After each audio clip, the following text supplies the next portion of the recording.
Hi guys, welcome back to another itch.io free-to-play walkthrough. Today we have My Sweet Zombie, which as always I'll leave a link to the game in the description so you can support the creator if you want to yourself. I think they said if you pay $5 you get an art book or something, so I'll be doing that myself if I like the game enough. I probably won't be sharing it on the video since that seems to bother some creators, even though I think people will support anyways if they want to. But just so I don't have to worry about it, you can get to it in the link. Okay, so let's go over the page real quick. The story, My Sweet Zombie, is about Sam Chen, a barista at a local coffee shop. Whether it's dealing with an annoying customer or fixing the leaky espresso machine or putting out random fires everywhere, it's Sam's job to take care of it, so it's no surprise she finds herself exhausted from work. However, on a late night while closing the cafe, Sam is met face to face with a real-life zombie. Will Sam get eaten alive, or will she find love from an unexpected someone? Characters: VA is Rico Hatton, Samantha Sam Chen. An overworked and stressed out barista, Sam's true passion is baking, but her controlling parents are pushing her to take a job in accounting. How does a chance meeting with a cute zombie change that? Voice actor, or VA Cat Petrano, sorry, Zombie Girl. A mysterious zombie who appeared in front of Sam is unsure if she has any unfinished business left to do, as she doesn't remember anything from when she was alive. All that Sam knows about her is that she loves to eat sweets. Voice actor, or VA, Milo Reed, Liam Garcia Rodriguez. Sam's friendly and nerdy coworker. He is short. Wow. Who loves everything that is manga and video games. Always tries to lend a helping hand to Sam. Thinks Sam's new house guest is a cat instead of a rotting corpse. Let's see the credits. Directing, artwork, and writing, Soon Angelique. Hopefully I don't pronounce your names wrong, but I probably will. UI, scripting, co-writing, and emotional support friend M. Ren P. GUI graphics user interface template by you. Music composed by Mockoff. Please don't copyright strike me. Proofreading by Christy Jimenez. Voice actor. Oh, we already went. Oh, well, there's the other ones. Chloe Eves as Jane. Daniel Dot as Poppy. Tiffany Wynn as Raven. And Josh Portillo as Diego. Portillo? I don't know. Sorry. Where's the game at? Right here. Do you want sound captions on? Yes. Alright, here we go, baby. Not going through my headset. Sick! I like the art style so far. Music sounds pretty dope, too. Bring up a little bit for the partial, or the voice acting. What's the extras? Oh. Do you unlock this? I'm gonna try to get all the endings, so we'll see as well. I think there's 3. So. I want a medium cold brew, but make it hot. I put down the ice cup. I'm so sorry, ma'am, but our cold brews cannot come as a hot drink. They are exclusively cold. Cold brews? What are you talking about? I want a hot cold brew. Your drinks can come in hot or cold, right? Not all our drinks. You see, the process it takes to make a cold brew... Fine, whatever. Give me a hot caramel frappuccino then. I can't do that either. Can't make me a hot one of either? Why not? Because if you actually... Oh, she didn't say that, did she? Because if you actually had some sense, you could tell that both drinks are exclusively cold drinks instead of having to make me explain that to you. Which I won't, since I doubt you'll listen. Either way, I apologize. We cannot make the cold brew hot. But if you would like a hot drink with a lot of caffeine, I can offer you a latte, an Americano, or a regular hot coffee with extra shots. Oh, if you can't give me what I want, then I'm not going to buy anything from the stupid cafe. I watched the customer storm out of the door in a huff. Dios mio, I think I lost a couple brain cells just listening to that woman talk. Oh, it was a woman? Okay. Liam, I think I need to take my 10 now. Yeah, I don't blame you. You go ahead. Sam? Sam, could you help us? The register's acting all funny again. Sam is about to take her break. Let me take a look at it. No way! Sam is way more reliable than you, not to mention nicer. You'll probably just get angry at the machine and punch it or something. Oi! What did you say, you little? Little? You're shorter than me. I knew he was shorty. You. Cut it out, please. I'll go and check it out, Jane. What? Got it. Thanks, Sam. I knew I could rely on you. Go ahead and tell the others. I'll be right there. Sure thing, Sam. Oh. Liam, I'll take my break later. Yeah, okay. Got the voice confused. My poor feet. I wish I had taken my break earlier. Maybe I could take a short one now. I look around the cafe and see paper straw wrappers, empty cups, and coffee stains strewn all over the place. Yeah, never mind. I don't think I'll get a break today, just like yesterday and the day before. And probably not tomorrow either. There's so much to clean up too. I guess I'm staying a little later today again. When I applied to work here, I didn't know so much cleaning would be involved. Though I also didn't know how often I would have to call other stores because we ran out of a certain item. Or how many times I had to request a repairman because the espresso machine would break down. Or how frequently I had to apologize to a customer because they got annoyed at the fact that there wasn't enough soy in their chai tea latte. Oh wait, she did it for me, my bad. Today was exhausting. When I originally applied for this job, I thought it would just be making coffee and pastries. But that was not the reality of the job whatsoever. Instead, every day, I would dread going to work knowing some problem would arise. I'd return home exhausted, finish from my work, then fall asleep and wake up the next day to repeat the cycle. And although I've finished school and started looking for an actual job, I still feel as if I don't have any free time. I'm cracking my side, I don't want to eat it. I don't even remember the last time I went out anywhere, read a book, watched a TV show for fun, or even... When was the last time I baked? I loved baking ever since I was a child. I loved finding new recipes online and trying them and then adding my own special touch. I loved decorating my pastries so they would look as good as they tasted. And then I loved sharing them with others and seeing them smile when they ate it.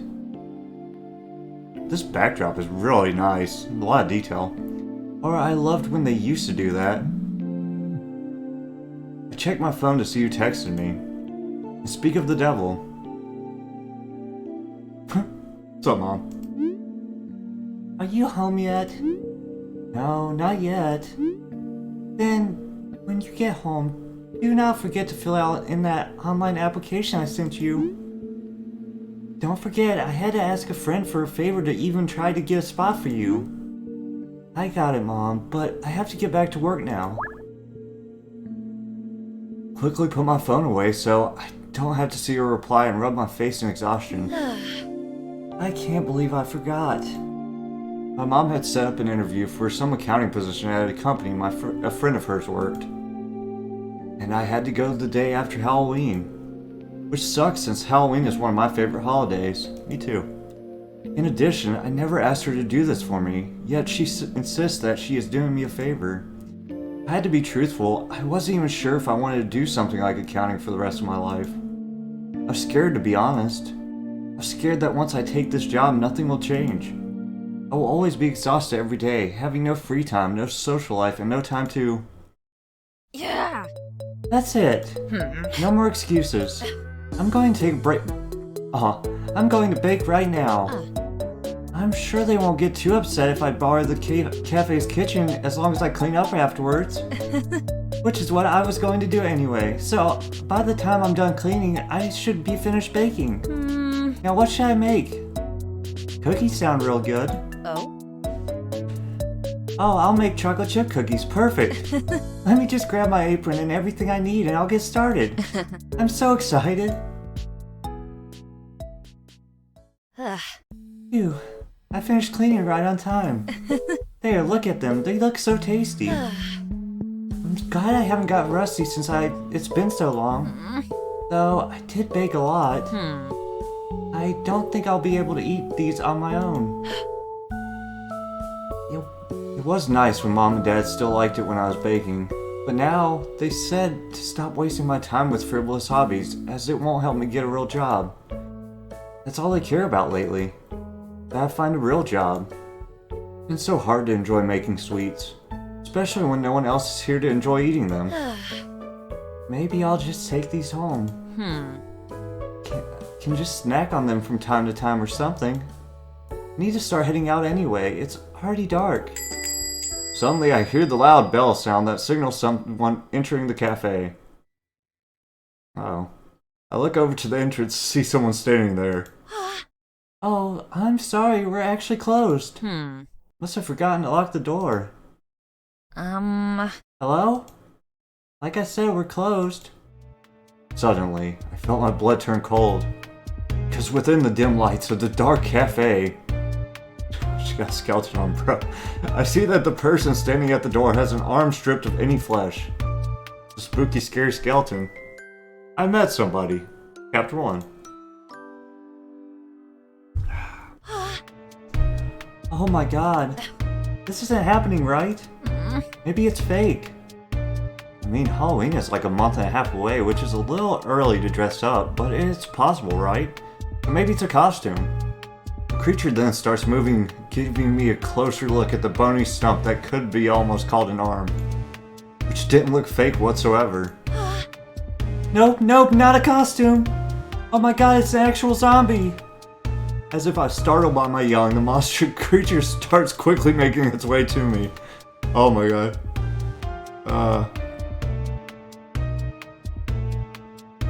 I look around to see if there's a way for me to make a run for the door. There, an opening! However, as I try to make my way to the door, I end up slipping, hitting the floor. Ow, I forgot I mopped the floors. Zombie kept continuing towards me. Oh no, oh no!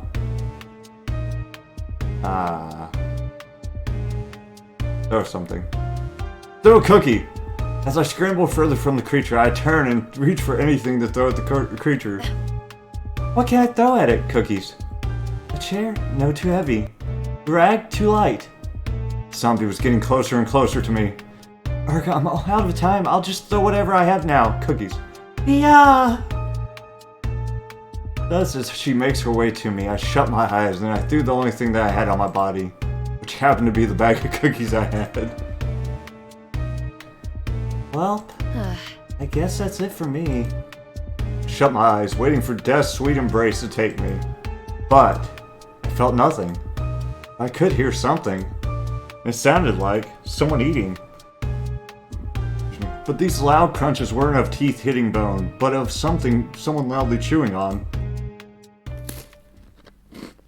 Delicious cookies. Cookie eating noises. Oh my god. Cookies. Oh man, she got some jawbones sticking out. Or teeth. That's really good detail right there. I like that. I have no clue what's going on. Well, I guess this is better than having my flesh ripped out. But still, what exactly is this creature? And where did it come from? And how am I sure I won't be eaten next after it finishes those cookies? Suddenly, the crunchy noises stopped and it appears that the creature had finished the cookies I threw at it. Slowly, it stood up and made a loud groaning sound. Oh. Huh? Phew, I needed that. It talks? Huh? What? Of course I talk. Why wouldn't I? Because you're a zombie. Hearing my proclamation, she then looks at herself and stops to stare at the skeleton arm. Huh? Huh? I guess you're right. That's all she can say. So, don't you want to eat my flesh or something? Huh? Ugh? Oh, she's already doing it. Sorry. Why the freak would I ever want to do that? That's freaking gross. I mean, if I had to eat anything, it would be more of those cookies you threw at me. Got any more, by the way? Okay, so she's a zombie that can talk. And doesn't eat brains. But cookies instead. Okay, that's it. I've gone insane, or I'm dreaming. Am I stress causing me to see dreams of sweet-eating zombies? Hello? Well, dream or not, I should answer. I don't have any more, unfortunately, but can you tell me what happened to you? How did you, turn into a zombie? Like I have a clue. Oh? Where are you from? Who are you exactly? No. Do you even remember your name? Okay, so what do you want to remember? All I remember is walking around absently and then smelling something sweet. Started following the scent and it led me here. Had I followed it, I was starving before I had those cookies. Still, that's all you remember? There has to be more. Before I could finish my sentence though, she suddenly collapsed on the ground. Oh wait, she did say she was starving before. Probably fainted again from hunger or exhaustion. Can zombies even get tired though? Still, I need to figure out what to do now. I mean, I can't just leave her here. I don't even want to even imagine what will happen when the openers see her on the cafe floor. Should I take her to the police? If I do that, then they might ask me why I have a dead body.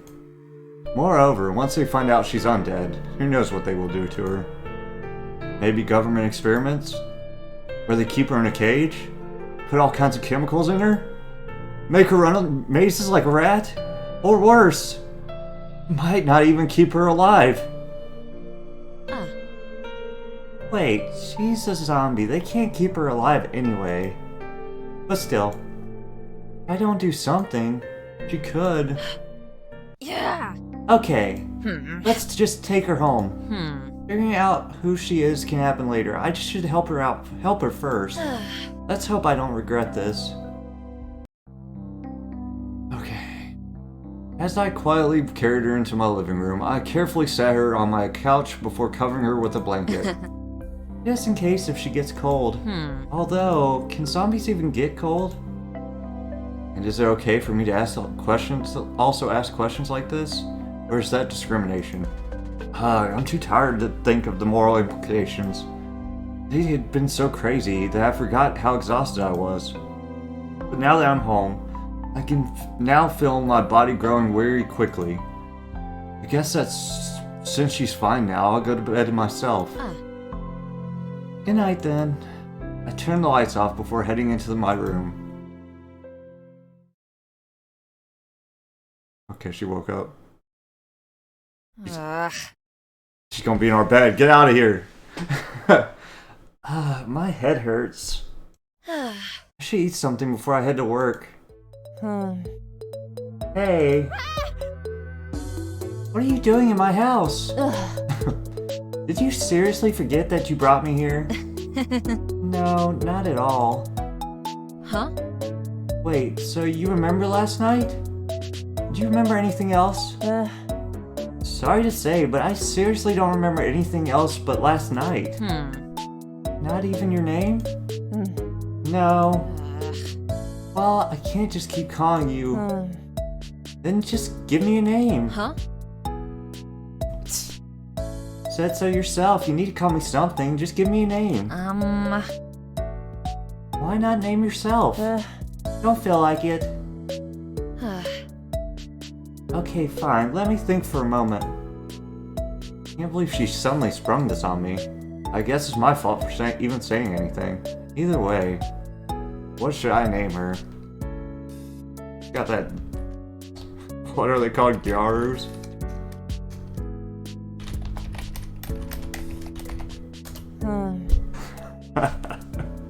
I think that's what they're called. The tan chicks that have the weird accent in anime. Cool, well that's settled then. Yeah, at least I know now what to call you. But now, what should we do now? Listen, I hear Zombie Galgiars has a terrible name choice. Oh my god. Stomach rumble. God dang. What have I done? Okay. Well, I guess I'll start with breakfast. What should we have for breakfast? Pancakes. Omuraisu! How about an omelet? An omelet? Yeah, it can have cheese, meat, and plenty of veggies. Huh? Huh? What's with that groan? I'm good. Some growled earlier. Obviously you need something to eat. Fine, but can you not add the vegetables? Are you serious?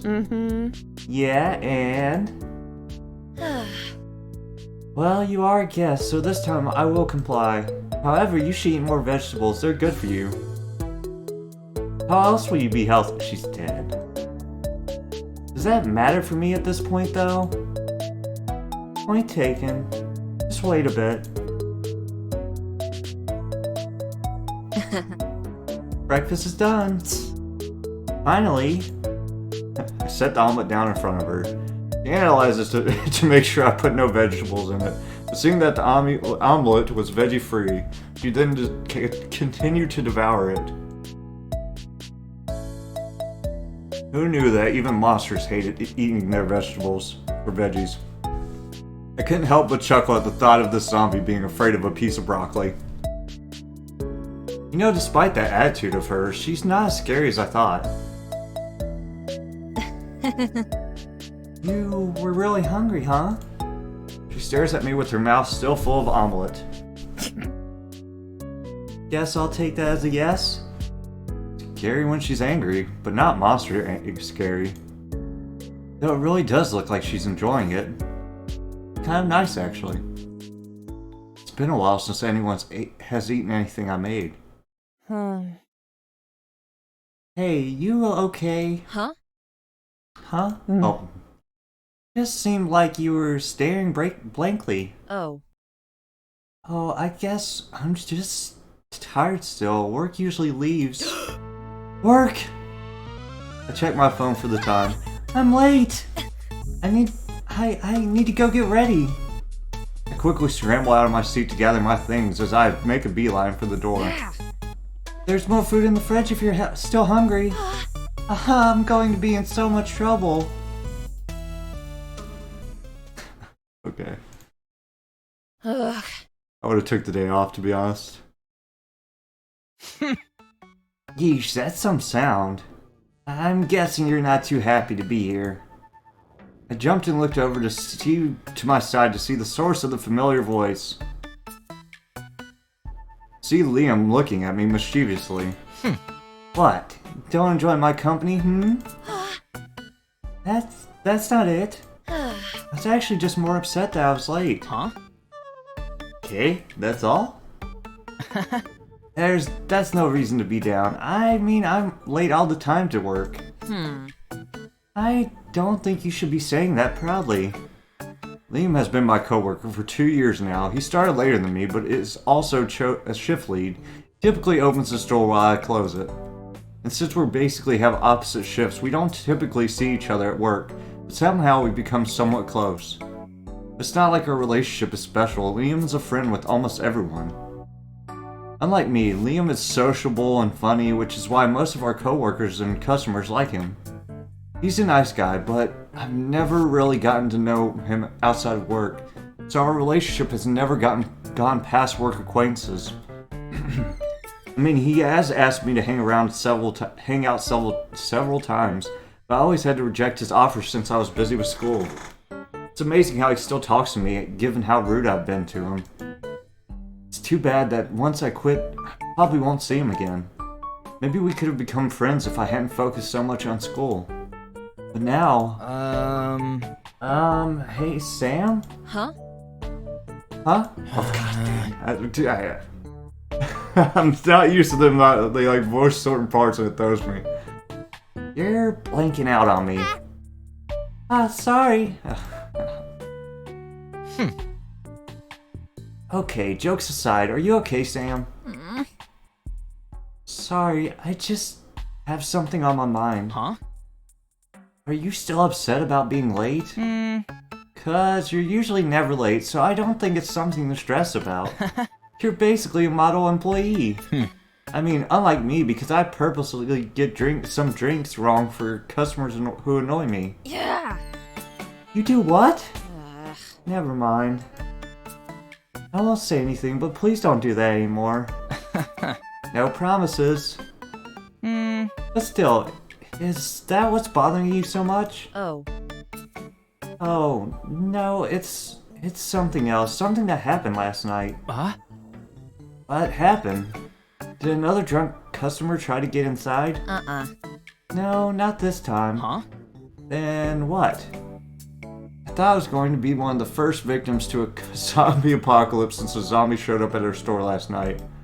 But no, the zombie eats cookies instead of human flesh, and because I felt guilty if she got put up at some government facility, I am now harboring her in my home. Additionally, while this is all happening, I have an interview in about a month and a half coming up for a job I'm not sure what I want, but my oppressive mother keeps pushing me to do. So now everything just feels like it's closing in on me, and I can't breathe at all due to the overwhelming stress and anxiety I'm feeling. And I just kind of want to curl up in my bed, hide under my blanket, and never come out again. A lot. A lot happened, I'll just say that. Okay, feel like that's not everything, but I won't pry. But can I ask something else? Oh. What is it? When I opened this morning, why were there crumbs all over the ground? I mean, typically you keep this place pretty clean whenever I open, so that seemed off to me. Oh no, I forgot to clean this place after zombie Kiaru came in. I think I spelled it wrong too, that's real bad. Sam? Well, you see... Think of something to say, brain? A stray cat came in and scared me. Thanks a lot, brain. Huh? A stray cat? Uh-huh. I was baking cookies for fun, and this stray cat just came in and surprised me. It looked really cold and hungry too, and I felt bad for it, so I took it home with me. That's why I was late as well. I was worried about it last night, and I had to make food for it. Makes sense. Well, hey, that's pretty sweet of you to do that for that cat. Safe. Though, have you ever had a cat before? No, not really. My parents didn't care for animals, so we never had any pets. Though I don't think they would have also approved the idea of owning a zombie either. And if you need any help, you can come to me. You'll help? Yeah, I'm pretty good with animals. You have had pets before? Well, yeah, though that's not the only reason I'm good with animals. He's a werewolf. He's obviously a werewolf. But you know, I'm sure I can still offer some advice to help you if you ever need any. So if you have any questions, I'll be a quick call or text away. And that big girl's Frankenstein. My god, she's working with this whole cast of monsters, bro. Liam. Thanks, I really appreciate it. Though now I feel bad for lying. So, Sam, out of curiosity, would you say you're a dog or a cat person? He's a werewolf. Huh? Well... Dog. I guess dogs. Huh? Really? I knew it! Yeah, I think it's nice how energetic and affectionate they are. And they're pretty loyal too, which is a nice trait. Yeah, that's true. I'm glad to hear you like dogs. Is it just me, or does Liam seem like he's blushing? Sam, help! The espresso machine is broken again. I'm sorry, Sam. I have no clue how what happened. Ugh, why are the machines here so tough to work with? I don't know, Jane. Maybe if you actually tried to learn how to fix them yourself instead of relying on Sam to fix them for you, this wouldn't happen so often. Who says I'm not trying to learn? Besides, it's the dumb espresso machine's fault for being broken so often.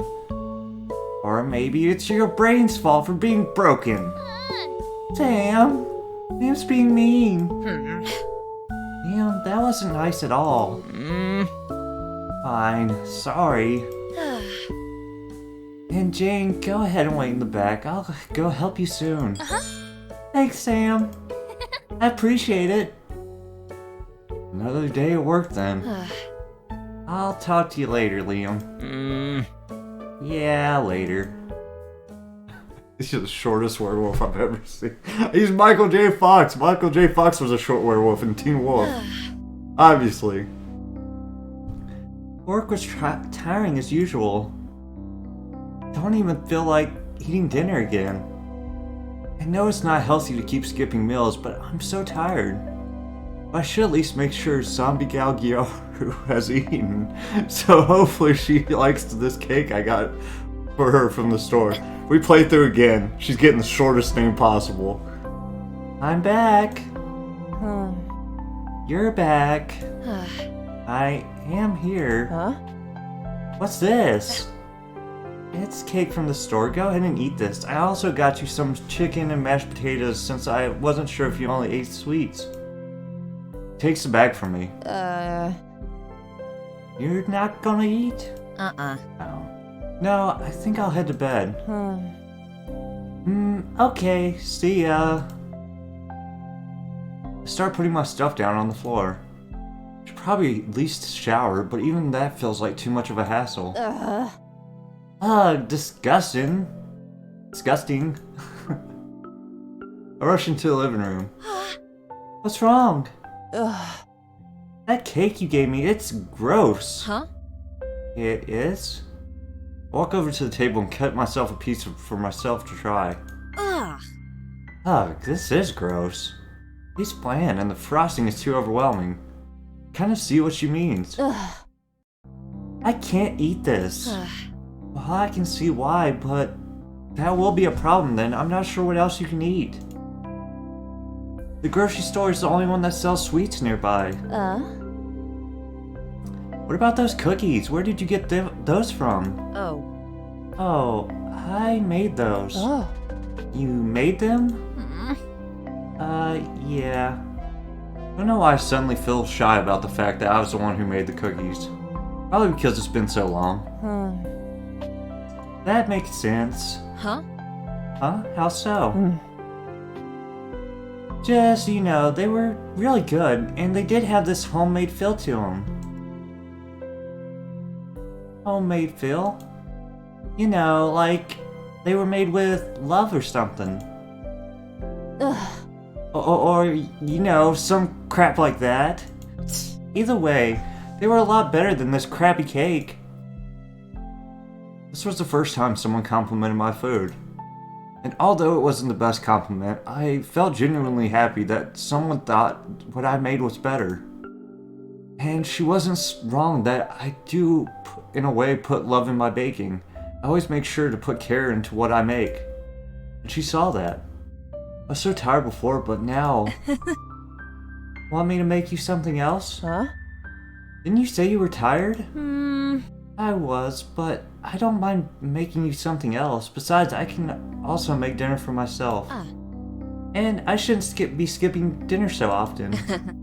Or I'll end up like... or I'll end up being a zombie like you, maybe. Too soon? Way too soon. I'll just keep my mouth shut and make dinner then. And here you are. It's a strawberry shortcake. I didn't have much time, so I had to get a bit creative. You see, for the whip, Oh wait, you're already eating it. She stares back at me with her face covered in cream. Fine, I'll forgive you this time. Sat down across from her and began to eat my own dinner. Since it's been so long since I had a proper meal, I had to eat slowly as my stomach wasn't used to having this much in one sitting. Ugh, when did I become so unhealthy? Guess stress can do that to you. This is really good. I'm glad to hear that. Although I did wish you listened when I tried to explain to you how I made it. Was too hungry. But this is totally better than that crappy cake you gave me. I'm flattered. Though, I am sorry that I did try to feed that cake to you. You're forgiven since you made me this. Oh wow, thanks. Honestly though, if something like that cake sold, you could sell your stuff easily. Huh? Really? Yeah, haven't you thought of it before? Well, when I was a kid, I dreamed of being a baker, but that dream was quickly shut down by my parents. I have thought about it. I mean, who doesn't want to be paid for something they worked hard on? Especially when they enjoy it. But I have no idea how I could even make a profit off baking, other than maybe owning my own bakery or working at one. And that's not gonna happen. Why not? Just reasons. The cream, it's different from other creams I've tried. You said you tried something different, right? Can you tell me? Of course! You see, with the whipped cream, I added some sugar, but I also added pudding mix.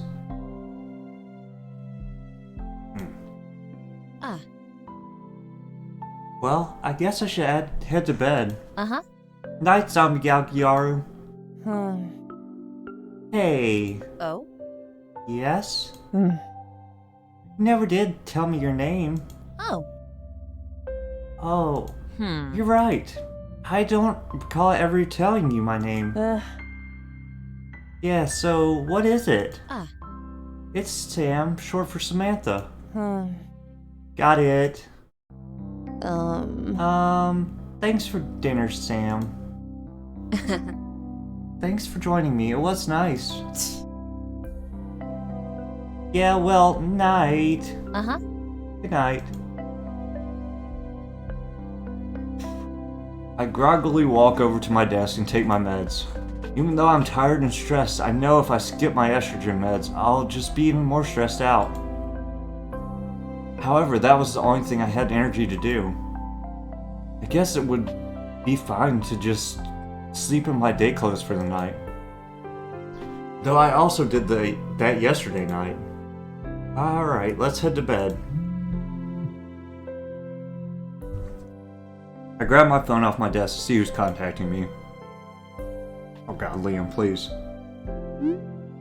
Hey, this is Liam. Just wanted to make sure this number works. Oh right. I recalled that after work Liam and I exchanged numbers. Because he did offer to give me tips on how to take care of cats. Which was nice. But the stray I took in wasn't actually a cat but a zombie. And I somehow doubt he could give me tips on how to take care of a zombie. If you ever need to talk cat related or not, I'm here.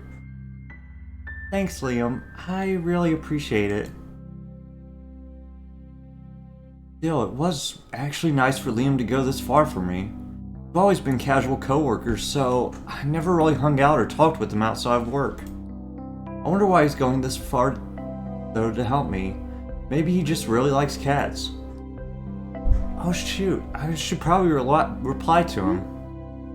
I should head to bed soon though. Have a nice night. You too, sweet dreams. Well, that was nice. Alright, time to go to sleep. I turn off the lights and continue undressing. I crawl into bed and slip under the covers. Yet, despite my earlier exhaustion, I found myself restless and unable to sleep. Which was weird, since I was so exhausted I would fall asleep as soon as I hit the bed. I step out of the bed. Maybe I should do something else for a bit. Check on Zombie Gal Gyaru. I suddenly felt the urge to check on Zombie Gal Gyaru. She came here passed out on her first night. I wonder if she's still doing okay. I step out into the living room.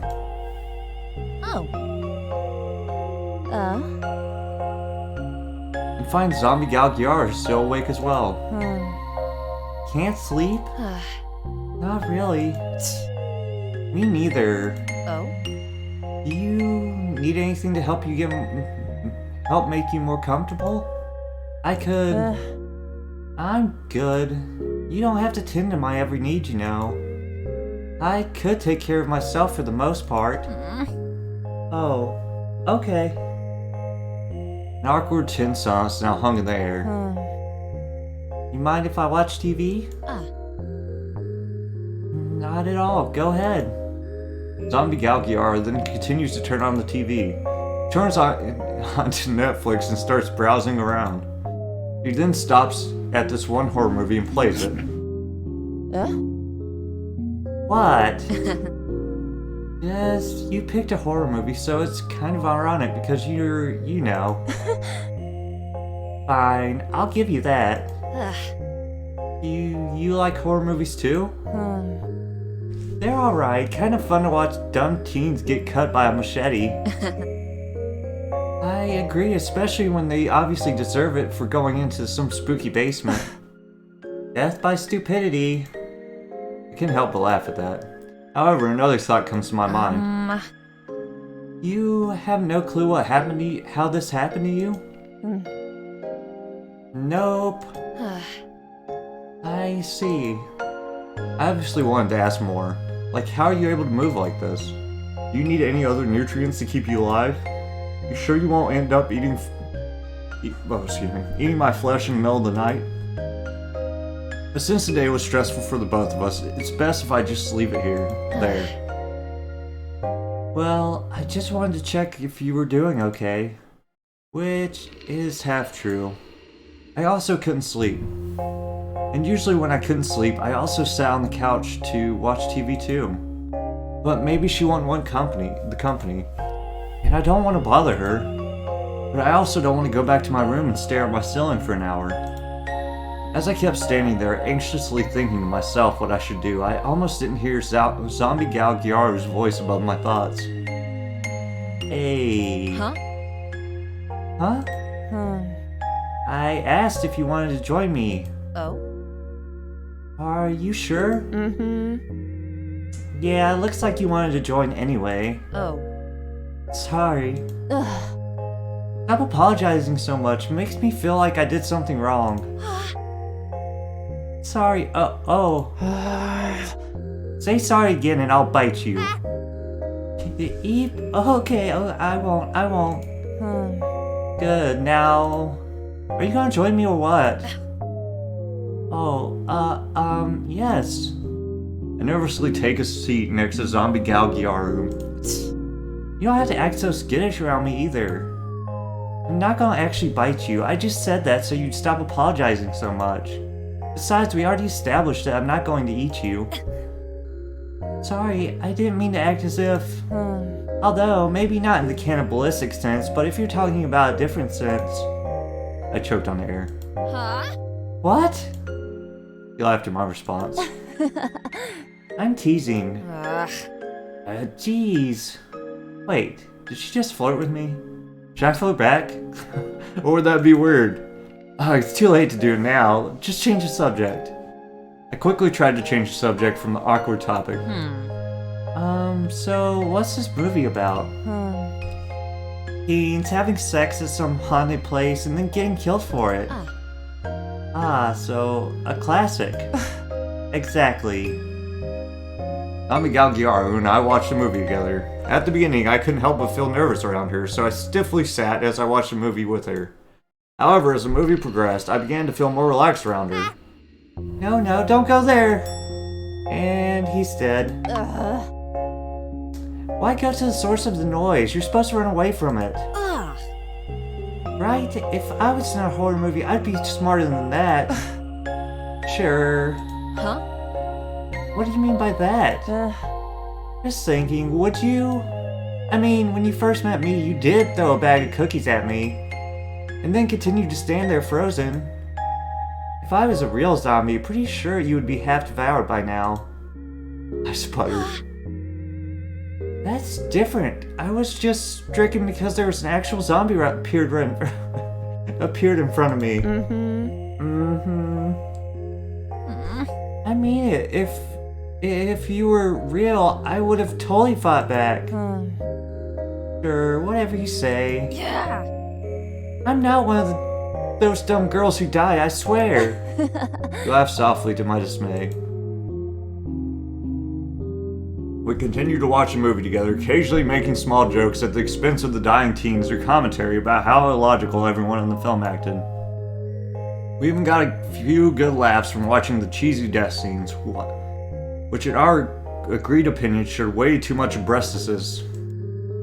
It almost felt as if we were two good friends who knew each other for years instead of a day. By the end of it, I found myself significantly more relaxed than I was before. The movie had ended, but I didn't quite feel ready to go to bed.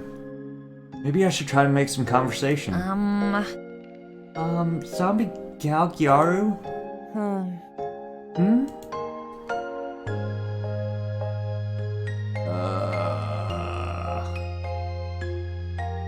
Well, we know she's into horror movies, obviously.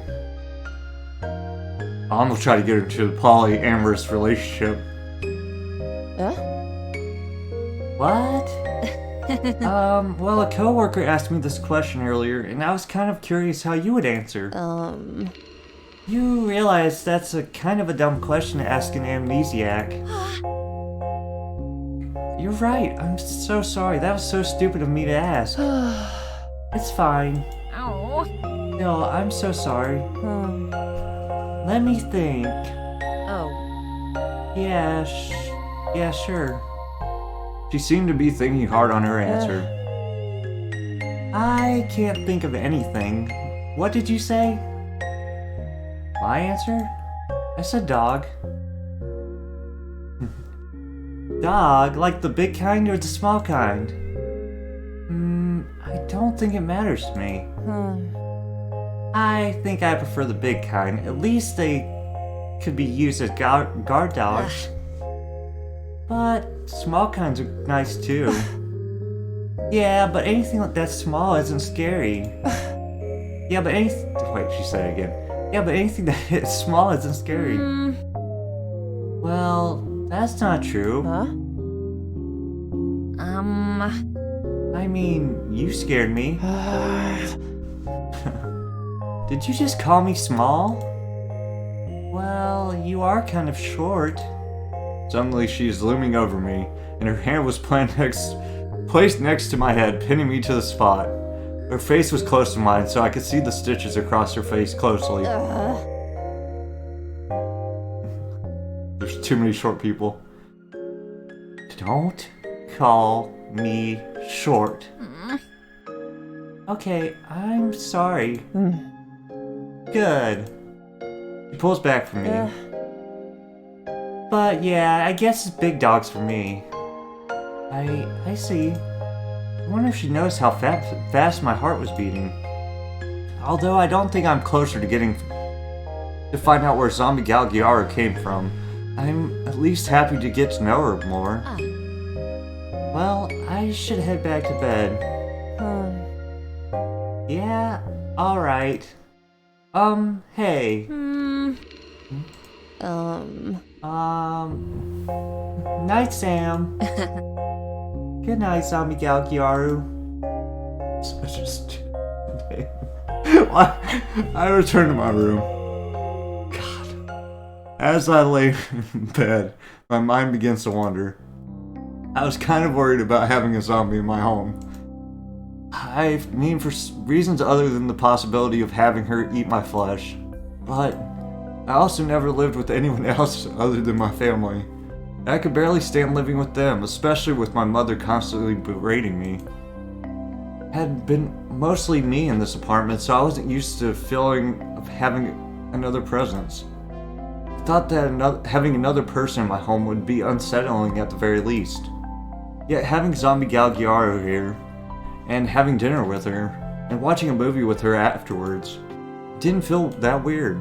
She was quiet, yet also blunt. And usually when I'm around new people, I feel awkward and feel the need to make conversation. Yet with Zombie Gal Gyaru, I didn't feel uncomfortable around her at all. I feel like sunflowers a lot. Quite the opposite, actually. Talking with Zombie Galgiaro was easy and surprisingly fun. And it did help that she was a good listener. So rather than focusing on trying to fill the air with meaningless conversation, I actually felt like I could relax and speak freely around her without worrying what she thought of me. It was nice. Maybe it's not so bad having someone else here. I wonder what dessert I should make her for her tomorrow. I'll definitely make something better. Maybe I should search up some recipes tomorrow. As I kept thinking of what to make for dinner tomorrow, I could slowly feel sleep overtake me. Yet unlike most nights, where I dread waking up and facing another stressful day, I couldn't wait for the next day to come. Chapter 2, I'm dead serious. A few days have passed since Zombie Galgiaros has started living with me, and it has been awkward. My head hurts. Hey. Hey, Zombie Galgiaro. Have you eaten it yet? No.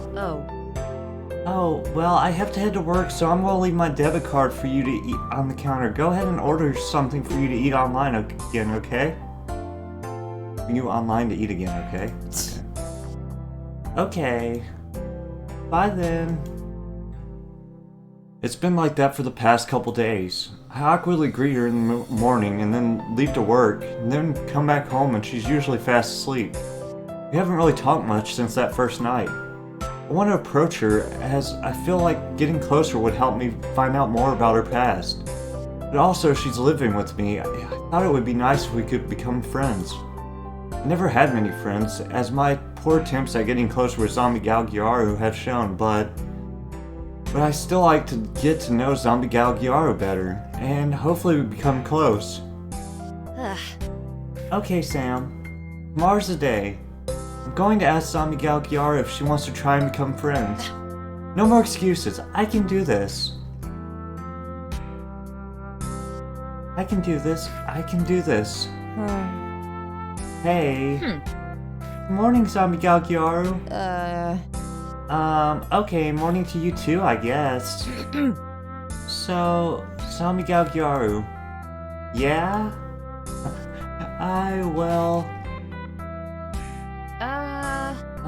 I guess I'll see you tonight then. Fine. I shuffle nervously. Zombie Galgiaro. Huh? What? Ow. I don't know. You know what? Never mind. It's not important. Oh, for freak's sake, would you stop that? Huh? Not that whole, oh, I've got to have something to say. Never mind, it's not important crap. You've done that like, I can't even count how many times you've done that. When you say something to me, but you never spit it out. Why can't you just say what you want to my face already? I'm sorry. I guess it's not my place to say this since I'm staying in your apartment. But if you have something to say, just say it, cause keeping me on edge that isn't fair either. Maybe what you want to say seems unimportant to you, but the other party may think differently. She then crosses her arms and looks away from me. You should head to work. Doubt you want to be late. Yeah, bye then. I leave the apartment quietly. That didn't go well. Got along so well on the first night, and now look how things are.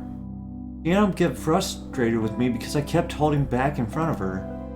I just wasn't sure how to approach her. I mean, ever since she started living there, she's been quiet and distant. Mostly either sleeping or watching TV. I wanted to get to know her better, but I felt that maybe she should have some space since she did lose her memories and found out she died. Which is why I kept hesitating around her. I never meant for her to get upset at me. But now I guess she probably hates living with me, or maybe she just hates me in general.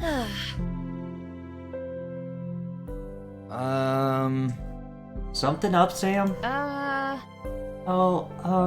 really. Why do you ask? Because that was the 5th time you've sighed since you came to work. Oops. Sorry, I didn't. I'm just kind of having some personal trouble. Is it about that stray you took in? Eh. Sort of. Well, I told you that you could always come to me if you're ever having trouble. So why don't you tell me what's up? Liam did say that I could come to him for advice. That's because he thinks I have a stray cat and not a zombie. But he also said I could text or call him for anything. Yet, I actually haven't been really texting him or calling him since that first night. I've been too scared to. Not really sure how often I can bother a person, and I don't want to ruin my relationship with Liam by becoming an annoyance to him. Besides, I'm not sure if I could explain my problem to him even if I tried. It's okay, Liam. Besides, we shouldn't be talking so much during work. We should get back to work. I mean, we can talk a little. It's okay. Don't worry about it. It's not important. Well, alright. I'm going to head to the back to prep things. See ya, Liam. Yeah, see ya. God, we're just messing everything up, huh? It was now time for us to close soon, and from the looks of the store, I have a lot to do before heading home. Hey, Sam, just wanted to check up on you again. Are you sure you don't want to talk about what's bothering you? Liam's been trying to get me to talk all day. He's nothing if not persistent. But I still refuse to trouble him with my own problems. It's fine, Liam. And besides, shouldn't you head home soon? Your shift is over.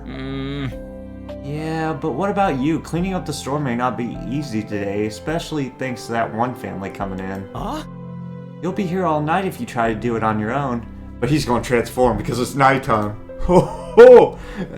At least let me help you with that. Secret's about to be exposed. It's okay, Liam. I can handle it.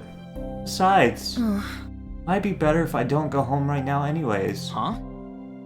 Why? I can't explain. Besides, I doubt you could help me with this problem anyway.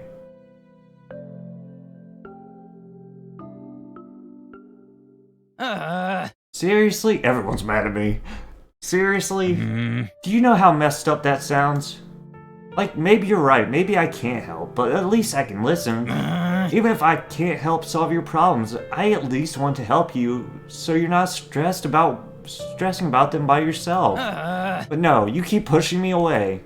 Every time you ever seem trouble, you just would keep pretending you were alright no matter how many times I asked you what was wrong.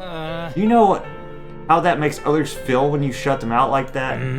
But if that's how it is, fine. I won't try to help you anymore. I'm done trying to talk to you. I'm heading home then. Just don't say I didn't try and help. Oh my god, I didn't have a choice at all this part. He walks out and slams the door shut. I winced at the loud sound it made. Oh no, I made him upset. It didn't even matter that I tried not to burden him with my problems. He still got annoyed at me. I can't do anything right. I thought about how I angered Zombie Gal Giara because she got frustrated with me holding back what I wanted to say. And I tried not to bother Liam with my issues and be a burden to him, yet he still got upset with me. Now they both probably hate me. I start to tear up. No matter what I do, all I do is mess everything up. But maybe I could try and fix this. Yeah, I can't give up. But how would I even fix this? I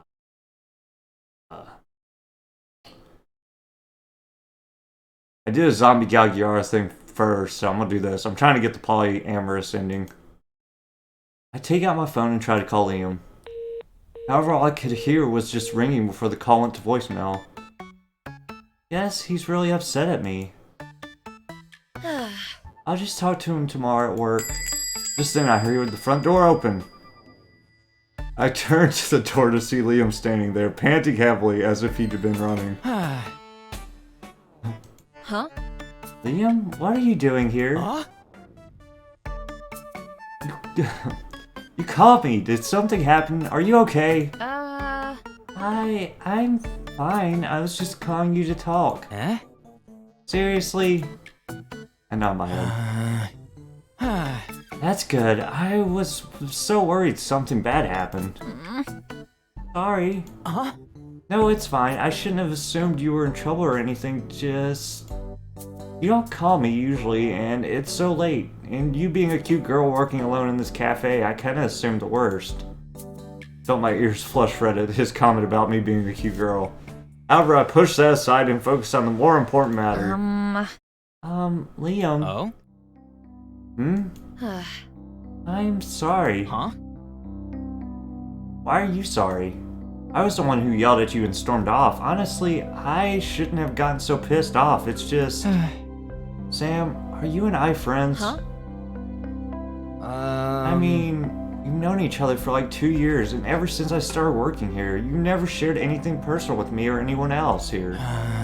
And I don't know, I was elated when you texted me the other day, and I thought that meant we were getting closer. Then there was that phone call. I don't think you even know what it meant to me that when you called me and we just talked all night. That didn't happen. That is not the answer choice I chose. Thought that maybe I finally had a chance. Sorry? What did you say? Nothing. I didn't say anything. Either way. Then you started acting all distant and refused to talk to me even though I could tell something was bothering you. Like, I get that sometimes people aren't ready to talk about their problems sometimes. I understand that. But I guess I was still hurt by it. Because I felt you were pushing me away. Still, next time, I'll wait till you're ready to talk to me instead of pushing you to. I don't want you to ever feel pressure to talk to me about stuff. So, I'm sorry about that. It's fine, Liam. Eh? Really? You're not just saying that, are you? No, actually, it was probably good that you pushed me a little to share. I have the tendency to try to hide things from others. It's just that when I was growing up, I had to deal with a lot. And I found that whenever I shared my feelings or tried to talk to anyone about it, I would just be annoying them or ruin the mood, or they would look at me differently, or they wouldn't care. And so I started to get scared that if I kept burdening them with my troubles, they wouldn't want me around anymore. So, I bottled up everything. I thought if I tried and pushed everything down, even if my face kept hurting because I forced myself to smile, or even if it hurts to breathe sometimes, or even if I end up crying alone, I thought it would make things easier for everyone. I think about how I kept pushing Liam away and ended up hurting him. Yet, I'm starting to learn that may not be true. I just hurt someone who could have been my friend. Well, you know, want to know what's my advice for you on that? What is it? Oh, wow. Frick them. Huh? Seriously, if anyone's gonna stop hanging out with you or be friends with you because you get sad sometimes, then just frick them, I guess. I'm not really sure if that's good advice. Well, think about it. If people don't want you at your worst of times, then why even hang with them? You don't have to pretend you're happy all the time. You're allowed to be upset about things, you know? You're right. I guess I forgot that. And look, Sam, I'm not like those people. I'm your friend. Well, hopefully. I want you to talk to me about stuff and tell me things that are bothering you. Because I care about you being okay than you being fun to be around.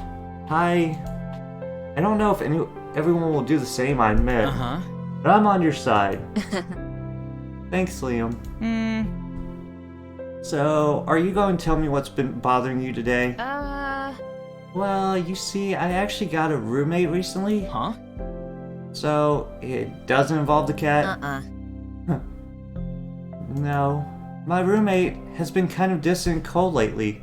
Though we got along well on the first day, and I keep trying to get close to her, but then I get cold feet and instead back off. And I guess because of that, she got angry at me because it seemed as if I was holding back in front of her. Well, from my experience with roommates, not every roommate you have is going to be your best friend. Heck, I had roommates who I barely saw at all. Still, I just feel bad. I never meant to make her feel like I was uncomfortable around her or couldn't talk to her.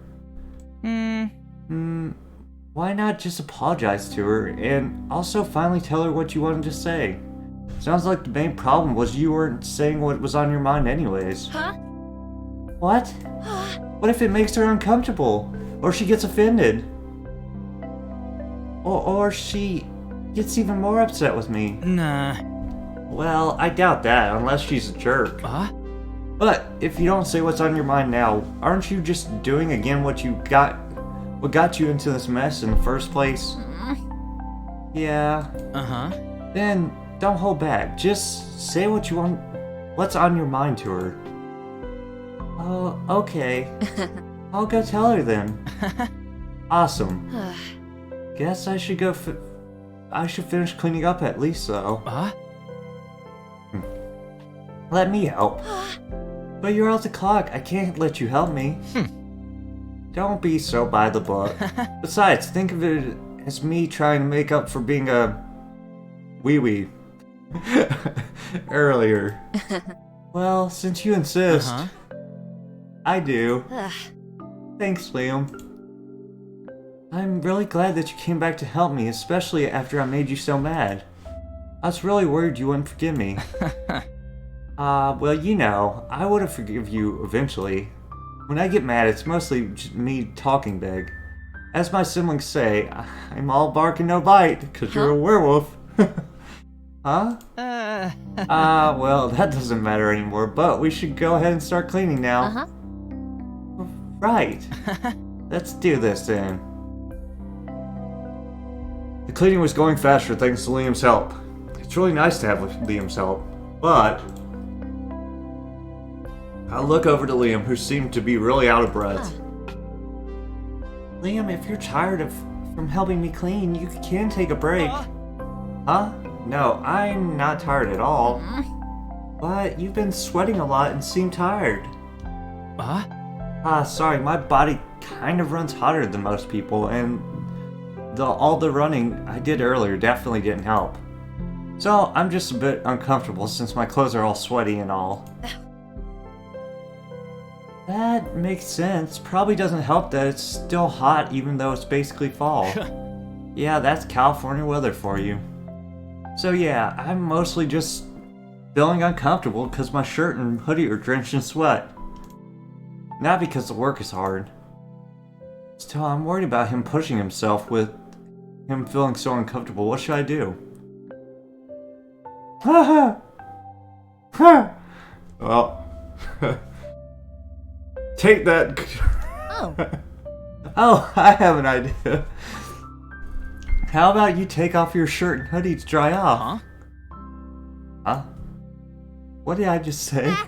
I mean, only if you there you go, here's your fan service, Lord. Only if you want, if you feel comfortable with it, then I totally understand. Actually, did I even say anything? I'm so sorry. Please don't sue me for sexual harassment. Sam, it's fine. I actually would like that if it's okay with you too. Oh, whatever you're comfortable with. Thanks, Oh, let me turn around. I then turned my back to him to give him privacy. I could hear the shuffling of clothes from behind me. I wonder if this was really a good idea. It's not like I haven't seen other people's naked chests before. But I've known Liam for so long. I'm done. I then turn around. Okay, so you turn around so you don't see him strip, but you're gonna turn around when he's naked. Okay. I then turn around to see Liam's bare chest. Oh my god. Alright. He had a slender build with some muscle, which made it sense as he looked in good shape. He didn't have a six-pack, but his stomach muscles were well defined. And on his shoulders... Oh? You have freckles on your shoulder. Yeah. I was staring at him intently, so I almost didn't notice him clear as throat. Sam? I'm sorry, what should I do? It's compliment him, I guess. Just think you have a really nice body. I could hear him choke on the air. Now I really wish a zombie invasion would happen so I'd die right now. Me too. Me too. I could see Liam covering his face in embarrassment. Sorry. I'm just, really happy. Huh? Huh? Nothing. Let's get back to cleaning. Right. Wow, I sure love cleaning. Same. We both then frantically get back to finishing up cleaning. Thank God. That's Lord Almighty. After Liam and I cleaned the shop together, I headed home. Thanks to Liam's encouragement, I was now prepared and filled with determination to clear the air between Zombie Galgiaro and me. I headed inside and closed the door behind me. Am I going to get her to strip now? I'm back. Oh, hey. I took a deep breath. I'm sorry about earlier. I never meant to hide stuff from you or seem as if I was holding back. I was just really nervous and not used to being around others. That's why I'll say what's been on my mind now. I want to get closer with you. What? Huh? I mean, I think it would be nice if we could become friends. And if we got to know each other more. But you don't have to if you don't want to. What the heck? That's all what you've been wanting to say to me? Do you not want to? No, that's not it. I thought you wanted to tell me something different. I thought that you wanted me gone. Huh? What? Why? Because you've been acting all weird and skittish around me? Just thought you regretted having me around. I guess I could see why she thought that. Then, given how I acted. I'm so sorry, Zombie Galgiaro. I never meant for you to think that I wanted you to leave. I'm just new to having people other than my family living with me. So, I couldn't help but be nervous around you. To be truthful, I don't mind you staying here at all. Huh? Really? As you saw earlier, I'm kind of a lot to handle. I am too, though. And I know that the circumstances would make it difficult for you to try and find somewhere else to stay and be out and about. Unless I want to get shot in the head. Yeah. But you are free to stay with me until you're ready to leave, or we can find better arrangements for you. Well, thanks then. I appreciate it. Wow, Liam was right. I should have just told her what was on my mind instead of walking around the issue. I'm sorry that I didn't tell you all this sooner. I felt bad that you even thought that I wanted you to leave. It's not all your fault. I could have confronted you about it too. But, to be truthful, I'm not good at talking about my feelings and crap. Honestly, me too. So I guess I just got used to holding it all in. Because no one really taught me it was okay to talk about stuff. Well, not until today. A friend of mine kind of realized how unhealthy it was for me to keep everything in. I wasn't only harming myself by keeping everything in, but also hurting others around me too. Because it seemed like I was trying to push them away. Were you? Not intentionally. And I don't want to keep accidentally doing it because I don't want to deal with everything alone anymore. I see. Well, then maybe you should just stop. Huh? Like you said, bottling up your feelings seems to just hurt everyone, especially yourself, so why keep it up? It's probably not easy for you to just break that habit though, but you'll probably stop eventually. Because if you continue doing so, those negative feelings will just continue to fester inside you. And you'll just destroy yourself. You're right. That's why, while we're living together, I think there needs to be a rule. A rule? From now on, we need to be honest and talk to each other about stuff. Especially when one of us is feeling troubled or upset. That way, something like this doesn't happen again. I see. Sounds good to me. I'll talk to you next time instead of being distant. I appreciate it. But this doesn't mean... this does mean that the role applies to you as well. So, instead of acting like you're stepping on eggshells around me, I want you to just act like a normal human being and use your words. Gotcha. And if you ever want to talk about your crappy job, I'm here too. Thanks, San Miguel Gyaru. Partners? Partners. Alright, how about tonight I make dinner for us? That's good to me. I was getting sick of pizza anyways. You haven't been eating this pizza this whole time though, right? San Miguel Gyaru. San Miguel Gyaru. Gotta go. Yeah. San Miguel Gyaru! Alright. After searching through the trashes, I had discovered that San Miguel Gyaru had been sustaining herself on pizzas, candy, and every junk food imaginable. I had then told her that I will be making all her meals to make sure she eats a balanced diet of fruits and vegetables, much to her dismay. After dinner, though, we both decided to head to sleep. I was now getting ready for bed. But before then... No, decline! Hello? Liam!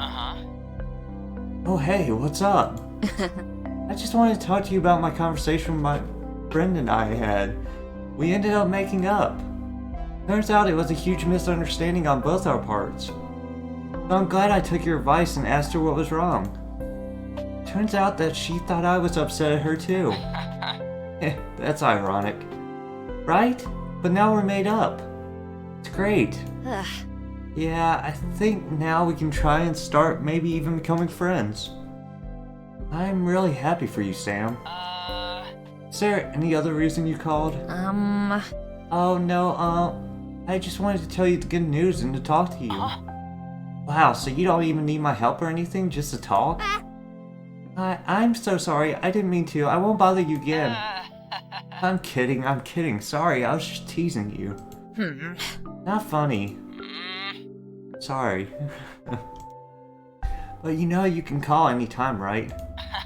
So never feel bad for calling me. I like to hear your voice anyways. Huh? Nothing. But how about you keep talking to me about how it went? Oh, okay. Liam and I then talked all night about the conversation I had with Zombie Galgiaru about the crappy customers we had today, and everything else I needed to get off my chest. It was the most fun I ever had. I walk into the cafe a couple minutes early before my shift starts. Hey Liam. Yo, Sam, ready for work today? Not really. Oh, well, shoot. But I think I can handle it. Good to hear. And if anything's bothering you, you can tell me. We're friends after all. That's true. But it would be unfair if only you listen to me vent. So if anything ever bothers you or is on your mind, please tell me too. Yeah, sure thing. Oh, I almost forgot to ask. I was hoping you could help me with something. Mind helping me put on that app you told me about, the one where you can read your webcomics? I would like to try reading them too. Of course. I'll even help you right now. Thanks, Liam. And then we can pick a profile picture and set up stuff for you. Wait, we might not have time for that. I'll even start bookmarking some of my favorite ones for you. There's like 20 of them. I'll go grab my phone too to help. Wait, Liam. I'm back. Hey, so how was your day? Not horrible. That's good. But there were a couple of awful customers today. Crap, that sucks. It did. One event. I'd like that. Right after I make dinner. Tonight we're having broccoli. Great. Chapter 3, A Helping Hand. After the whole incident, the awkward atmosphere that was in the home had dissipated. Now, instead of walking on eggshells around each other, Zombie Gal Gyaru and I had found a good pace. Although Zombie Gal Gyaru mostly keeps to herself, often either watching TV, playing video games, or sleeping, she sleeps for most of the day. Sometimes I poked her to check if she was still alive since, you know. I kept my promise, as well as healthy meals for Zombie Gal Gyaru to eat, and putting them in the fridge so she doesn't have to resort to always ordering pizza. However, making sure she actually ate them was a struggle. Come on, you need to eat your vegetables. No, they're gross. Really? Are you like a child or something? You can't just have sugar for a meal, you actually need nutrients. Isn't that kind of hypocritical for you to say? You don't seem like you've been eating enough either. You skip breakfast and dinner a lot. That's just as unhealthy, if not more unhealthy than me eating cake all the time. And this is coming from a person who's already dead. She's right. I guess I can't criticize you then. Then from now on, I'll eat dinner with you too. That way we can both be healthier. Fine, that sounds good to me. Also, now I can watch you and make sure you're not tossing the broccoli in the trash. That was just one time. Thus, we started eating meals together, otherwise she would refuse to eat anything else but sweets, and because of that, I stopped skipping meals as well. So, in a way, she actually has been helping me kick my own unhealthy habits.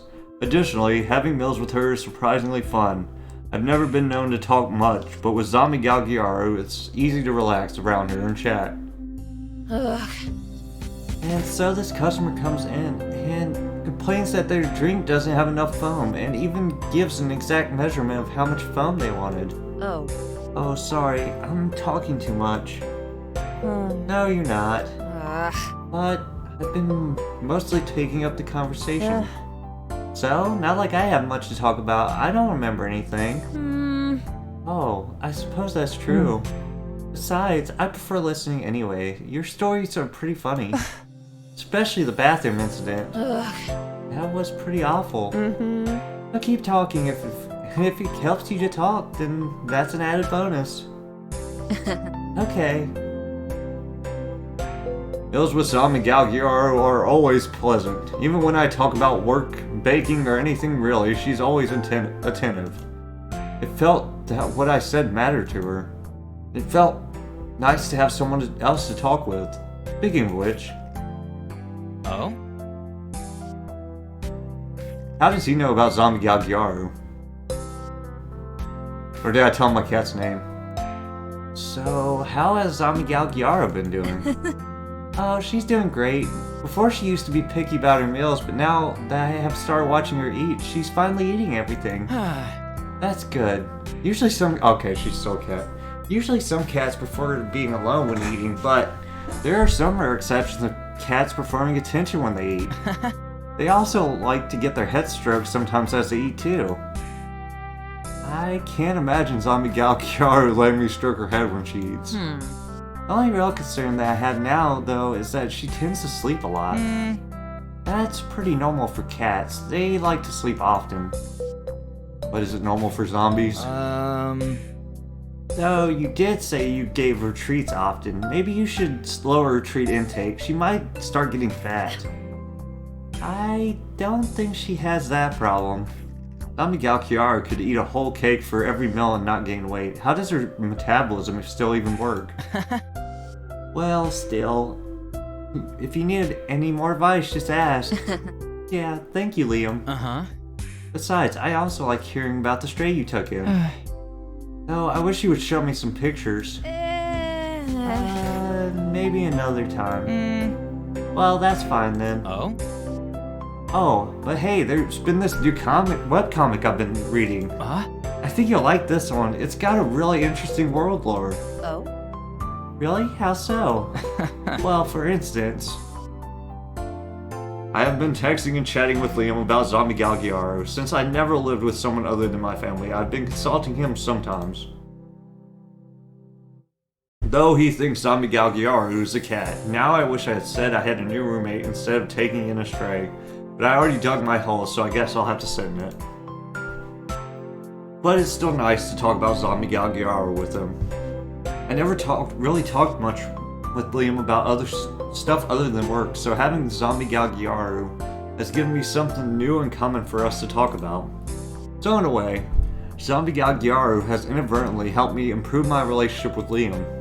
Who knew that taking in a zombie would end up helping me because of my friends with my coworkers. Let's just hope Zombie Galgiaro doesn't find out about me calling her a stray though, or Liam find out that Zombie Galgiaro is actually a zombie. In summary, the past week has been interesting and new for me, even enjoyable. Though there is just one complaint I have about my new living arrangement, and that is the accounting meeting. Oh, Zombie Galgiaro. I call her name trying to wake her up. It was 12 o'clock and she was still sleeping. Yeah. Zombie Galgiaro. She continues to sleep. I shake her awake. What? Yeah. I called you for 3 times and you didn't wake up. How late did you stay up? Don't remember. Huh. You shouldn't be staying up late and sleeping in so much. It's not healthy. Though I really can't judge as my own sleeping habits are horrible. Maybe I should practice what I preach. You know, I know we talked about this and all, but if you think about it, do I need to be healthy? I'm dead, so it's not like practicing health habits is going to extend my life anytime soon. Can't deny that. This isn't even what I wanted to talk about. What did you want to talk about then? Ever since you started living here, my chores have doubled. Oh. I point to the bag of potato chips on the coffee table. And it doesn't help when you leave your snacks all over the apartment. Fine, I won't snack as much. That's not what I'm saying. Look, all I'm asking of you is just to help out around the house more.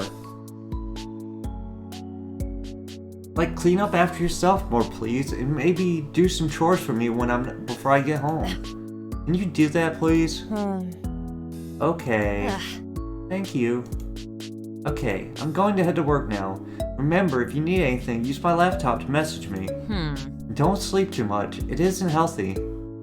I gather my things and leave the house. Uh-oh. The house is going to be destroyed! I rub my pulsating head. God, that last customer wouldn't stop complaining, and my feet hurt so much from running around everywhere trying to help everyone. You doing okay? Yeah, just tired already. Really? But you're halfway into your shift. Crap, sorry, probably shouldn't have said that. Lately, whenever I get off work, I feel too drained to do anything else. Even on my weekends, I usually spend them recuperating from how tiresome work was. It wasn't always like this though. When I first started out, I didn't mind the job as much. But ever since they put me in a management position, there was almost never a day where I wasn't exhausted.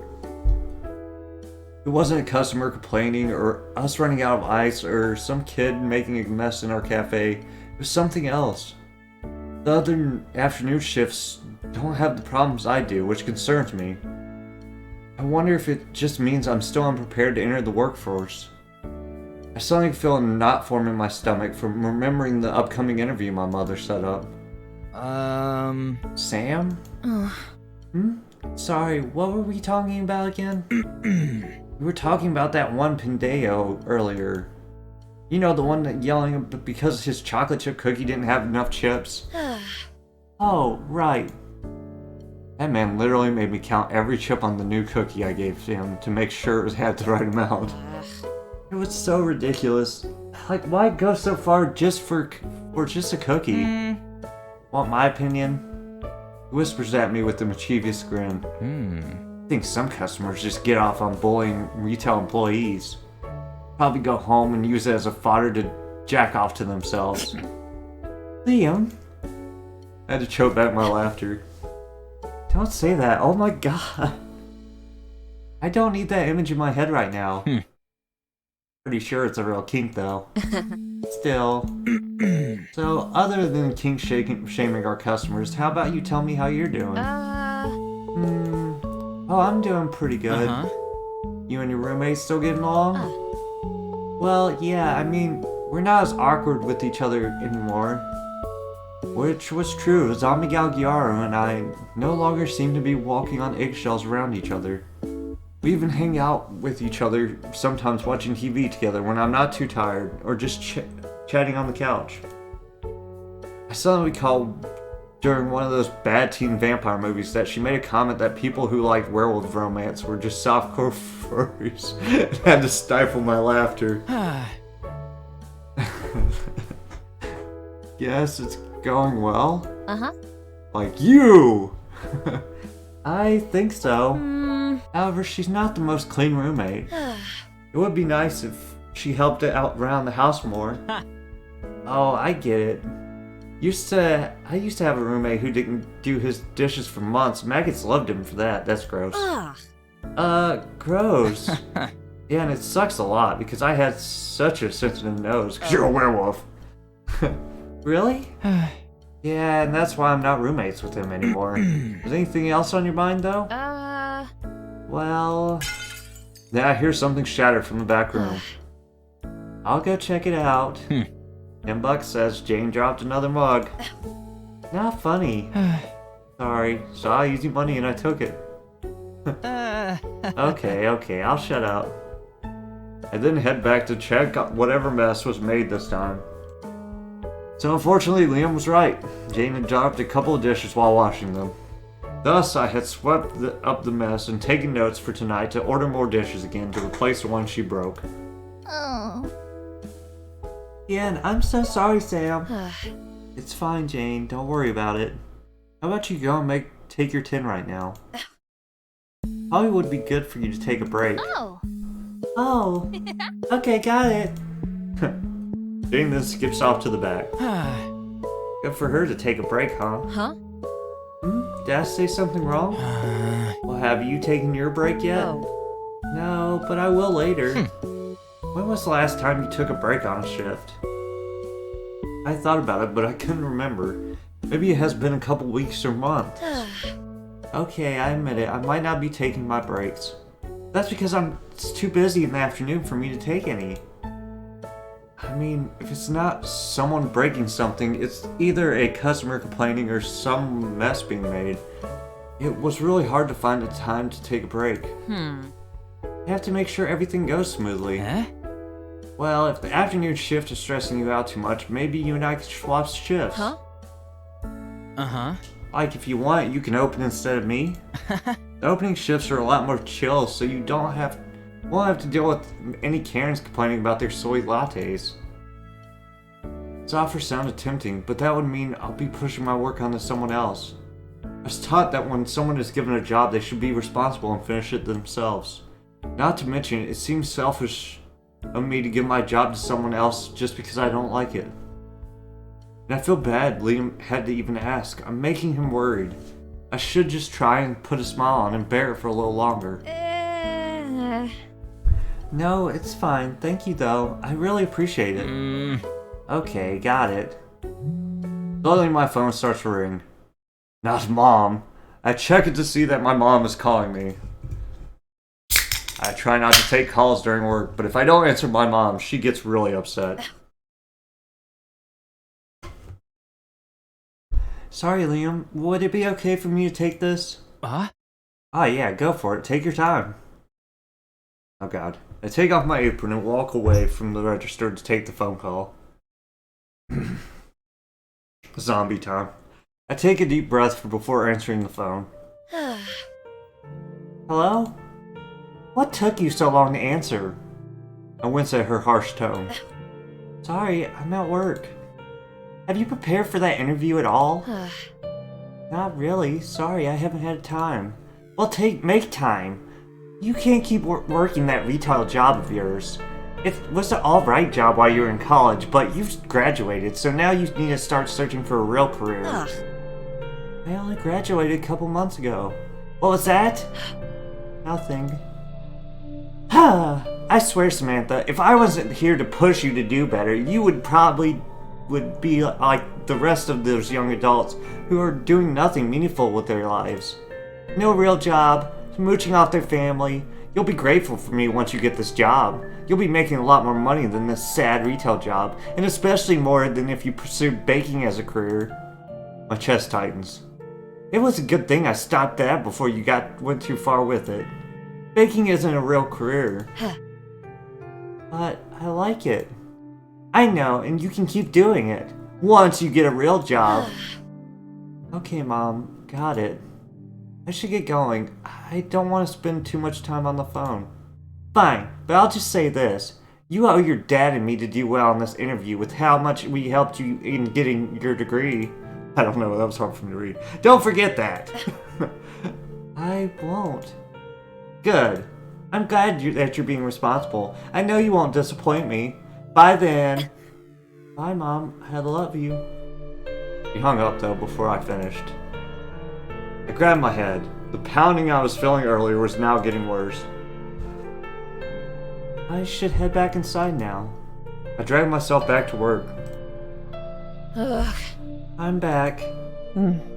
Hey. Hey, Zombie Galgiaru. He was more quiet than usual. I glanced around the apartment and noticed that none of the chores was done like I asked. Oh god, she's gonna snap on her. Ugh. Zombie Galgiaru, do you do any chores like I asked? I cleaned up the food. Huh? That's all you did? What about dishes or sweeping? You only complained about the food, so that's all I did. That's the only thing you pointed out to me, so I did it. Why are you getting pissed at me for? That made me snap. Because I also asked you to help me with the chores. Yeah. I can't do them all by myself when I'm already exhausted from work. I get that maybe you don't like cleaning, but that doesn't mean you can skip out on them. Oh, you're being, well. Like you think I love listening to customers complain or having to constantly putting out fires at my job? No, I don't. But I do it because I have to. Sometimes you have to do stuff that you hate. That's what it means to be an adult. Ugh. So, is that too much to ask for you to just grow up and help me out a bit? Grow up a bit and help out instead of sleeping all the time? Yeah. Just because you're dead doesn't mean you have to be a deadbeat too. Take deep breaths in order to catch my breath. Aw. I could see the hurt in her face. I immediately regretted everything I said. Tell me, Galgiaru, I ran off to the bathroom and slammed it shut before I could finish. What have I done? I slumped down on the couch and put my face in my hands. I can't believe I said all those horrible things. I typically never get angry. I can only recall a few times I've ever had an outburst like that. Still, I've never redirected my anger at someone like that. Maybe my work has been taking a toll on my mental health more than I thought. Is this what happens with all jobs? Have it take its toll on you mentally until you're hurting those around you? If I take that accounting job, will I continue to change me for the worse? There's no time for me to worry about that now. For now, I need to figure out a way to apologize to Zombie Galgiaru. Stare at the bathroom door. But it doesn't look like she'll leave anytime soon. What should I do? Try talking to her through the door. I gently knock on the door. Zombie Galgiaru? There was no reply. Zombie Galgiaru? Take a deep breath. I'm sorry. I should not have yelled at you, no matter how frustrated I was. It's just that work has... No, that's not right. I shouldn't be coming up with excuses. No matter how bad work is, I had no right to say those things to you. Think about how I acted, and I could feel my chest tighten again. I'm so sorry. I'm so sorry, Zombie Galgiaru. For what I did, I wouldn't even be surprised if Zombie Galgiaru wanted to leave. Thinking of the fact I would never have another dinner with her again, or hear her welcome me home again, and have her presence, which I had gotten used to, be gone. My eyes began to sting. I am so sorry. It's okay if you don't want to stay here anymore, but please just know I regret how I acted. There was still no reply. I'll go and give you some space. Suddenly, the door swings open. I don't recall saying I wanted to leave. Huh? Miguel Gyaru. We just stood there silently for a while, unsure of what we both should say. Realizing that Zombie Galgiaro was probably still upset with me, the tears that I had been holding back started gushing down my cheeks. Don't do that. I'm sorry. I can't stop. I just... I tried wiping my eyes, but to no avail. However, suddenly I could feel my body being pulled down and felt my face being pressed into a soft white cotton shirt. I realized that Zombie Galgiaro had pulled me in for a hug. Look, I'm not upset anymore. I get that stress got to you and you just got angry. I do the same crap when I'm stressed. So I forgive you, okay? Besides, I'm partly at fault too. You went wrong about me freeloading off of you. So please, just stop crying. I really don't know how to deal with tears. Okay. Cool. She lets me go and I stand up straight, wiping the remaining tears from my eyes. I just realized... Oh god. You're really short, Zombie Galgiaru. You want to say that again? I started laughing, glad that the tense atmosphere passed. But there were still some things that need to be settled. I think we should talk about what happened earlier. Yeah, I agree. Shouldn't have yelled at you earlier. I'm sorry about that. I guess when I saw that some of the chores weren't done when I asked, it made me feel hurt that you didn't care to help me out. But if you dislike chores a lot, I guess I can't really force you to do them, but... I don't know how to clean. Huh? I take a moment to take in what she said, and then I recall earlier about our encounter. I asked her to pick up after her food and do some chores. The only thing I specifically gave her a task on was the food. The chores part I kinda left open-ended because I assumed she knew what I meant by chores. When I got back, she did clean up her food, but everything else was not done. But if she doesn't know how to clean then of course nothing else would be done. Why didn't you tell me? What? It's freaking embarrassing. I mean, being at my age and not knowing how to clean. I had to hold back my laughter. Why didn't you just ask me for help then? I guess I'm just not good at asking for help when I need it. Why does that sound familiar? Besides, you already seem stressed at work. I didn't want to stress you out more by asking you to teach me how to clean. I felt touched by Zombie Galgiaro's words. God, I think this is the first time someone thought of me first. Not to mention, seeing this vulnerable side of Zombie Galgiaro was a little endearing. But she didn't have to be embarrassed. Zombie Galgiaro, plenty of adults out there don't know how to clean properly. Some were never taught properly by their parents, and honestly, I would blame the parent more so than the child. But you shouldn't feel ashamed of not knowing how. Thanks. Besides, you do have amnesia, so it shouldn't be a surprise that you have to relearn some things. Yeah. But at least now I know.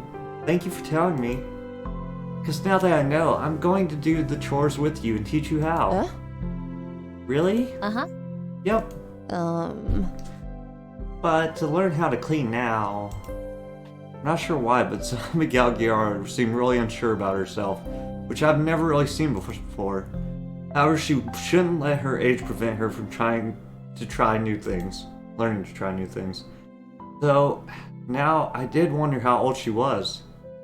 It's never too late to change. Besides, at least you're learning now than never learning how, right? True. Good, then let's start. First things first, I'll show you how to do the dishes. Come on, let's go to the kitchen. Wait. Hi, why are you... Never mind. You don't really have to go this far for me, though. I don't have to, yeah. But I want to. I walk off and head to the kitchen. Got That's what's confusing me. After explaining to her where everything was located, Zombie Gal Gyaru and I began doing the cleaning together. Having both of us tackle the task made it easier and also fun as we chatted in between the tasks. Additionally, I could tell that Zombie Gal Gyaru was slowly getting used to cleaning, as her movements, which were clumsy and hesitant, became more relaxed with each task. It didn't take us long to finish cleaning, and so we moved on to making dinner. I had Zombie Gal Gyaru chopping up the vegetables while I seasoned the chicken. Remember, be careful with the knife, it's sharp. Obviously, you don't have to tell me.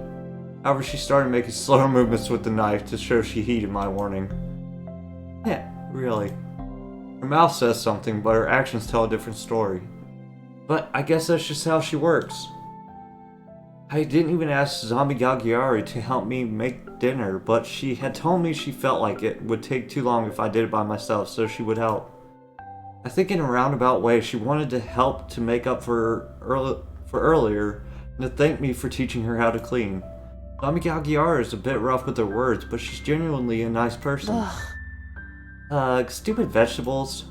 Which is why she's cutting those vegetables for me even though she hates them.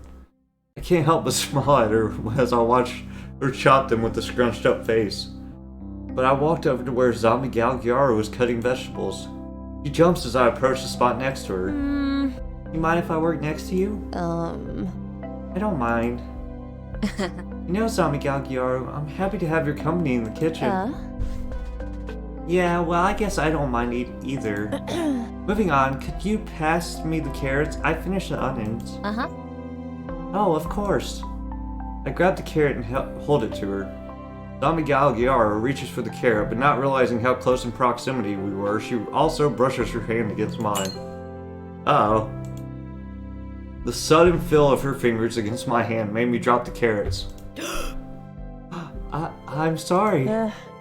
No, it's fine. I'll grab them. As she bends down to gather my carrots, my mind wanders off. That surprised me. I mean, Zombie Gal Gyaru and I went beyond that when she hugged me earlier. It's not as if I dislike it. It was actually nice. Besides, I guess those kinds of things can happen when there are two people in the kitchen. With us two, you know, cooking dinner together like this, it kind of makes us feel like a married couple, huh? What am I thinking? Oh my gosh, that's so embarrassing. I hope she can't tell I thought that. God, stupid Sam. Why did you have to think that? Sam? Yes? No, could she tell what I thought? Was it obvious on my face? I chopped my finger off. She then shows me a stub that was once her finger. Oh my god! Where's the first aid kit? After we both finished dinner, Zombie Gal Gyaru felt like watching a movie to relax, and I decided to join her. As we both sat on the couch, she put some random movie from Netflix. I think they spelled it differently earlier for copyright, but then went back to the right way. However, I couldn't bring myself to pay attention to the plot of the movie. There was still something bothering me. Zombie Gal Gyaru, can we talk about earlier? Thought that we already settled everything. You know, already apologized, and now you know I can't clean for crap. Isn't that enough? I mean, just need you to know I never yell at anybody. It's really weird that I ever do. So you're not doing your part wasn't probably the only thing that upset me. I'm just not sure what else pushed me to act like that. You're kidding me, right? Huh? You're not sure what else? I mean, remember when you yelled at me? I'd rather not. Well, it's something on the lines of, you think I love listening to customers complain or having to constantly put out fires at my job? And I do it because I have to. And also sometimes you have to do stuff that you hate. Or hearing it from her, I can't believe I said such things, but now that she mentions it, it's my job. Bingo. Well, I did kind of realize that earlier, but why is my job affecting me this much? Well, I've been living with you for a couple days, and you're always tired, stressed out, and anxious when you think about work, and more so when you come back from it. But it's not like I can blame you. Any normal person would act like that if they had a job. They had to work at a job that they hated. Huh? I don't hate my job. I don't like my job though. No, you're right. I hate my job. What else can I do? What? Do you think is paying the bills here? Besides, I'll quit soon. That accounting interview. I just have to put up with it for about 1 more month, you know? And then I won't have to work there anymore. I don't think that's a good idea. I feel like 1 more month and you'll be a mess, more so than you already are. Hey, I can't deny that. Also, maybe you're right. It wasn't always like this, you know? The job used to be not so bad when I was just a barista. But once they put me as a shift lead for the afternoon and closing, that's when things got too stressful. Just how busy it is with all the customers and all the constant problems going on, and then the feeling like my whole day is gone because I'm there from 12 to 8. You said afternoon and closing, what do you mean by that? Oh, well, there are shift leads for different time slots for when the store is open. You have a shift lead to open the store and manage it in the morning. I'm the one who manages the store from the late afternoon till it closes. So why not, instead of closing the store, what about opening it instead, since managing the afternoon and closing it is running you ragged? What? I can't just swap hours like that. Why not? You only swap hours for emergencies or important things. Your mental health isn't important? The reason you yelled was because you're stressed from work, so make sure you don't yell again. We should fix the root of the problem, which is your crappy job. I still can't just ask to change my position easily. I mean, isn't it selfish of me to ask to not properly do my job because I don't like it? And I would just cause them trouble. Are your coworkers buttholes? What? No, they're good people. And why are you so hesitant to ask them for help? I guess I just feel anxiety from asking others to help me do tasks that I've been assigned to do. And I'm worried that maybe the reason I'm struggling so much is not because the work is hard, but because I'm bad at it. It'd be embarrassing if they knew that I was bad at my job then ask for help. Oh my god, am I using the same excuses you did earlier? You are. Though, your circumstances are kind of different. Maybe you are just bad at your job. Wow, thanks. But maybe you are bad at it because you dislike it. I mean, who would be good at something they dislike doing? But more importantly, if you need help, you shouldn't be afraid to ask for it. A bunch of your coworkers seem to ask you for help all the time. About time you pull out the receipts and get them to help you. Besides stressing yourself out by thinking you can do everything, it's just self-destructive. No one can do everything by themselves since sometimes you need help. Look at me, I just learned today. I think you should ask your coworkers for help. Okay, I'll try. It would be nice to have a break, so I'll try asking Liam if he can swap hours with me tomorrow. He's the one who usually opens. Hopefully he won't mind. Pick up my phone to text Liam. He said okay. But what if I hate opening too? It might be just as stressful or more so than the afternoon. You won't know till we find out, I guess. Right, I guess since I'm opening tomorrow, I should head to bed now. Night, Zombie Gal Kiaru. Night.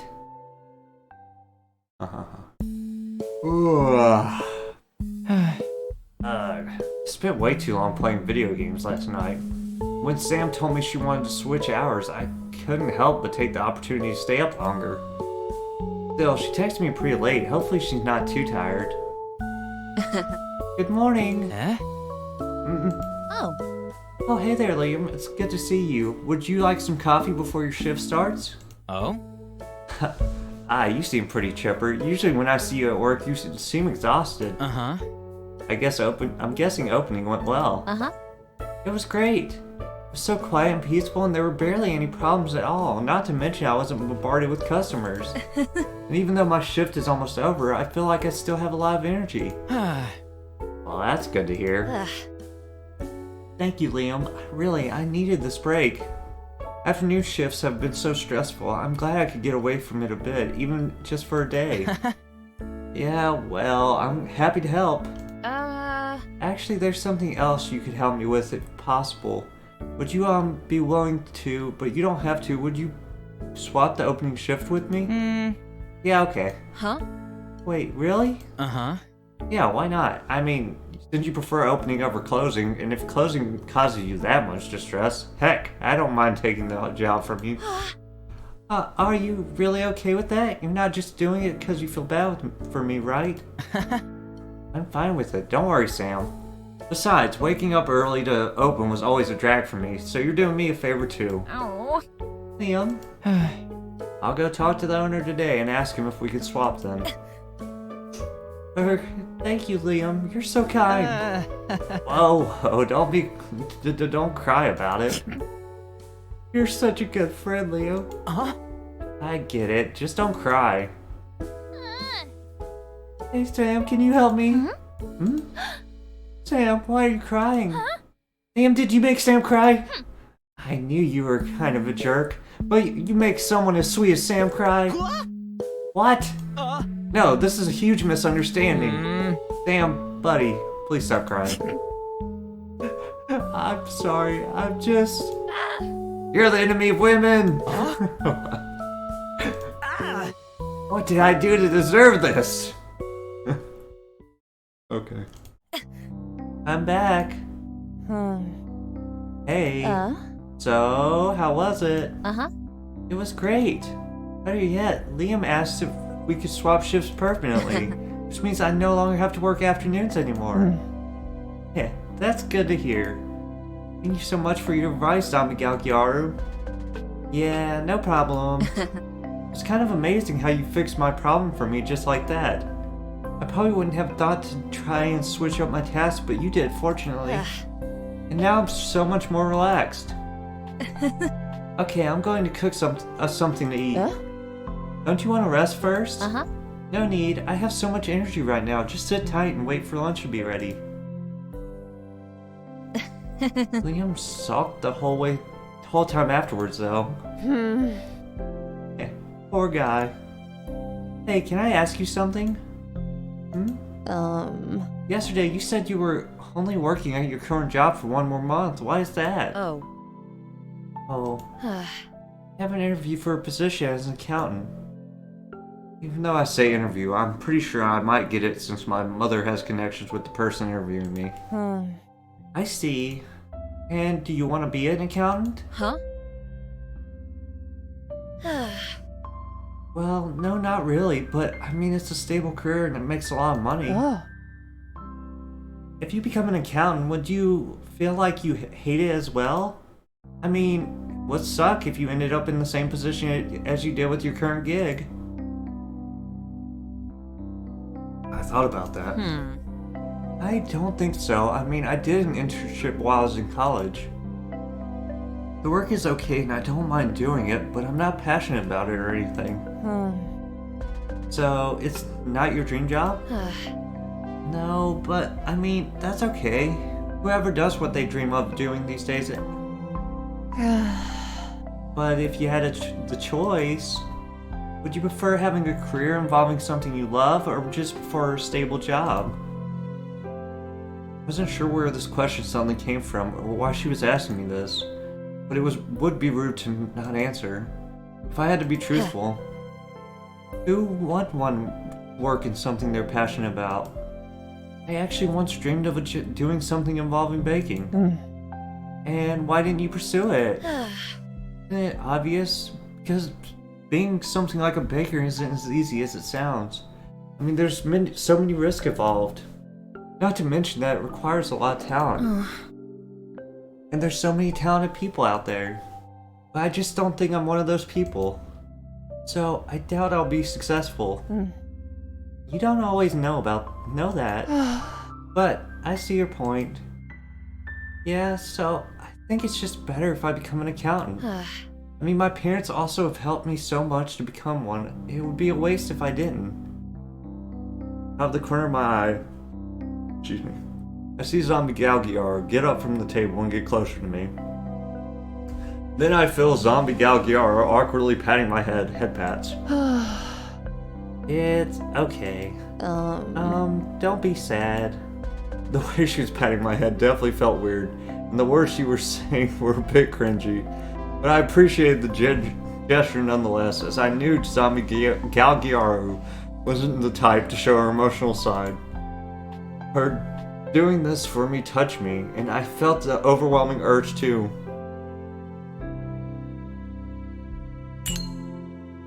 I embraced her and wrapped my arms around her waist. Oh.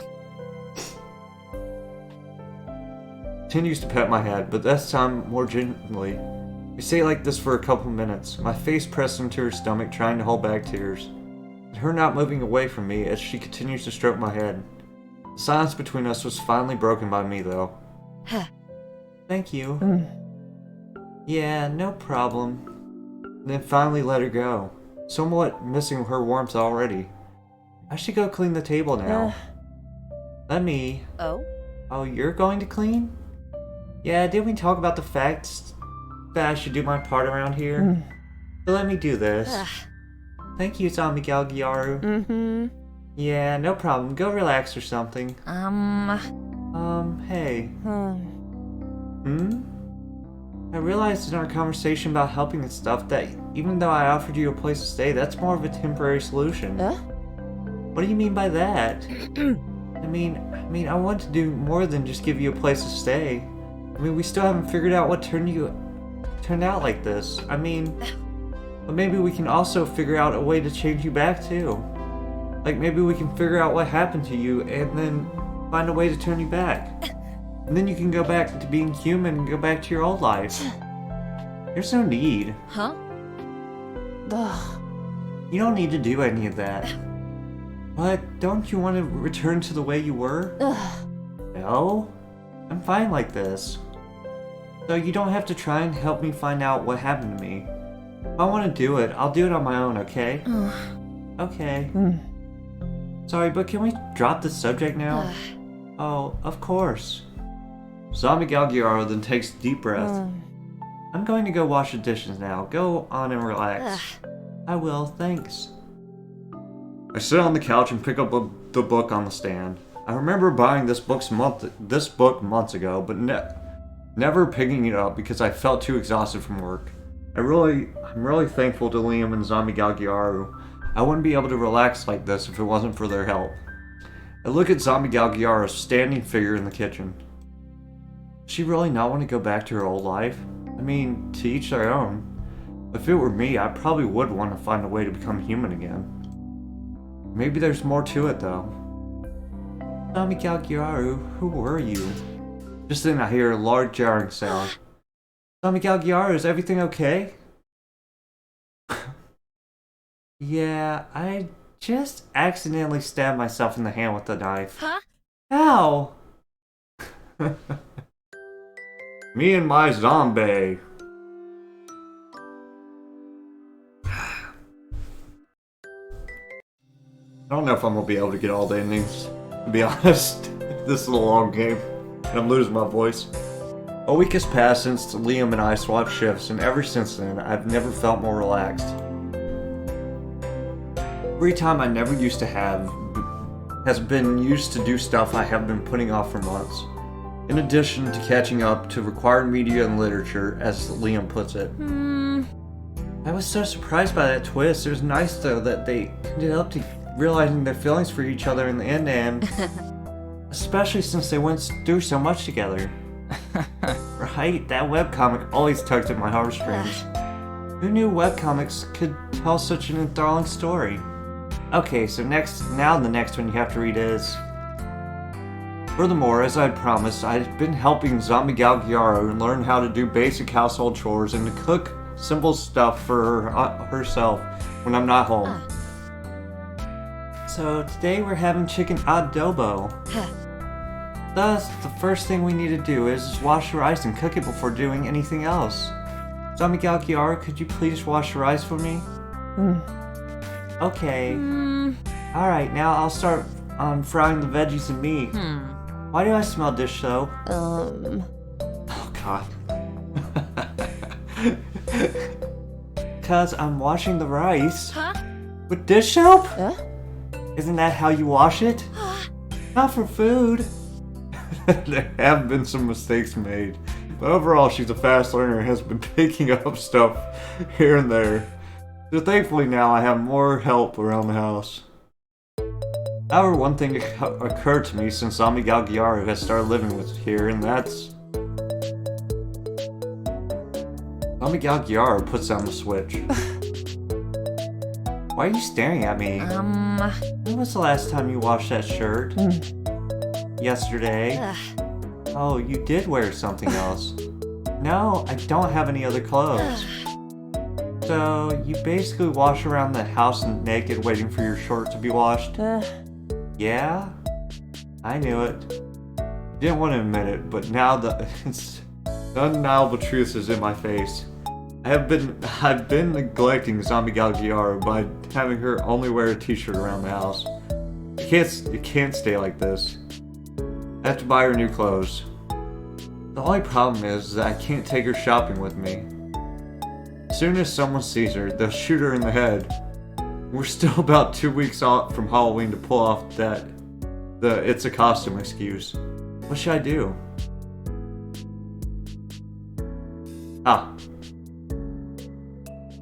I don't want to put Zombie Gal Giaru in any danger, but I also don't want to go shopping alone.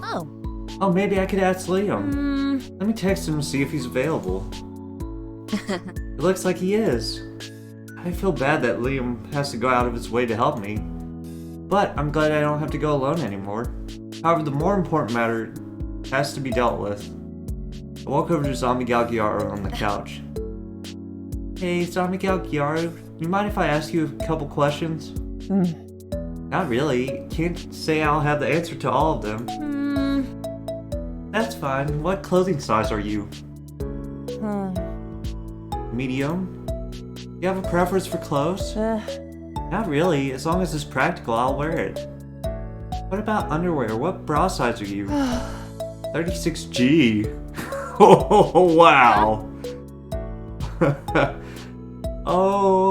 Okay. G? She had the same response I did. You're a G cup. Yeah, what about it? Nothing. Sorry, I got surprised. But thank you. I'll be back soon, okay? Got it. Stay safe then. I will. Take care of yourself. I can't wait to surprise her.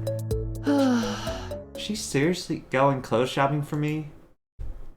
I wait outside the store. I wonder when Liam will be here. Hey there, Sam. Oh, good morning, Liam. Morning to you too.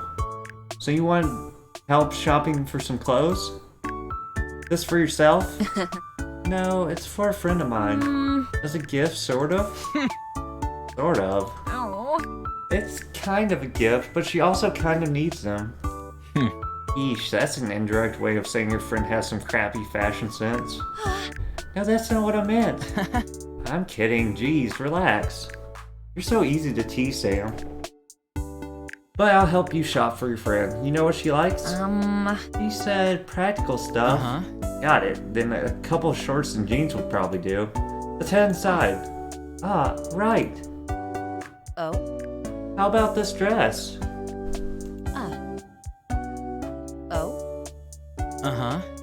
Yeah, that looks nice. It would be great to wear out. Oh, she can't wear it out, but she'll wear it around the house. Huh? Oh, this pajama set looks cute. So cute. I should buy this for her too. But this one has a dessert pattern on it. Since she loves sweets, she might like that one. I can't decide. Okay, I should buy both. Yeah. Liam, take a look at these socks. What do you think? Sam? You think you might be buying too much for your friend? Look at Liam struggling to hold all the clothes I got. Liam, I'm so sorry. Here, let me help. No, it's fine. I got it. I'm so sorry. I just liked shopping, and I was having so much fun with you. Oh well, I'm having fun with you too. Though I admit, I was kind of worried when you invited me here to be your pack mule. I didn't, I swear. Yeah, well, if you did, I wouldn't mind. Want to keep looking, though? Yeah, sounds good. Liam and I continued to shop for clothes together, all while chatting with each other at the same time. The conversation jumped from one topic to the next. Somehow, the topic has stranded onto Zombie Gal Gyaru. So, you see, she wanted to surprise me to try by making dinner on her own, but she didn't realize she had swapped the measurements for salt with the sugar. So in the end, we basically had sweet mashed potatoes for dinner. But I still appreciated the effort. Really? You sure she didn't do it intentionally? Given how much she hates eating vegetables, she might have. But I can't really get upset at her. She's done so much for me. How so? Well, I reflect on how Zombie Gal Gyaru's existence has led to so many changes in my everyday life.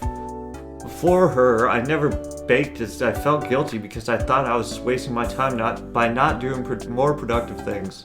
But now I have been baking regularly and don't feel as guilty for enjoying the task as she has given me a reason to do it.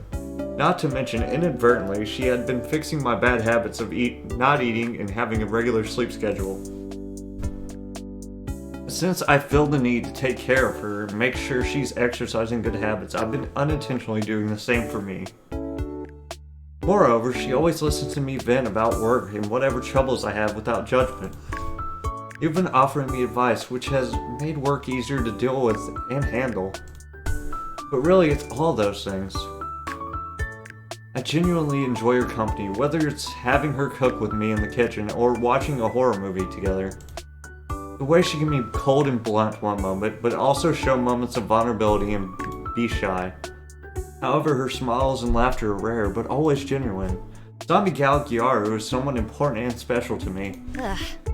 She's special to me. Just being with her makes me warm and happy. She can come off as distant, but she's truly a very kind person who just has trouble expressing herself. That doesn't mean she's a cold person. On the contrary, I think she's one of the most passionate and soft-hearted people I know. Wow, I feel suddenly embarrassed for some reason. That's some seriously sweet things to say about one person. I like to say nice things about the people I care about. Says, because of that, I'm embarrassingly sweet. I can tell. By the way, out of curiosity, when did you and Zombie Gal Gyaru meet? Oh no. Well, why do you ask? Just recently, you seem to have changed. Is it a bad change? Nah. Not at all. I mean, we've known each other for 2.5 years, and you always seemed a bit fragile. Not like in the way men call girls fragile, so don't look at me like that. I meant, you seem stressed a lot, and seem to be on the brink of falling apart. I always wanted to try and help you out, or at least talk to you, but since we were that close, I wasn't sure if it was my business. Wait, but since... I think we're supposed to say, but since we weren't that close. And when I tried to hang out with you, or to get to know you better, you were either busy with school or something. So I eventually stopped asking, since I felt I was being a bother at that point. Then I tried to help out anyway I could while we were at work and tried to make things easier for you. But you were kind of reluctant to accept my help, and I didn't want to force it on you either. Think of the numerous times in the past that Liam had asked to hang out after work or had offered to take some tasks on my hands. I realized he was right. Despite him constantly reaching out to me, I never really took up any of his offers. I had been pressured by my parents to get good grades in college, so the majority of my time had been spent studying, leaving me with no free time, which is why I couldn't hang out with Liam. And at the time when he offered help, I had still been afraid to be a burden to others. So I tried to handle everything on my own, even when he offered his help. Even before Zombie Gal Gyaru, Liam had always tried to help me out. I can't believe how I realized it just now. But over the last couple weeks, you changed. You seem more relaxed and confident. And that's because of Zombie Gal Gyaru, right? Maybe, yeah. I knew it. You know, I'm kind of jealous of Zombie Gal Gyaru. As selfish as it is to say. Huh? What? Why? I don't know. She was able to help you so much in just a few weeks, and I've known you for 2 years. And yet, I couldn't do the same for you. I felt taken aback by the sudden confession from Liam. Not to mention how he genuinely seemed to feel guilty that he couldn't have done it more for me. But he shouldn't think that because he's special to me too. I'm going for the polyamorous ending. I just maybe if I didn't try hard enough to reach out to you. Wonder if I tried harder if I could have done the same for you. Don't say that. It's true that Zombie Gal Gyaru has helped me out a lot out. But so have you. Like when I took in that stray cat, you immediately gave your help to me. I've liked that having Zombie Gal Gyaru came into my life has given me a chance to get to know you better. I've liked that. I now have someone to call and text when I need someone to talk to or if I'm bored. I really like your company and you always make me smile and laugh. Like this whole time we've been shopping together, I kept thinking about how fun it is to be with you. How much I like having you around. So you shouldn't feel any regret or if anything. I regret that I didn't take your offers of hanging out earlier. Because I missed out on the possibility of us having many more enjoyable memories together. You're a bright, cheerful, passionate, and wonderful person. And you should never feel bad about not trying hard enough to help me, because you've done more than enough. So please don't ever think you didn't help me enough.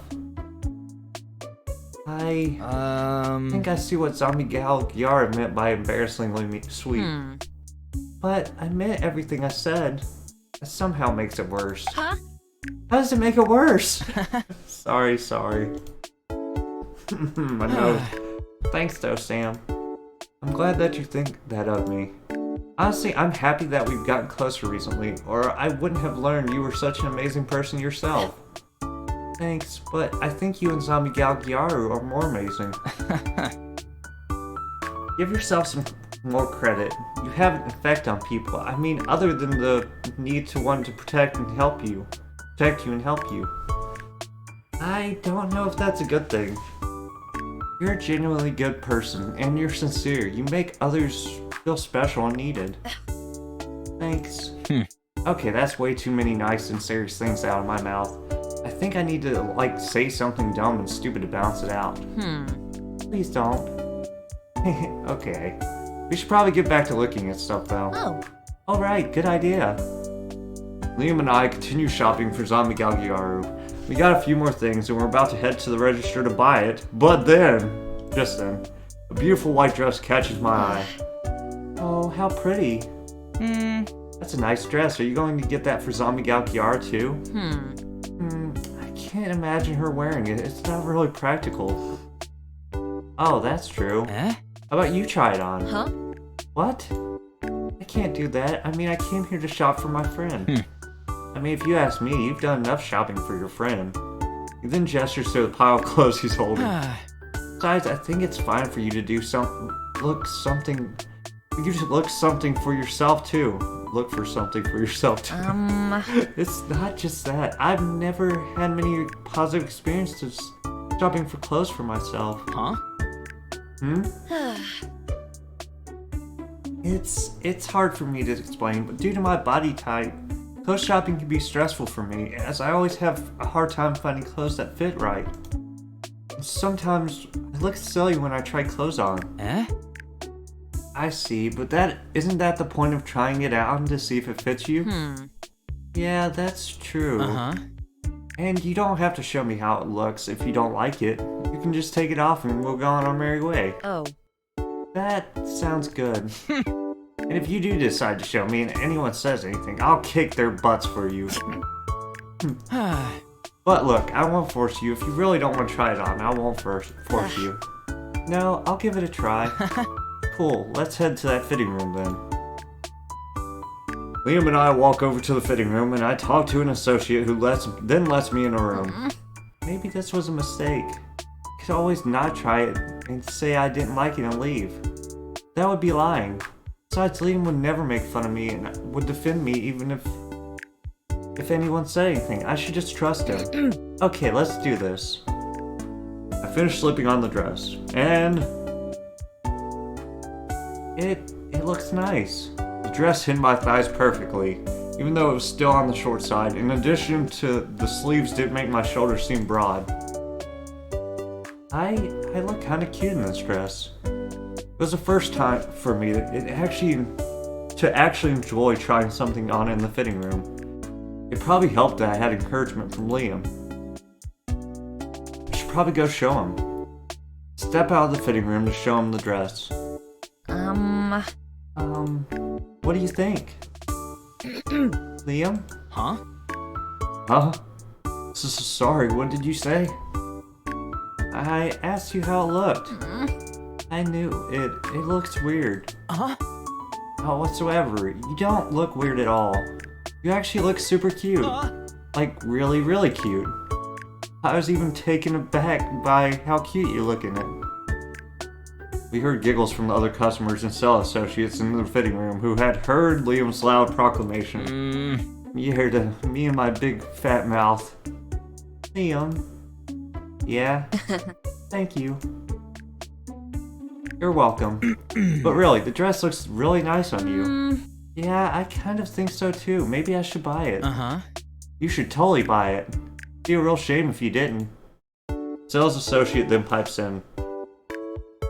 I agree with him on this one, hon. That dress looks really good on you. And I'm not saying this because I work here, but you've got the legs to pull off that dress. See, even she agrees with me. Oh, on the dress looking good on you part, not the nice legs part. Not to say you don't have nice legs, I mean, Dios mio, I need to shut up. Well, I guess then I should buy it. If you don't, I'm sure your boyfriend would be eager to buy it for you. Neither of us tried to correct her. Hey, you guys are cute. Darn tootin'. After we left the fitting room, Liam and I stepped into the line. It seemed we were in for a wait, though as the line was long due to the sale the store was having. Since we'll be in the line for a while, maybe I should try and start a conversation to help pass the time. Wait a minute. What does that mean? I don't know what this could lead to. This case. I don't like what it does. Next to us, I see a display of numerous accessories. However, one specific accessory catches my eye. A small clip with a skeleton on it. Pick up the clip and examine it. Kind of has a goth feel to it, huh? A bit. It also reminds me of Zombie Gal Gyaru. You know, I noticed that Zombie Gal Gyaru's hair tends to get in her way of her face a lot. Maybe I should buy it for her. But would she even like this? I mean, she said she likes practical stuff, but this doesn't seem practical at all. Maybe a more simple clip would be better.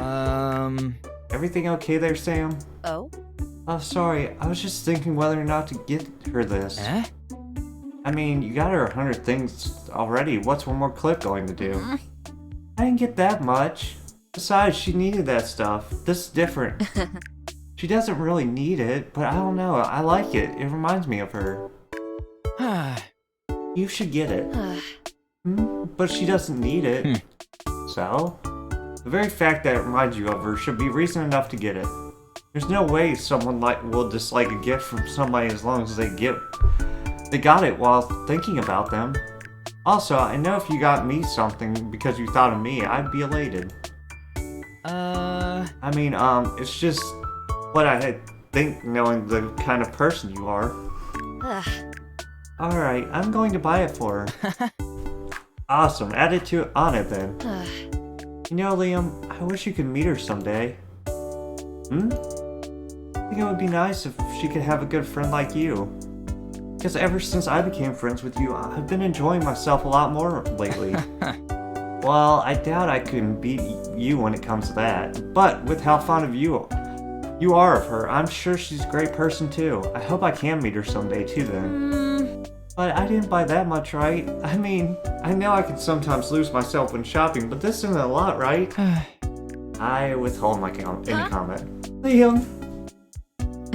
Thank you again, Liam, for coming with me. It's no problem, Sam. Beats going to work anyways. Is everything going okay at work? I know you offered to switch, but if afternoons get too stressful, we can always switch back. Nah. Nah, it's fine. I even prefer how fast-paced the afternoon is compared to how boring opening is. I don't even know how you can enjoy it. It always stressed me out. I'm not sure why I was always so exhausted. Well, maybe because you didn't take your breaks and lunch at all? That's because I couldn't. Everyone needed me on the floor to help them. Well, they didn't need you. You just stayed for them. What's that supposed to mean? Freak. Wait, don't be upset. I didn't mean that in a bad way. I just meant, look, Sam, you kind of bent yourself over backwards to trying to please everyone. And I think that's why you got burnt out so fast. You kept trying to push yourself just to help others. It's almost as if you were afraid to disappoint them if you weren't constantly at their beck and call. It was honestly hard to watch. I'm so sorry that you think that wanting to help other people and being there for them is so bad. That's not what I meant at all. What I meant was, I should go head home now. Good night, Liam. Damn, wait, I'm sorry. What the heck, dude? I didn't hear the rest of what Liam said. I left as quickly as possible, and I didn't want him to see me crying from what he said. How could he say that to me? I mean, I know he said those things out of concern, but the way he said it made it sound as if I was some pathetic pushover who couldn't reject anyone. What's so bad about pushing yourself a little to help others anyway? I should get home soon. Zombie Galgiara is waiting for me. I'm back. Hey, something wrong? No, but I need to shower. Okay. Also, here, these are for you. I dropped the bags onto the ground. Why the frick are there so many bags? I'll start on dinner after I shower. Why are there so many clothes in here? Zombie Galgiara and I sit across from each other as we eat. However, unlike our usual dinners, there wasn't the usual chatter.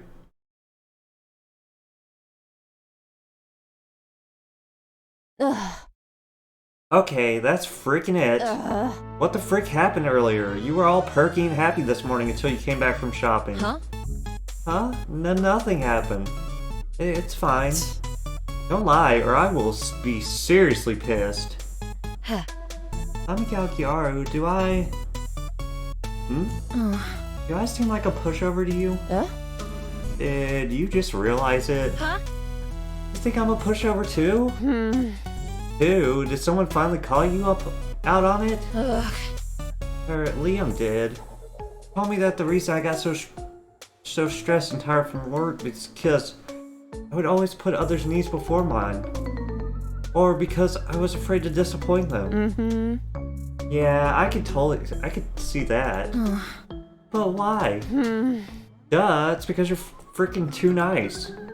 I mean, just from what you tell me about work, it's pretty obvious that whenever a problem happens, everyone goes to you and asks you to solve their problems. And because you're too nice, you never reject helping them. You make yourself so available to them.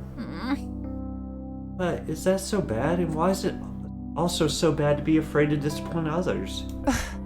It's bad when they start to use you for it. I guess I'm no different from them since I'm using you too. What do you mean by that? I mean, look at me. I'm basically living here without doing any work and you just spend a whole lot of money on me. Here I am talking crap about your coworkers when I'm probably worse than them. Instead of being a monster, I'm more of a parasite. You're not. You never asked me to do those things. That's different from what they're doing to me. Everyone else, no matter how tired I was or stressed, they would ask me for help. But you always held back. You even tried to avoid asking me for help because you knew I was tired and stressed a lot. So, I did these things for you because I knew you would never ask me for help unless I did it of my own free will. So don't you ever think you're a parasite. Okay. But do you really think my coworkers are using me? Maybe, maybe not. They might not be doing it intentionally. Like I said, it's because you're so selfless and willing to help them. They just rely on you because it's easier than doing it themselves. But there's a point when a person's selflessness can become destructive. Ever heard of the saying, don't take care of yourself first and then you're no good to others? Because it's true. At some point, you would have just tired yourself out from spreading yourself so thin for the sake of others. Huh? Also, why are you so afraid of disappointing others so much? It's not... Maybe it's like that. I pick at my food with my fork. I guess I was so afraid to disappoint others because it almost felt like my self-worth was tied to how well people thought of me. That if they didn't think of me as valuable, I had a hard time thinking myself of being worthy as well. First off, that's ridiculous. If someone only valued you by how much you could do for them or how available you were to them, they aren't worth your freaking time. Also, the zombie gal's gyros visibly tightened her hold on her utensil. You shouldn't let your self-worth be tied to how much you can offer a person, because some people wouldn't do the same for you. Tying your self-worth to how much use you can be is only going to keep hurting you. Zombie gal Gyaru stiffens when she hears her name. Sorry, I lost myself for a moment. That's my 2 cents on the matter. I think your friend Liam was right. You can't go and try to please everyone. I thought about what her and Liam said carefully. I recalled the numerous times I pushed myself to do overtime or cover someone's shift despite how tired I was. Or the times I didn't take a break or lunch because I was afraid someone might need me when I was gone. Excuse me. And the many times I wanted to say no to someone at work but was too scared to. You guys are right. I really do push myself for the sake of others, huh? But how do I fix it? Start considering your own needs more. No one will judge you for doing what you have to do in order to take care of yourself. And if they do, then they can kindly frick off. It's a little easier said than done. Let's start practicing. Okay. Now I feel bad for how I treated Leon. If that's the case, then tomorrow you should apologize to him. Yeah, though I wish there was more I could do. Oh, I know. I think I know what to do. I'll give him an apology gift. I almost forgot. Hold on, Zombie Gal Gyaru. I ran off back to the shopping bags. Here. What is this? Hair accessory. I notice your hair sometimes gets in the way of your face, so I thought you could use it. Also, it reminded me of you. Takes it from my hands and puts it in her hair. There you go. Doesn't hold back that big at all. How is it? Looks cute on you. Thank you. I like the gift. I'm happy to hear that. I watch the entrance for Liam's arrival. Soon he walks in, looking nervous. Liam! Sam, I'm so... No, wait, let me talk first. Okay. I'm sorry. Huh? Oh, he said it. What you said before, you were right. I do stress myself out by putting others before my own needs. I just don't think I wanted to admit it, as I had thought that was the natural thing to do. I got defensive when you said it was wrong of me to do so. But you were right, because I was so afraid to disappoint other people, I ended up hurting myself in the process. And instead of taking what you said and reflecting on it, I had gotten defensive and hurt you. So I'm sorry, and I hope you forgive me. Yeah, I forgive you, and I'm sorry for saying what I did. I probably could have been more elegant on how I went about it. That's true. Oi. Hey. It's just Sam. I've been in your shoes before. Pushing yourself to do stuff you don't want to do just to satisfy others. You just can't make everyone happy. Especially not at the expense of your own happiness. And that's all. I just wanted to make sure you're happy. Thanks, Liam. Wait, thanks, Liam, what? Eh? Oh, wait. Thanks, Liam, I really appreciate that. I wonder what experience Liam is talking about as well. Glad that's settled then. Oh, there is one more thing. Huh? I take out the plate of peanut butter bars and hold it out to Liam. I made these for you as an apology gift and a thank you for everything you've done for me. You made these? Like with your own 2 hands? Yeah, how else would I have made them? Ay, Dios míos, this is the happiest day of my life. He can be so cute yet silly. I'll pretend I didn't hear what he said for his own sake. He takes the plate from my hands. Thanks, Sam. I'll make sure to enjoy these. Please do. Sam! Sam, help! The printer for the receipts is jammed. Actually, Jane, I can't. I haven't taken my lunch yet, and I was going to take it now that since Liam's here. Oh, I'm so sorry. I didn't realize that. But what should I do about the printer? I'll show you how to fix it. Don't make that face. I'm trying to help you here. And you better listen when I teach you. I'm not gonna be like Sam and baby you. Fine, since I don't want to bother Sam on her break. See ya, Sam. Enjoy your break. Maybe she's not Frankenstein. She can do big farms, though. Is those peanut butter bars? Oh my god, they smell delicious. Let me have one. No way. Hands off. Sam made these for me. Alright, time to rest. I'm back. Welcome back. So, how did it go? I took all my lunches and breaks today and was able to say no when someone asked me. How old are you to sound proud of the fact that you said no to someone? Hey, this is a big achievement for me. You could praise me at least. Bend down. Okay. I bend down. Zombie Galgiar places her hand on my head. You did great today. I'm really proud of you. She then pets my head. Thank you. Takes her head from my head and I straighten up. How about we start on lunch together? Sounds good. Zombie Galgiar and I then head for the kitchen. I didn't tell Zombie Galgiar or Liam, but after realizing my dependency on others' approval of me, I feel as if a huge burden has been taken off my shoulders, and I realize I have great friends like them who helped with that. Chapter 5, Major Dedication.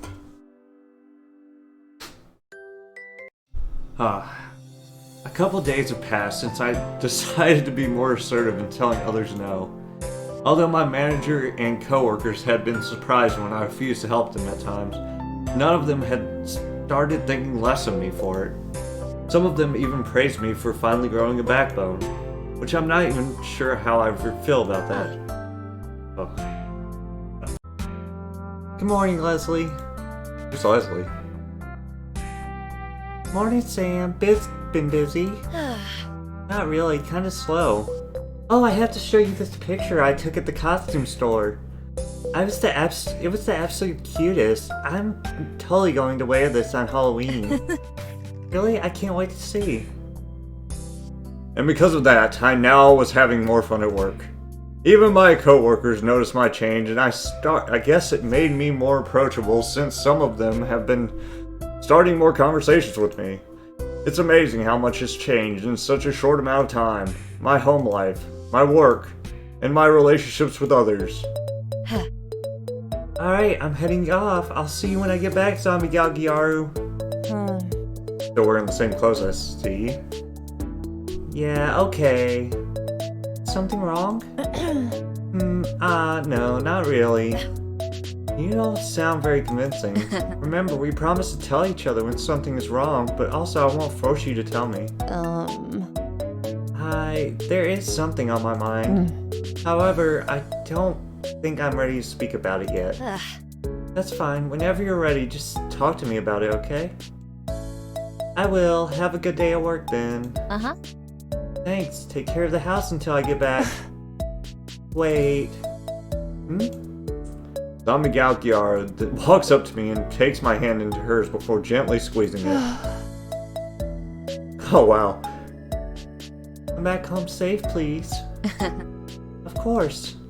I then gently squeeze her hand back before heading out the door for work. So, I would totally recommend you playing it. I can bring a copy to you for work tomorrow. Jane and I have been conversing more recently, mostly about games called visual novels. Oh, like this one. It's the meta, the fourth wall. It's a refreshing change from her calling me to fix the expression machine all the time. I don't know, Jane. So this game, Magical Academy Love Life, is something called a visual novel, but it's basically just like reading one. Why not just read a normal book then? Because visual novels are better. Come on, Sam, give it a try. Oh, I clicked the wrong thing. Ha ha ha.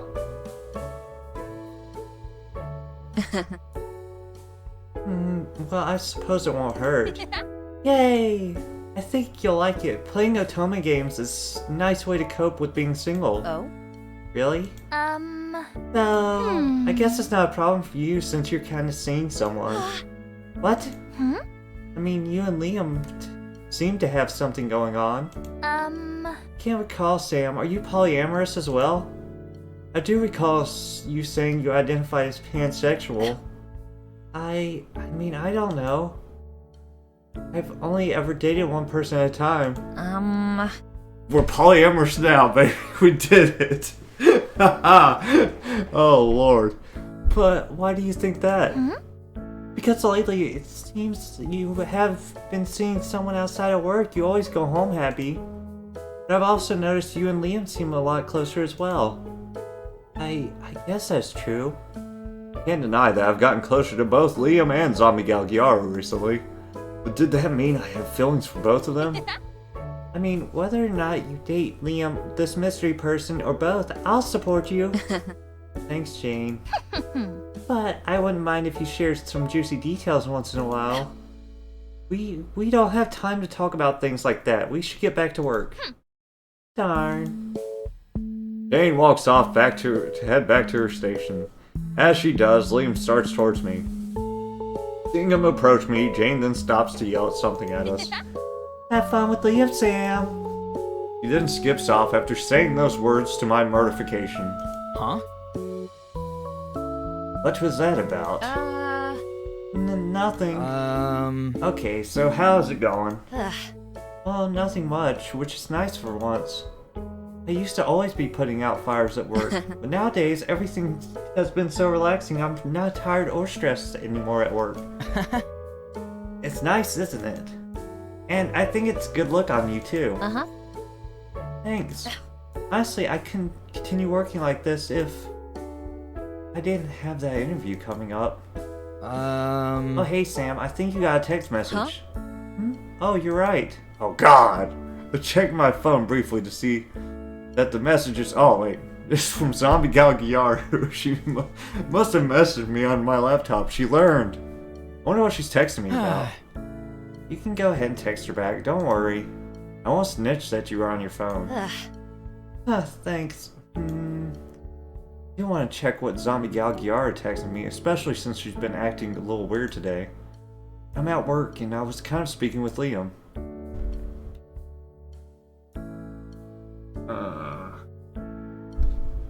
I'm gonna text Zombie Gal Giara. Actually, save. Thanks, Liam. I'll be quick. Take your time. We don't have many customers right now. I go and check my phone to see what Zombie Gal Giara texted me. Hey, what time do you think you're gonna be home? I raised my brow but texted her back. I'll be around 6. Why? Got it.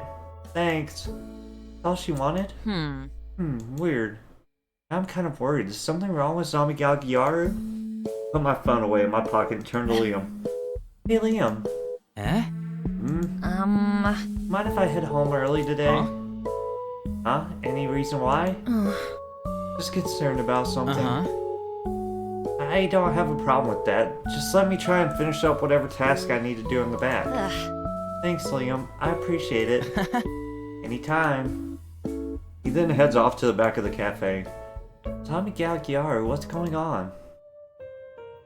As I near my place, I start to ponder on why Zombie Gyaru is acting so weird. Sick? Can the undead get sick though? Maybe she's homesick. Wait, that wouldn't make sense either. She has amnesia. Maybe. She's ready to leave. Cold feeling of dread then courses through my body. I always knew that Zombie Gyaru would leave one day. Just not this soon. Or, I kind of never really thought she would leave. Zombie Gyaru has become such an important person in my life. I guess I just accepted the fact that she would always be there by my side. I never truly thought that one day she would go. I mean, I did tell her that whenever she was ready, she could leave. But even if she's not living with me anymore, that doesn't mean I don't want her to still be in my life. I have to talk to her about this. I walk through the front door and announce my presence. I'm home. I then hear a loud crash and clatter. Zombie Gyaru! I run towards the sound. That name's so stupid. I run towards the sound of the noise in the kitchen. She was making us dinner. Zombie Gyaru, are you okay? See that in front of me. Was this sight?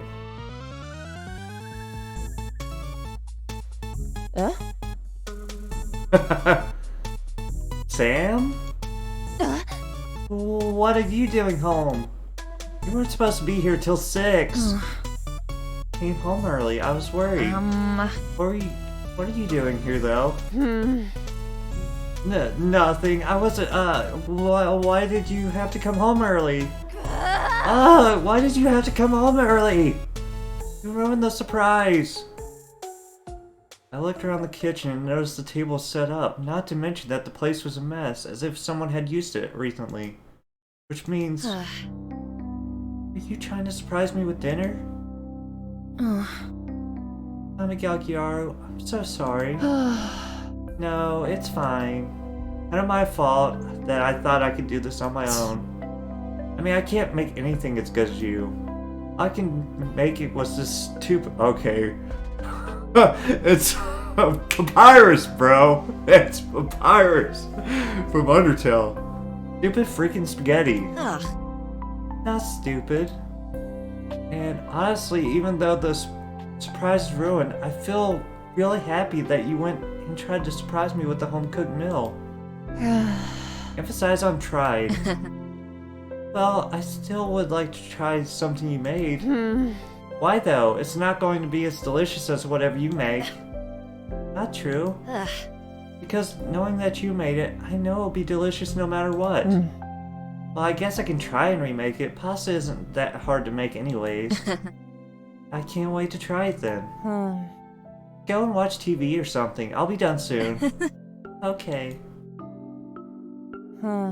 Alright, dinner is ready. Great, I can't wait to try it. Just don't expect too much, okay? Walk into the kitchen with Zombie Gyaru to see the table set up and both our plates topped with spaghetti. Or it's Lady and the Tramp, one of the two. Zombie Gyaru, this looks amazing. You don't have to overdo it on the flattery. No, really, it looks super delicious. I can't wait to try it. Okay. Go take a seat at the table. I grab my fork and dig into the pile of pasta. I bring the fork to my mouth and take a bite. Well? It's amazing. The best spaghetti I've ever had. I doubt it, but whatever. I really appreciate you making this. Other than my family, no one really has made a meal for me. I noticed how her hands were covered in bandages and scratches. I could tell she worked really hard at making this. It warmed my heart knowing how far she went to do all this. But, can I ask though, what's the special occasion? Slowly remembering my earlier thoughts about Zombie Gyaru leaving, I punched the fork in my hand. I wanted to thank you. For everything. For giving me a place to stay and feeding me, for teaching me how to cook and clean, for everything. I don't know anyone else who would do so much for a complete stranger. Most people aren't as kind and selfless and lovely as you. I wanted to find a way to repay you, and this is the only way I could think of. I know it's not much. Huh? Well, why are you crying? No one has ever said those things about me. I did get the occasional compliment that was helpful or smart, but no one has ever told me I was lovely. I'm sorry. I'm just not used to compliments. I laugh weakly at the sad comment I made. Well, I do think of those things. I just wish I could be the same. Huh? What? What do you mean by that? You're amazing too, Zombie Galgiaru.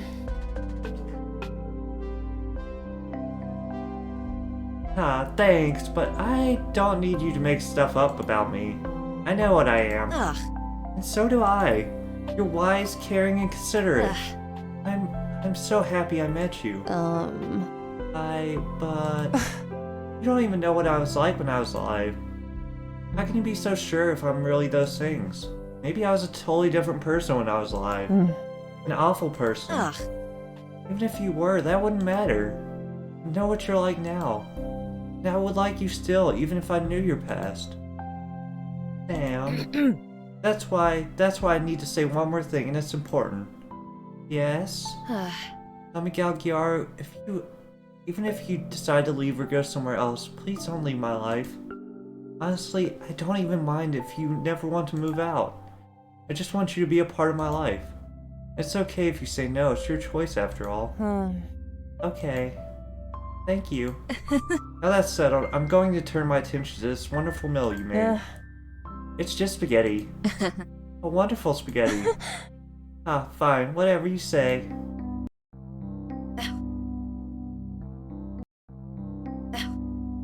Tommy Galgiara, you don't really have to help wash dishes. I mean, you made dinner. I would barely call what I made dinner. Besides, it's fine. I planned to do it alone anyway, but since we both keep insisting on one of us should do it, might as well both do it. Well, okay. We continue to wash the dishes together. However, I noticed there was a piece of soap suds on Zombie Galgiara's face. It seems she didn't notice yet. Oh! I reach over to Zombie Galgiara's face and wipe the soap. That's not what I clicked. Wipe the soap off with my thumb. He looks at me in shock. I couldn't help but blush, realizing that what I did was quite intimate. I did not click the thumb. Oh. No. This is a better one. You had something on your face. Did I? Then places her hand over mine, suddenly realizing that I never took that hand away from her face. Is there anything else on my face? He looks up at me with anticipation. I suddenly feel bold. Oh! Okay. Okay. A very pretty pair of lips. What do you want to do with them? I feel the blood rush to my head. My face reddened with embarrassment. Yet, I still say what I'm actually thinking. I'd like to kiss them. He smiles up at me. And go ahead. Oh, I caress her cheek, stroking my finger down her face before pushing a piece of hair behind her her ear. I slowly begin to bend over to bring my face closer to hers. You're so much smaller than me, and our height differences were more apparent with us standing next to each other.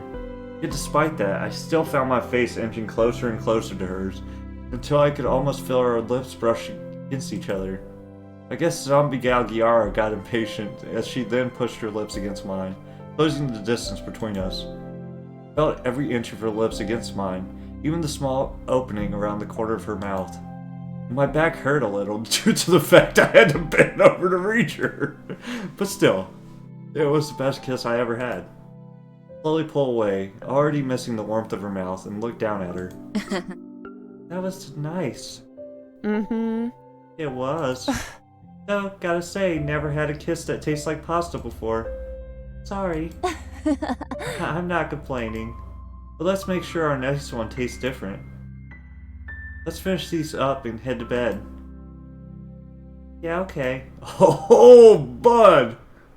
I lay in bed thinking about today's events.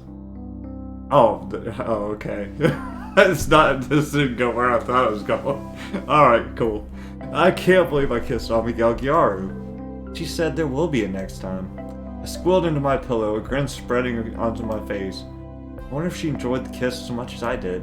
I hope so. I wonder if maybe we might go further than the kissing. I'd be ready for that. I mean, I'm a lot more comfortable with my body now, but I still have bouts of insecurity, especially when naked. Gosh, thinking about all this is making me a nervous wreck. Still, I really like that kiss.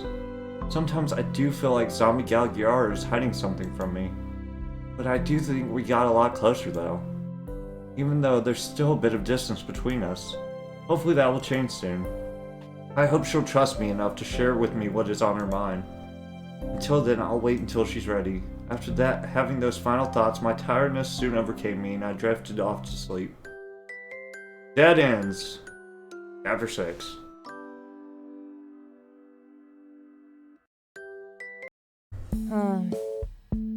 Heading off to work? Tamigyaru. Huh? What's with that response? I turned my gaze away from her.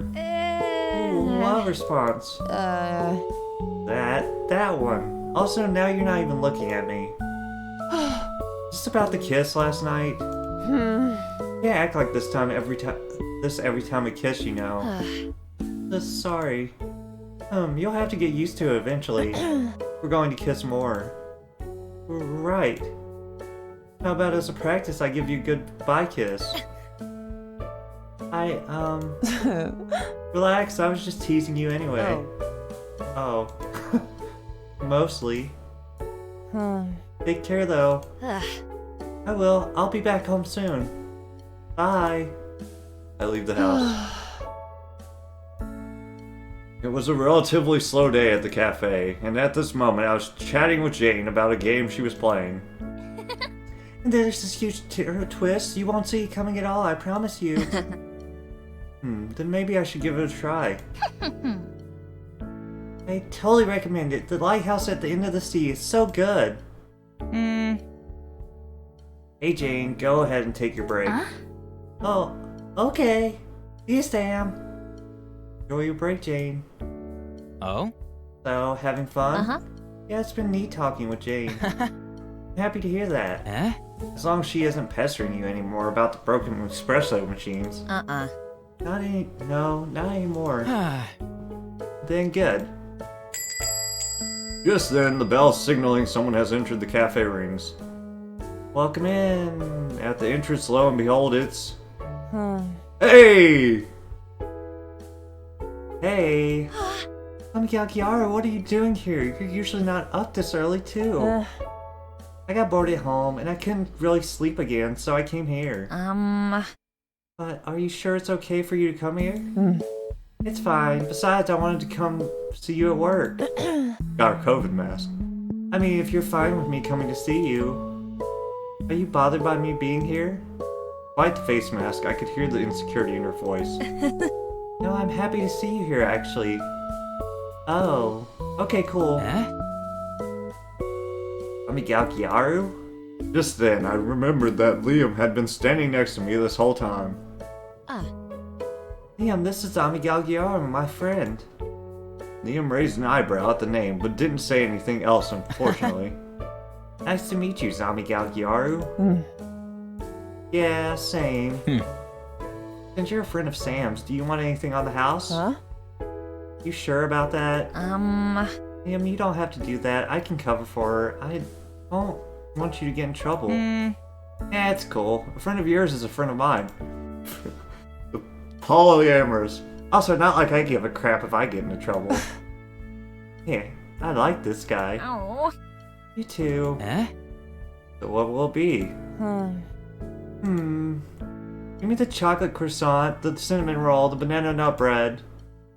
Amigalkiaru then continued to order every sweet bakery item from the coffee shop. With every item she asked for, Liam's eyes grew wider in shock. Oh, I hit the mouse button accident. I'll also take a latte, but put every syrup you have on it till it doesn't taste like coffee. Huh? Every syrup? We've got a lot. Everyone, and extra whipped cream on top. Alright, I think I got it. Go ahead and relax. We'll call you when your order's ready. Mm-hmm. Thanks, I appreciate it. I'll see you when you're off, Sam. Oh? Oh, see you. Zombie Galgiara then walks off to find a seat. Okay, so I might get in trouble. Ugh. Liam, I'm so sorry. Let me cover for her, please. Nah. Nah, it's fine. I was the one who offered anyway. Besides, she can really eat all those sweets. Won't like her stomach hurt at some point? You'll be surprised. Then call me impressed. I say money well spent if she actually manages to consume all that sugar. Though I was surprised that was the friend who had the same name as your cat. Uh-huh. Yeah, that was her. I can see why. She does seem like a cat in personality. Right? We both laugh at this exchange. Ah, but hey, since your friend came to visit, would you like to leave work early to go hang with her? Huh? Huh? Are you sure?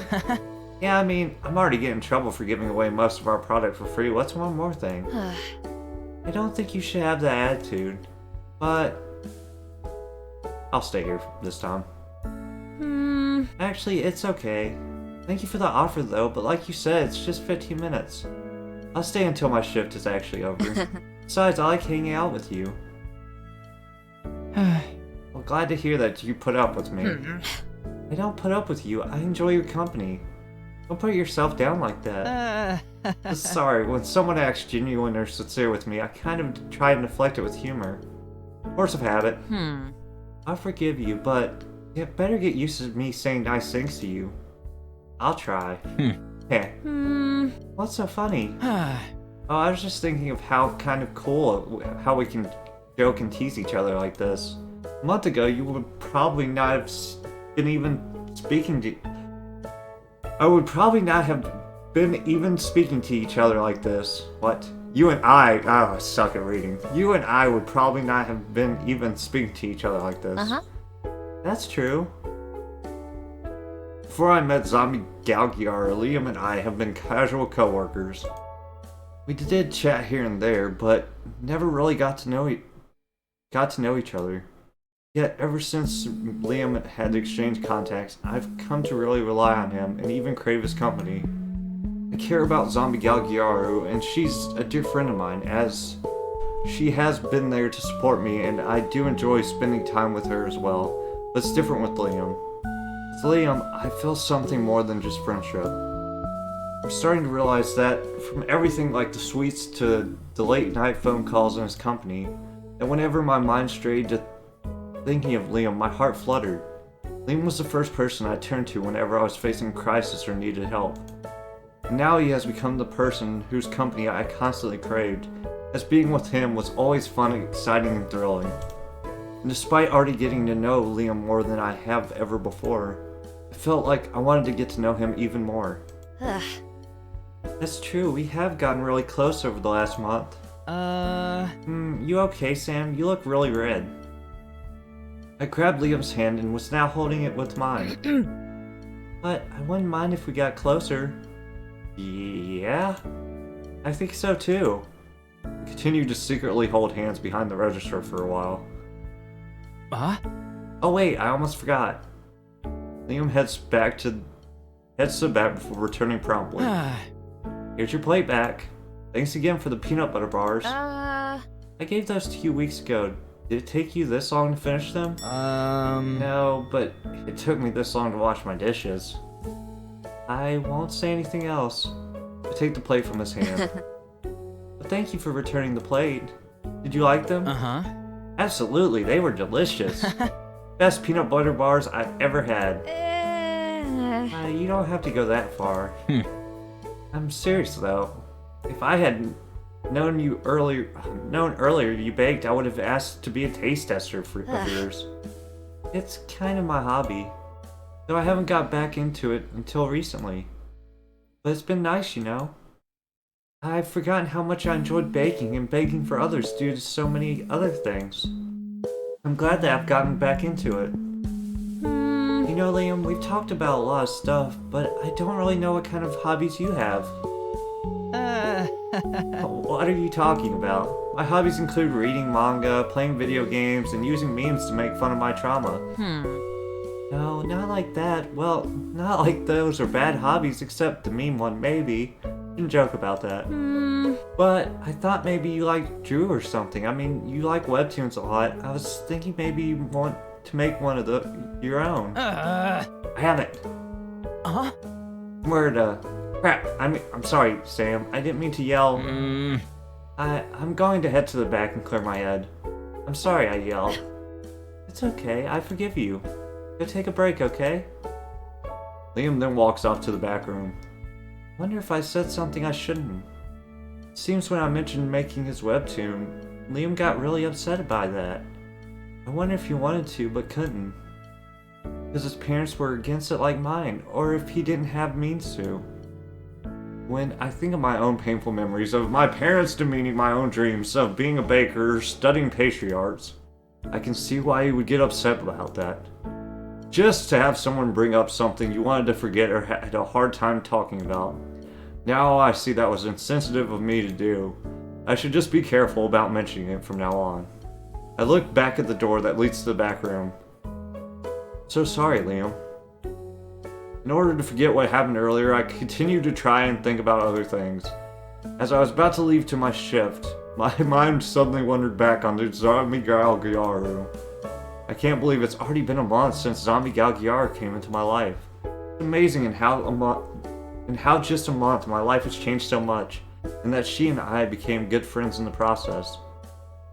With her friendship and support, my home, work life, and relationships have all gradually improved. I just wish there was something I could do for her in return. That's it! Liam! Huh? Whoa, what's up? Aren't you off your shift? Why are you still here? I have something I want to discuss with you and ask if it's a good idea. Oh, okay. Great, so here's an idea I have. That's a great idea. Right? Now I could just need to help setting it up. Would you be able to come to my apartment tomorrow in order to set it up? Whoa, wait, you want me to come to your place tomorrow, just the two of us?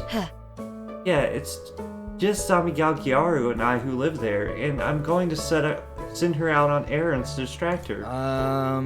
So, then, is this like surprise birthday party? A date? Well, I'm not opposed to it being that as well as if you aren't. Oh, okay, cool. Then yeah, I'll come over tomorrow. Suddenly, the realization that this might be my first real date with Liam hit me. Oh my gosh. When was the last time I even went on a date? Do I have anything nice to wear? The white dress! Wonder what Liam likes. Maybe I should ask him directly. So Liam? Totally unrelated now. Yeah? Oh. You have like a preference for clothes or... clothes? Yeah, like what do you like to see on others? Well... Honestly, I don't have a real preference. I think anything can look good on the right person. Oh. Well, that doesn't help me. What? Ah!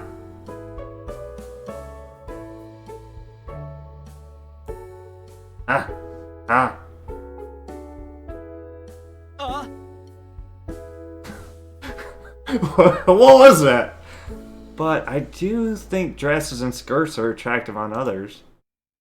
Yes, I can wear that dress I got from the store. Okay, thanks. And you? Actually, let me copy that so I can give that to the creator. Copy.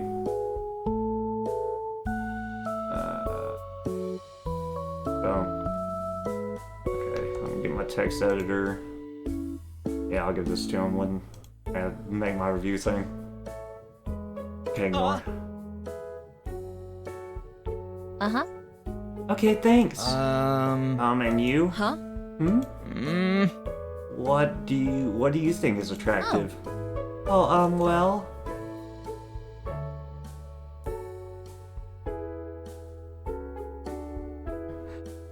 I know he's a werewolf. So I'm about to say hair. Because werewolves have a lot of hair, right?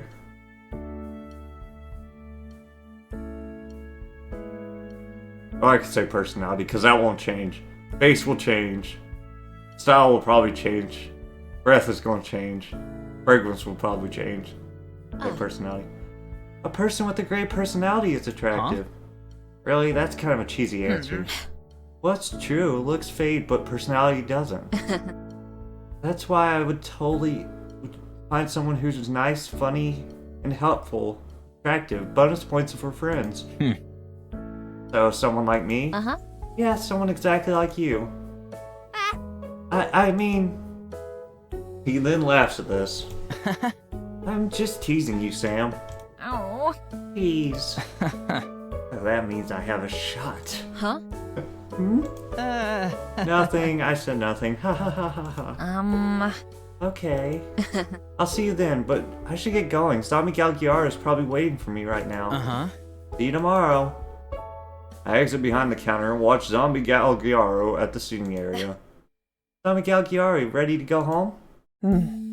Yeah, I finished all these anyways. Oh jeez, are you even going to be hungry by dinner time? I'm still hungry now. I swear your stomach is a bottomless pit. But let's get going. Zombie Galgiaro and I start heading towards the exit. What are you laughing about? Oh, nothing. You'll see tomorrow. You'll see tomorrow. After both of us had finished cleaning the table, we respectively went off to do our own thing. I'm bored. I'm not sure what to do. Didn't want to bother Zombie Galgiara either. And Liam told me earlier today that he would be hanging with other friends. So what should I do? Oh wait, maybe I could browse some webcomics on my own. I usually read the ones Liam recommends to me, but couldn't hurt to look at my own, right? We're gonna find one of his. I take out my phone and start browsing through some of the comics available on the app that Liam downloaded for me. It was called Web Cartoons, and it was one of the more well-known apps where you could read webcomics for free or even publish your own webcomic. The app has a lot of webcomics, some that the app published and some that were by people who just wanted to show off their work. I'm glad that Liam introduced me to the app though. My throat's starting to hurt. The webcomics he's showing me were all interesting and told many unique stories. I jumped from webcomic to webcomic, usually only reading the first 1 or 3 episodes before deciding to save it later to read. However, one webcomic had caught my eye. What's this? The cover of the webcomic was beautifully drawn, depicted 2 feminine-looking figures holding hands. My beautiful beast. With my interest piqued, I decided to read it. Oh my god. It wasn't just the art, but the story was beautiful as well. It's Liam's. The story talked about a beautiful romance of a werewolf. I knew it the whole time. Afraid to reveal its true nature to a blind girl. And the blind girl struggling with her low self-esteem to confess her feelings to the werewolf. I can't believe I read it all in one sitting. Ugh. Should have savored it more. If I had known it would be this good, I wouldn't have binged it like that. When will the author update it? I checked to see the last time the author updated the comic, and it said today. Huh? Oh, 2 years ago? Oh no, that means it's basically dropped. Oh. No, now I wish I had never read it. What's going to happen to Cicely now that the hunter witnessed them together? Or what about the fact that the werewolf pack's leader is ill and a new leader needs to be chosen? Ugh, I'm so sad. Maybe the author has other works. Coffee addict. I looked at around the author's other social media accounts, but it seemed that around 2 years ago they stopped posting everywhere. It was such a shame. Out of nowhere they disappeared. It's unlikely they'll continue this webcomic. But still, this was a good webcomic. Should show Liam. I'm guessing he hasn't read this yet since he hasn't told me about it. I'll go tell him tomorrow. Uh-oh. The plot thickens. I approach Zombie Galgiaru, who's sitting on the couch playing Animal Crossing. Zombie Galgiaru! Yeah? Would you mind doing me a huge favor? What do you need? What do you... You see, Liam asked me to help tutor him for the math course he's in. So I invited him over here in order to tutor him, but I'll need you to leave the house for a bit while he's here. I'll give you some money and even my cell phone so you can call me if you need anything. Why can't you just study at his place or a cafe? Well, no, come up with an excuse.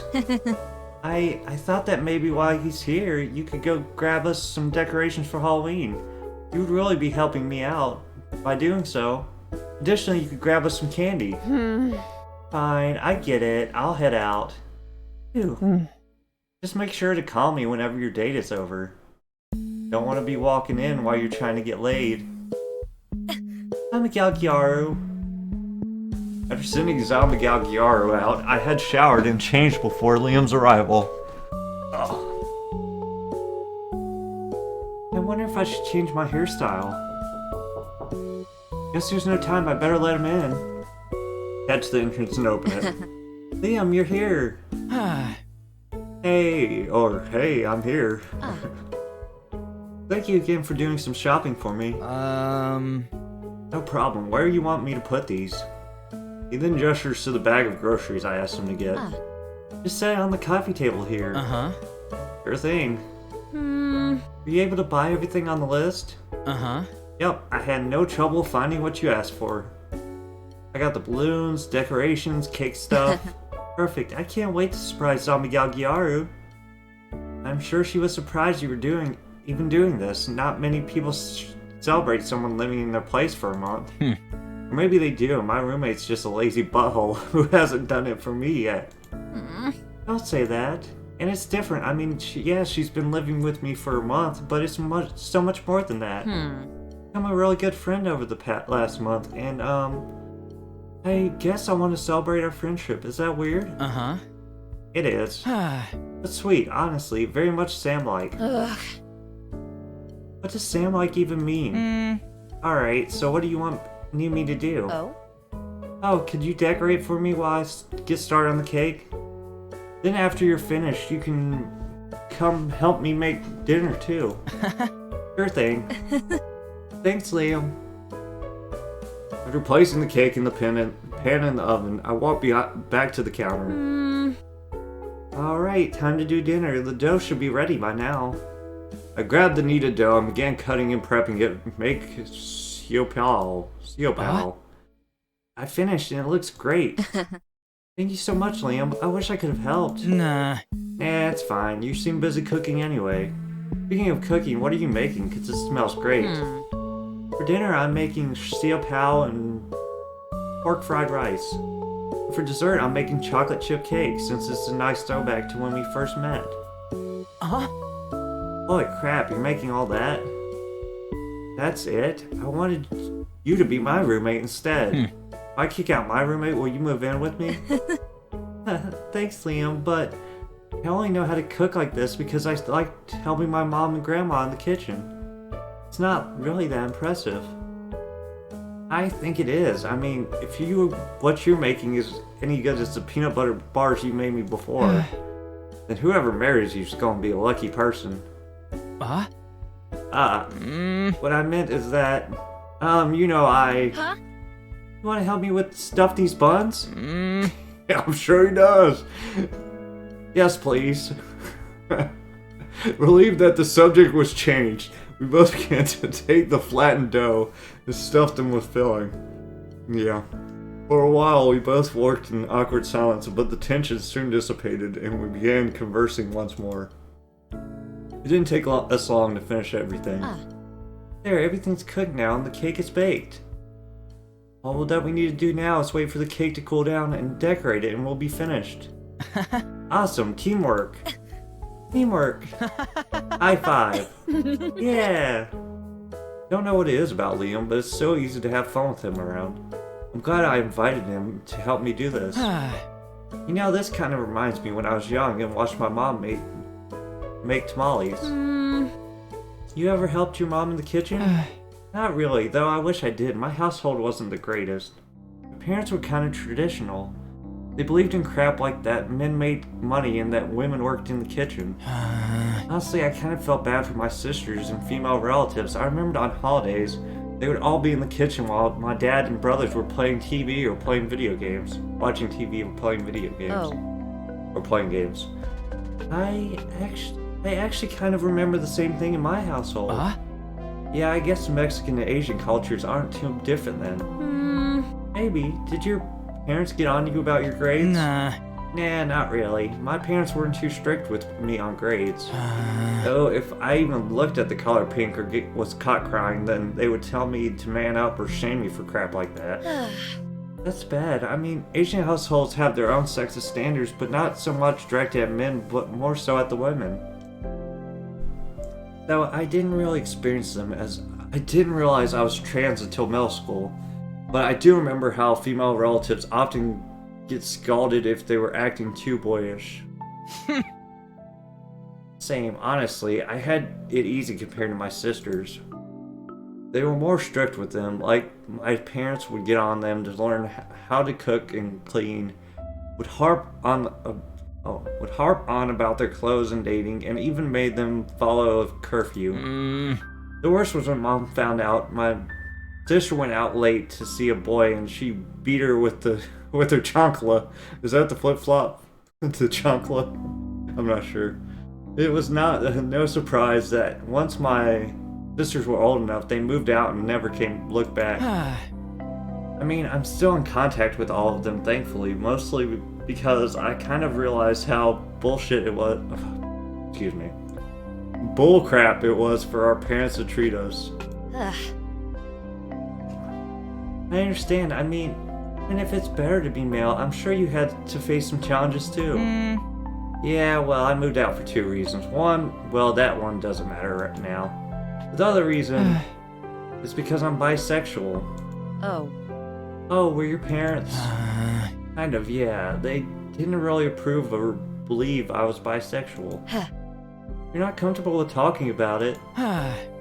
No, it's fine. It's good to get this off my chest, honestly. When I came out as bisexual to my parents, they weren't really disgusted or ready to kick me out. Their response was more, no you're not. Bisexuality doesn't exist. Just like they completely disregarded the fact I like both men and women, to them my identity didn't matter. The worst part was when my mom made a comment about me going through a phase. I can relate, that's what my parents said when I came out as trans. That's horrible. And it's not just them though. A lot of people said annoying crap to me when they would find out I was bisexual. Stuff like, are you just saying you're bi but just really gay? Aren't you just being greedy? Can't just pick a side, or other crappy invasive questions or comments. Actually, my last relationship ended because my girlfriend found out I was bi. He broke up with you because you were bi? No, not immediately afterwards, but you know, it kind of happened over time. At first she was like, okay, cool, but then, like when I even mentioned that I dated or slept with a guy, she was immediately wanted to shut down the conversation as opposed to the women I slept or dated with. Then she started getting really insecure when I hung out with my guy friends or chatted with them. And kind of just spiraled down. I'm sorry, Liam. You had to go through that. It's not right for people to want to ignore or disregard your identity. I gently placed my hand over his. Thank you for trusting me enough to share this. God, you're really something, you know that? Honestly, I've never shared this much with one person. It's nice, though, to feel comfortable enough with someone to be able to talk about this. How do you feel comfortable around me? Though, sorry you had to listen to me vent. Don't be sorry about that. You listen to me vent all the time. And I kind of understand what you're going through. I've told you before that I had strict parents. That's true. I can only imagine what having Asian parents is like. Yeah, so I get it when you say your parents can be tough to deal with. Also, I'm trans. Didn't you say that like 20 times in that whole conversation? Or was that internal? I guess that was internal. Oh. I'm sorry I didn't tell you earlier. It's not like I'm ashamed I'm trans. It's just, I just prefer to establish a relationship with someone or get to know them better before they know. Because once they know I'm trans, that seems to be all they see. I came out at my previous job one time, and some were more understanding, but others were. So I didn't get this. I didn't this time since I wanted things to be different, and I thought it was fine. But with how we became so close, I just wanted to say I'm sorry I never... Huh? Sam, it's okay. Sam, you being trans isn't something you're required to tell anyone. I'm not bothered at all by the fact you never told me, because frankly it isn't any of my business anyway. Yeah. It'll be your decision and only yours whether or not to disclose your status. Thanks. Oh? Mind if I ask you some questions? Not at all. Huh? When did you start transitioning? Officially 19, but I started HRT when I was 16 since that was the minimum age. Honestly, I already knew by middle school that I wanted to transition. So I started working and saving money at 15 in order to get surgery, which wasn't until 20. See, you worked really hard. I did, but it was worth it because I'm much happier now. That's good. Kind of feels nice to tell someone again. I kind of hated telling people I'm trans because in high school a few kids used to bully me for it. I see, and do you remember the kids of the names of these kids? Like, do they have Facebook profiles? Liam, not gonna do anything bad to them, just check them up on Facebook. And probably swear a storm at them and tell them they're transphobic pieces of crap. I giggled as he continued to plot how he was going to ruin the lives of my old school bullies.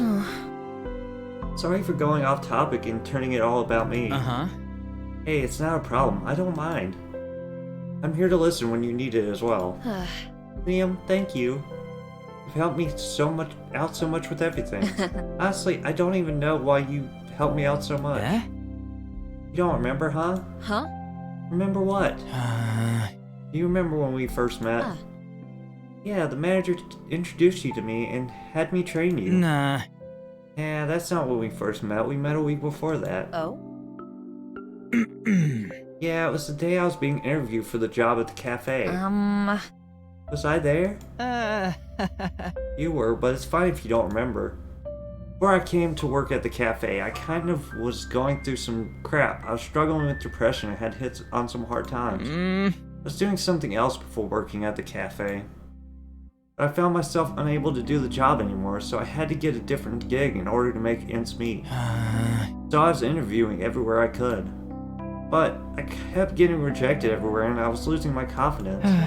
You basically brought me a free coffee and pastry and told me good luck. If you hadn't done that, man, I wonder if I would still be your coworker. What you did really gave me the confidence I needed to do that interview. Because of that, I'm thankful to you and the kindness you showed me that day. I don't remember that at all. I'm sorry. Nah. It's cool, I don't blame you. I mean, after I got hired, I kind of realized that you didn't really remember me from that time. But because you were forgetful, or... Not because you were forgetful or anything, but I kind of realized you were a generally good person who just did that kind of stuff for people all the time. But at the time, it meant a lot to me that someone showed me a little kindness to me that day. That's what motivated me to stay for that interview, and lo and behold, I got the job. And everything turned up for me afterwards. And all because of that one moment with you. I'm really flattered, but I think you're giving me too much credit. It was just baked goods and coffee. Honestly, I don't think you give yourself enough credit. Liam then places his hands on mine. You're an amazingly wonderful person, Samantha. I just wish you could take the compliment. Thank you, Liam. You're pretty great yourself. Cool, so, we kind of seem to be having a moment. Would it be okay if I kissed you? That's a bit sudden to ask. Sorry, I just, wanted to make sure I had your consent first. Also, I, wanted to check if you were attracted to me like I am to you. And if you're not, that's totally okay, and we can just go back to being platonic friends. I mean, I won't be one of those buttholes who stop being your friends with you because you won't go out with me. If it's too awkward to be friends, I'll give you space. Liam, you're rambling. Sorry, nervous. But you don't need to worry, I'm attracted to you as well. Oh, cool. So, does that mean I can kiss you? I lean down and I'll lean down for him too. She's taller than everybody. That's funny. I lean down and press my lips against Liam's. I felt him jump as we kissed, but he soon began to relax, and I started to feel his hands slide up against my hips. This height differential kills me, bro. We continue in this position, our lips slowly moving against... I didn't catch it when I was reading the bios. Our lips slowly moving against each other before stepping away from each other to catch our breaths. That was wow. Yeah. I checked the time and saw there was still time before the cake would be fully cooled down. Guess we should find something else to do.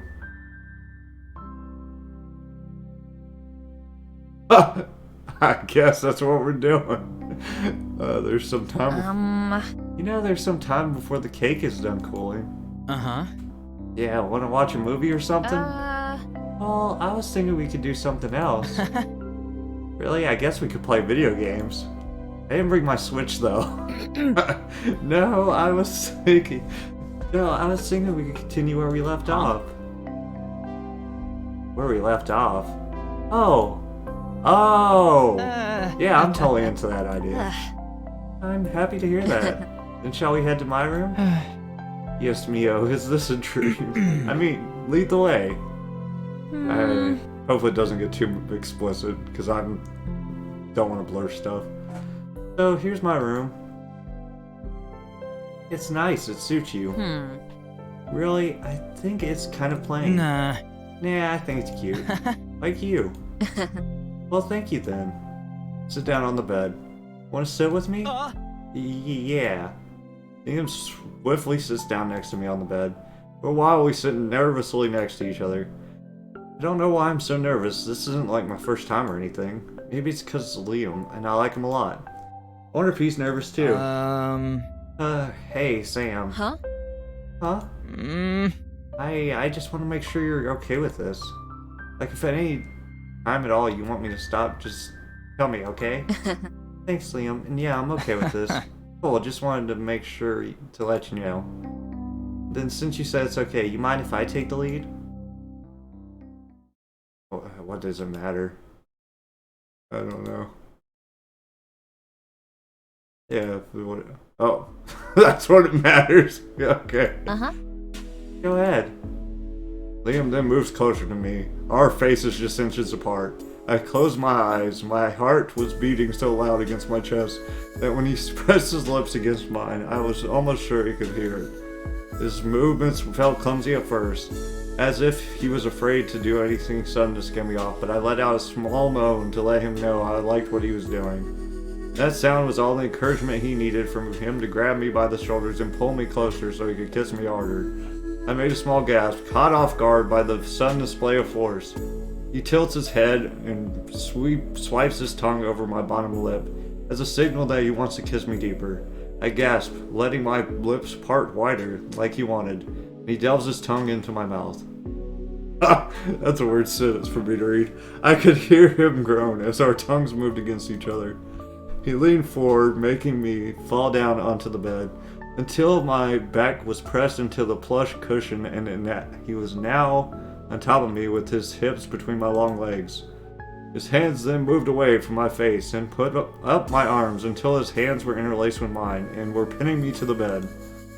He was now covering his body with mine, his shorter figure now overwhelming mine. Our lips didn't pull away once from each other, till I pulled my head back in shock once I felt his hips grind against mine. So sorry, was that too much? No, it's fine. Just surprise me. Oh, okay, I'm sorry, but I'm, like, really horny right now, and sometimes my body just acts out. Yeah, it's fine. Do you want to keep going then? I do. Okay, cool. Liam then kisses me again, but this time, one of his hands moves under my shirt. He slowly pulls my shirt over my head, and I tug at his jeans so he can remove them as well. We both help each other undress until we were both somewhat exposed. Liam then pauses, staring down at me for a while. Oh. What? Can we stop the stripping here? Please. Nothing, you're just way too cute, you know that. You are too. I mean, I would prefer handsome, but hey, I'll take what I can get. God, you're such a dork. Yeah, what are you gonna do about it? Then grab him by his face and then show him what I plan to do about it. Ah, okay. Okay. Phew, we made it. I don't have to blur anything, thank God. At the dismay of some. Alright, and the cake is done. That's it, everything's done. Yeah, everything's done. We both high-five each other. Alright, I should probably text Zombie Gal Gyaru to come back home soon. I wish you could meet her. But, she's shy around people, so having another person here might make her uncomfortable. Yeah, that's okay, I understand. Thanks. Got any other stuff you need me to do? Oh, actually, would you mind helping me set the table? Sure thing. Liam grabs the plate and silverware as I start putting the food on the table. Man, that cake looks really amazing, Sam. Even more impressive that you basically made this without a recipe. I admit I'm a little sad I won't get to try it. Well, I've been baking a while before I stopped, and I'll save you a slice and bring it to you at work tomorrow. And I'll even make you one next time. Seriously? Freak yeah. I can't wait. I'll try and come up with something for you. You really like baking, huh? I do, I really love it. You said before you wanted to bake as a career, right? I've mentioned it a few times, but I don't really like getting into it too much. It brings up too many painful memories. But I don't think I would be afraid to talk more about it if it's with you. I have, but to be truthful, becoming a baker is hard. It's usually a tough career that only talented people can succeed in. In addition, I would have to go back to school, and I don't even know where I could find the money to buy a building to operate in. These were the same things Mother told me when I told her I wanted to pursue pastry arts in college. And here I am repeating them back. You know, you don't really need any of those to do what you like. Huh? But in order to be a baker, don't I need to have some education? Well, having an education helps, but it's not really necessary. Besides, nowadays, anyone can have a degree and not have the skill needed for the job. My sister, she works as a programmer. She hires anyone, education or not, as long as they have the skill to show it.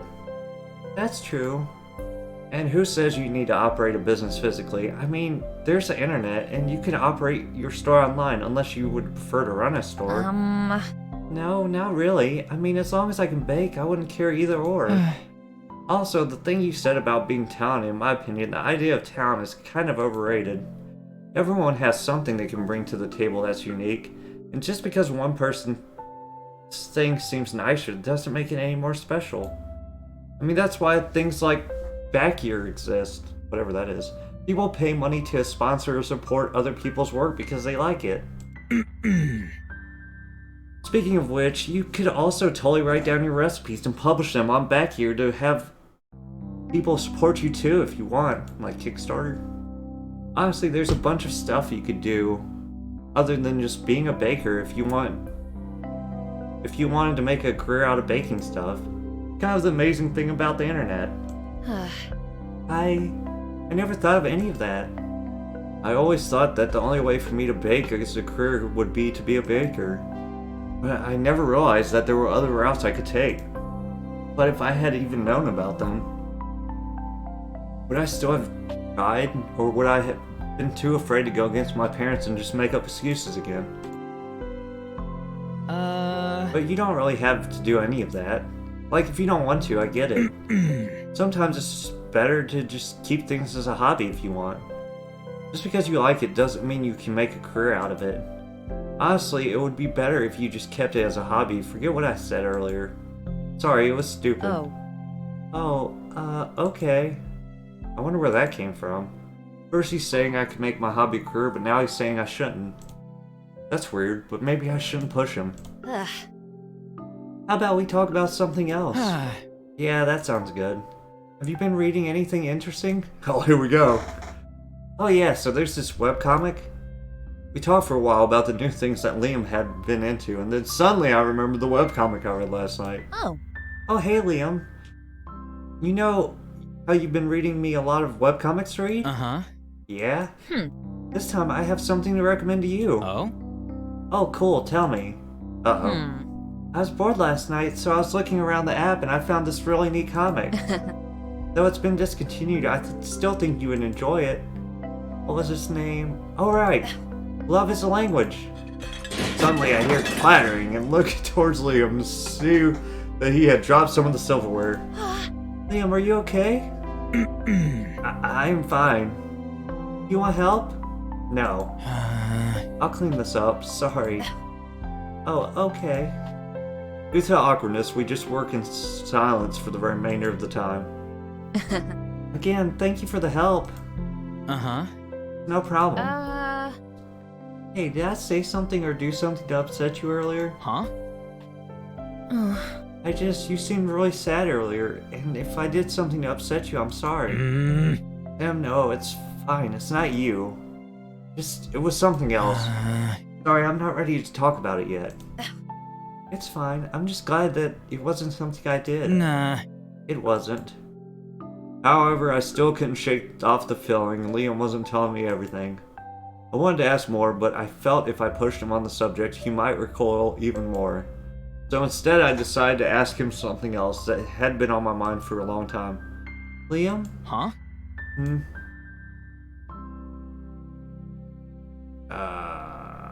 What is the difference, babe?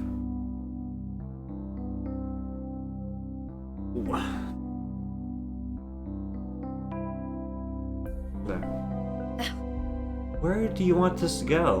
Well, what do you mean? I mean, we did kiss. Oh, yeah, and more.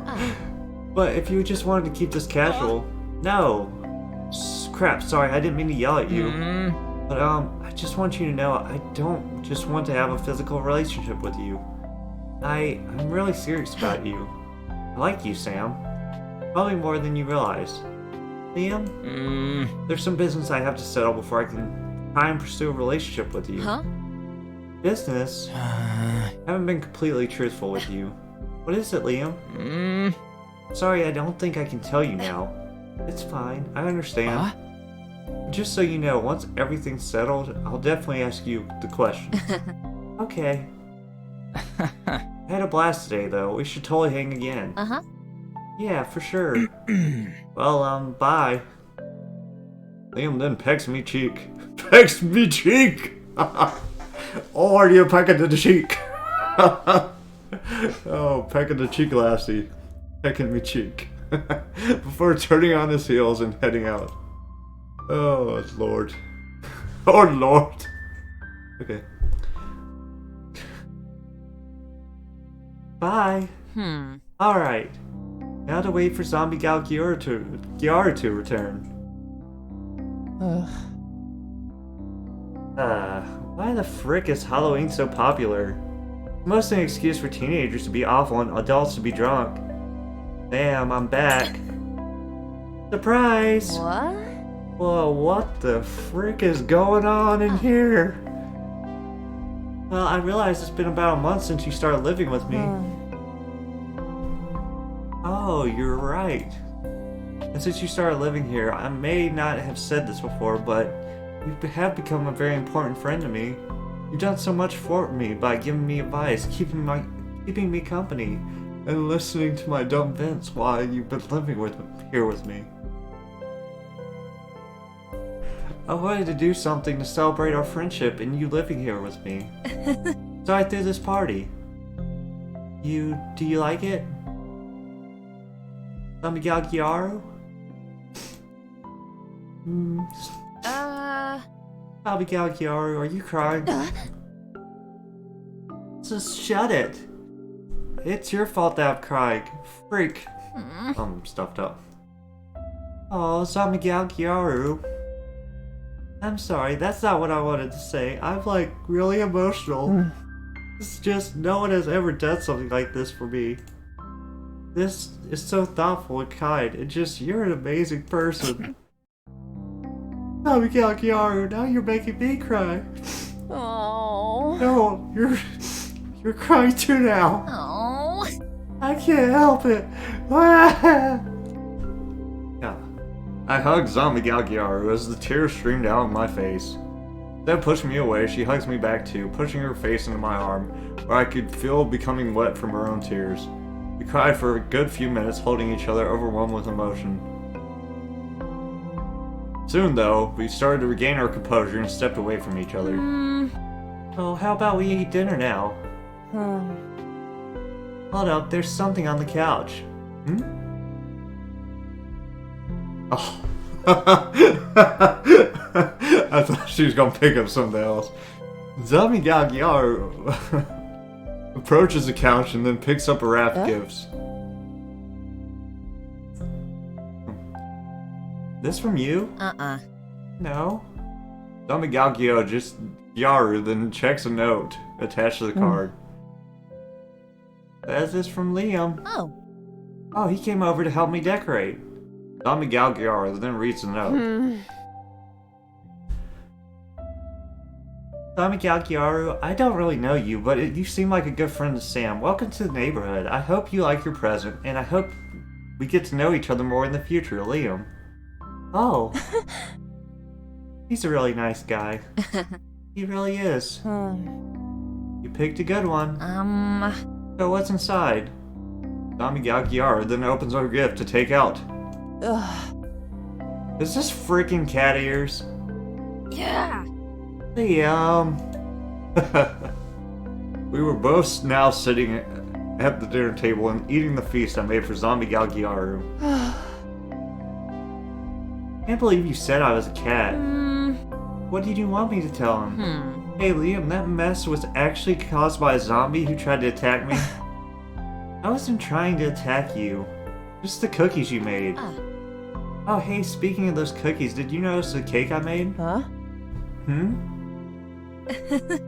It's a chocolate chip cake because on the first night you ate my chocolate chip cookies.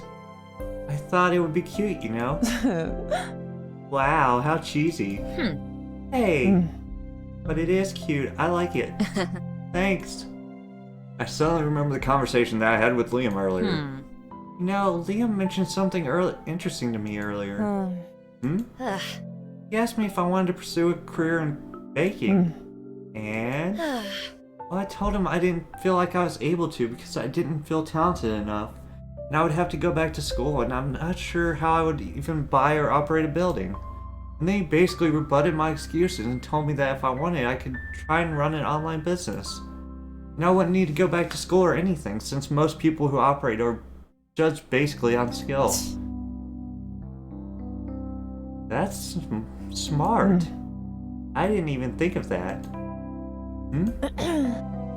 Nothing. So what do you think about it? I don't know, honestly. Like, when he told me about them, I felt like paths I've never seen were suddenly uncovered before my eyes.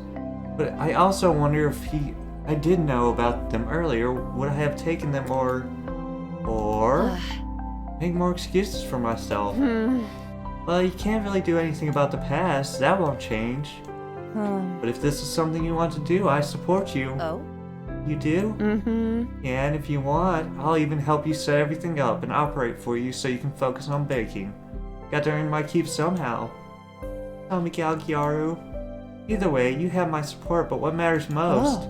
You want to try it? I don't know, I think I need to think about this more and do some research into it. I mean, I just learned about it. I can't just jump into it even if it sounds enticing. There's that accounting interview. Right. But I will keep what you and Liam said in mind. Alright. Thanks. Just thanks. Yeah, no problem. Can you pass me the plate of fried rice? Sure. I'm gonna go shower. I forgot to when I got home. Okay, I'm gonna clean up a bit then. You want me to help first? I can take a shower later. No, go ahead and shower. Try not to slip and snap your neck again. I want to have to twist your head in place again. No promises. Alright, see you.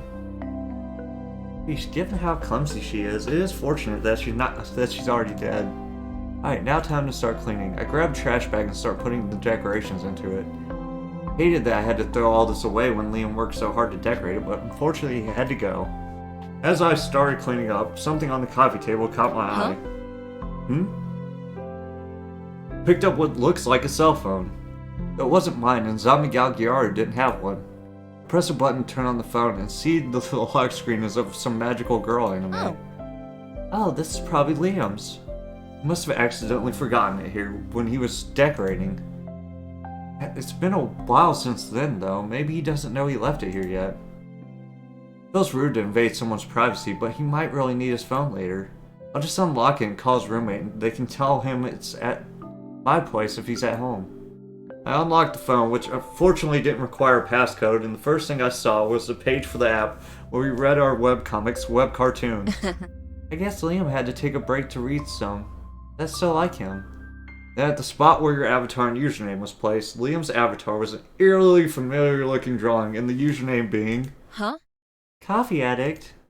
Where have I heard that name from? Liam was Coffee Addict? Check the avatar. Same avatar the author used. He was the one who created that webcomic? Why didn't he tell me anything? Wait, is that why he reacted the way he did when I tried to talk to him about it? What happened? Did something bad happen that he just stopped writing for it? Quickly getting over the shock of finding out Liam was the creator of the webcomic I had liked, I was now overwhelmed with concern. Should I mention it to him? Maybe I should pretend I don't know, but still I'm worried. What should I do? Suddenly, there's a knock on the door.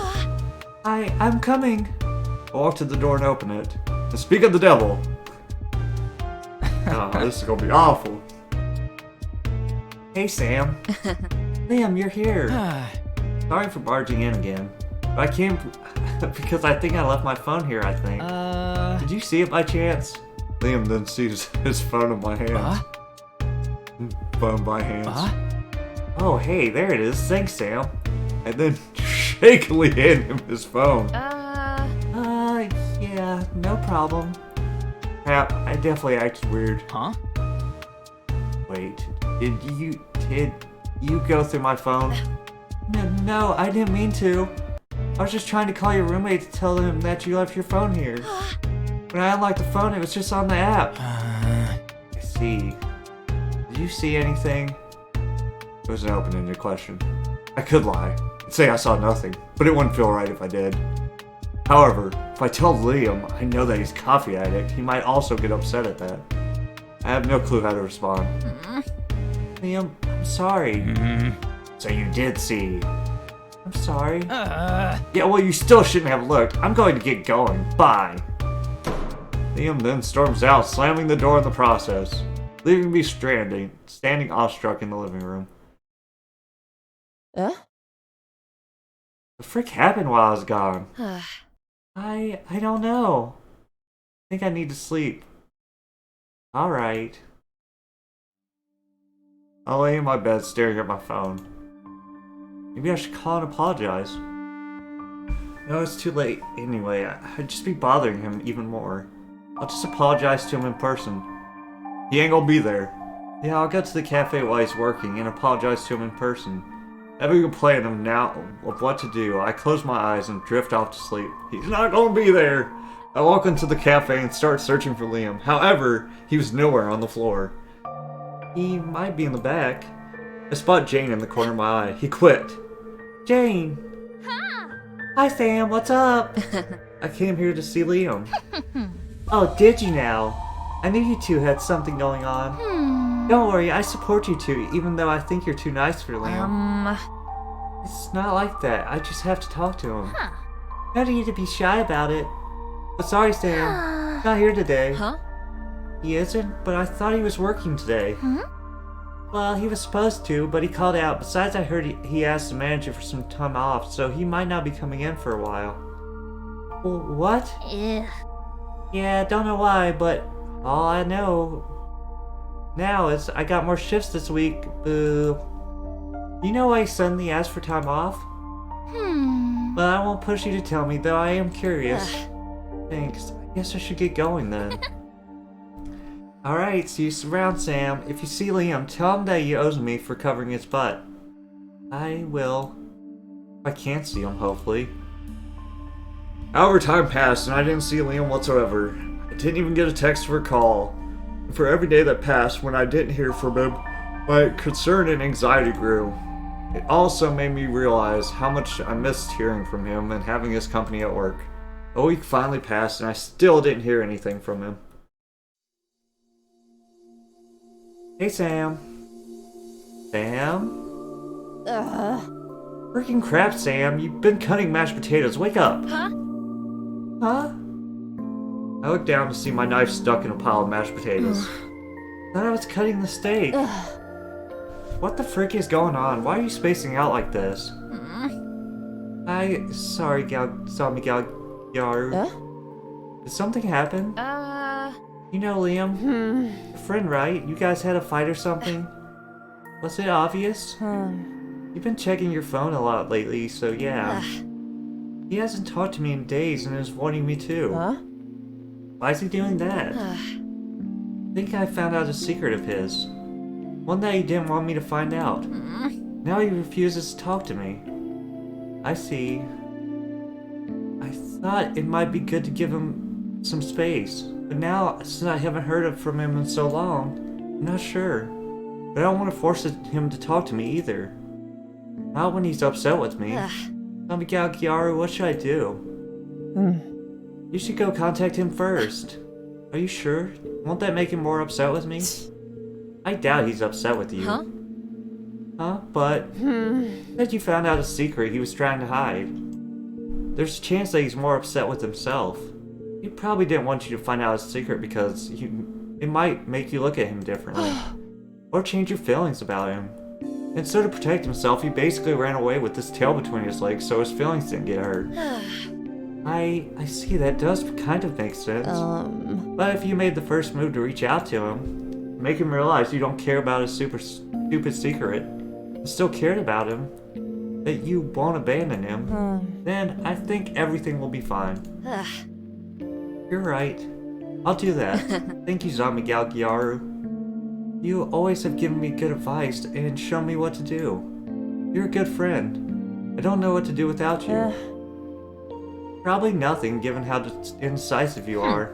Hey, there's no need to thank me. I mean, that's what friends are for, right? Help each other out. Yeah. I'm glad to know I'm doing my job right. You're doing an amazing job. You're a really good friend. Stop friend zoning her, dude. This better be the polyamorous ending. Okay, I get it. Now shut up, please. Don't get mushy on me. Sorry, but okay. I'm going to call Liam tonight. Cool, good luck then. Fueled with a newfound determination, I then finished the rest of the meal before heading to my room. Stared down at my phone. I need to do this. I want to see him again. Trying to build up the courage to send a text. Finally, after half an hour of staring down at my phone, I finally pressed the send button. Can you please come over? I want to talk. I guess that's all I can do for now. I'll just have to wait for his response. Oh, okay. Or, okay. I don't know. Thank God. I was honestly relieved just to even get a one-worded response from him when I've had nothing but radio silence this past week. I missed him so much that despite the tense situation I was in, knowing that he was coming over did fill me with joy. Let's just hope that we can talk and work through everything. The doorbell rings and I stand up from the table. I go to the door and open it. Hey. Hey. Come on in. Thanks. Close the door before turning back to Liam, who has already made himself comfortable on the couch. I sit down next to him. We both sit in silence for a while, each of us unable to utter a word. Decided, though, to break the silence first. Liam, I just want to say I'm sorry. I shouldn't have gone through your phone without your permission. That wasn't okay of me. Huh?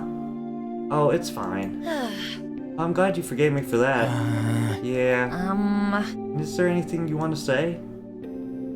watched him fiddle with his hands, pursing his Nah. lips. No. I clenched my fist. Nothing? He kept looking down at the ground. Yeah. Liam, you idiot. Huh? Yeah. You know how worried I was how worried I was about you these past 2 weeks? I didn't hear anything from you and you kept ignoring me. You know how that made me feel? Yeah. Hearing nothing from you, especially after we slept with each other. I was so worried and hurt. You even though you always tell me that I can rely on you, you won't rely on me. I also want to be able to help you if I can. So please talk to me. I'm sorry, I know this isn't about me.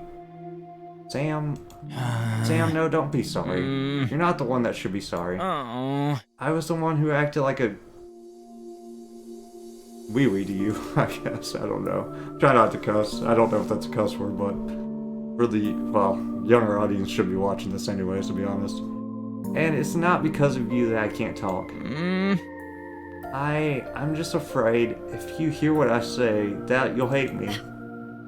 I doubt I would ever hate you. I mean, I'm angry at you now, but I would never hate you. So please tell me what's wrong. Why did you ignore me for so long? After you found out my secret, I got upset and then stormed out on you even though you didn't do anything wrong. When I realized I was a freaking butthole to you, I was to you, instead of saying sorry, I basically ran away and just hid from everyone. I was also afraid to confront my past. So I didn't avoid you because I was upset at you. I was ashamed.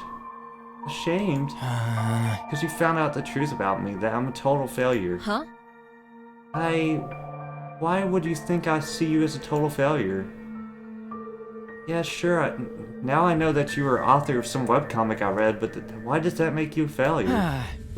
I should probably tell you the full story now. Remember how I told you I moved out of my parents' place because I was bi and some other reason? Yeah? The other reason was because I wanted to pursue a career in comics. My parents were against the idea because they believed I couldn't make a career out of it. At that time, I was working part-time as a waiter and doing commissions on the side to make money. Then one day I came up with an idea to start a webcomic. To start Love as a Language. I was so proud of it and came up with a bunch of concepts and stuff. Can't believe how happy I was when I got a message that I got greenlit. I was so proud of myself that I decided to tell my parents, thinking it would finally convince them to see that I could make a career with my skills as an artist. They shot me down and told me if I quit my job and took the job offer for the webcomic, they would kick me out. That's awful.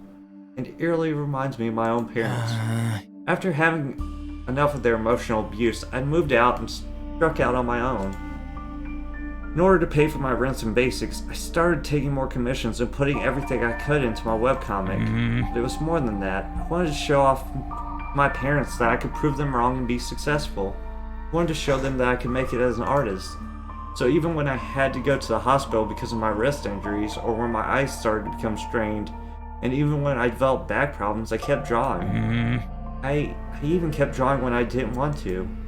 I even started to draw with a focus on what other people would like and want. I tried to copy and do what was popular with my story and art, even when it wasn't something that I enjoyed doing.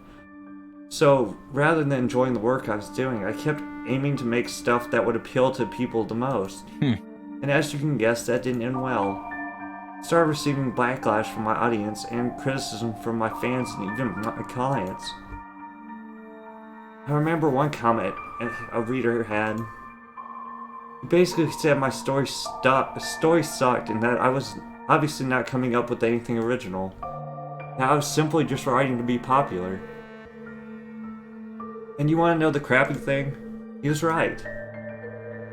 I lost sight of why I originally started drawing webcomics and only drew to become famous. It started messing with my head, the negative comments, the work, just everything. So one day, I just stared down at my drawing tablet and I couldn't draw anything. I realized then that drawing no longer gave me pleasure and I couldn't do it anymore. And so I put the webcomic on hiatus, dropping all my social media accounts and basically disappeared. Which I know, as you said before, it was cowardly, but I wasn't sure what else I could do at the time. Guess you're pretty disappointed, huh? You know, Liam, ever since we started getting to know each other, I learned a lot. I learned it's not bad to ask for help once in a while. Yeah. I learned how I got caught up in trying to please people. I tend to push myself too hard. And then I learned everyone has their own stories and reasons. Why are you saying this? I'm saying these things because, Liam, I realized the reason why I learned all of those things is because you were there to help me all these times. You were always by my side and I never realized it, which I'm sorry for. But now I'm going to be by your side to help you. And although it's a little too late, I'm here now. The first thing I'm going to help you is to help you realize you're not a failure, quite the opposite. And how's that? Well, first of all, you started your own webcomic and supported yourself on your artwork. Not many people can say they did those things.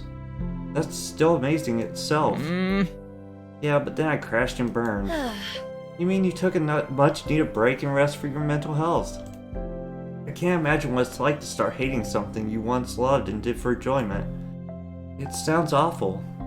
But if continuing drawing meant you would have just kept hurting yourself in the process, I would have rather you stop pushing yourself as well.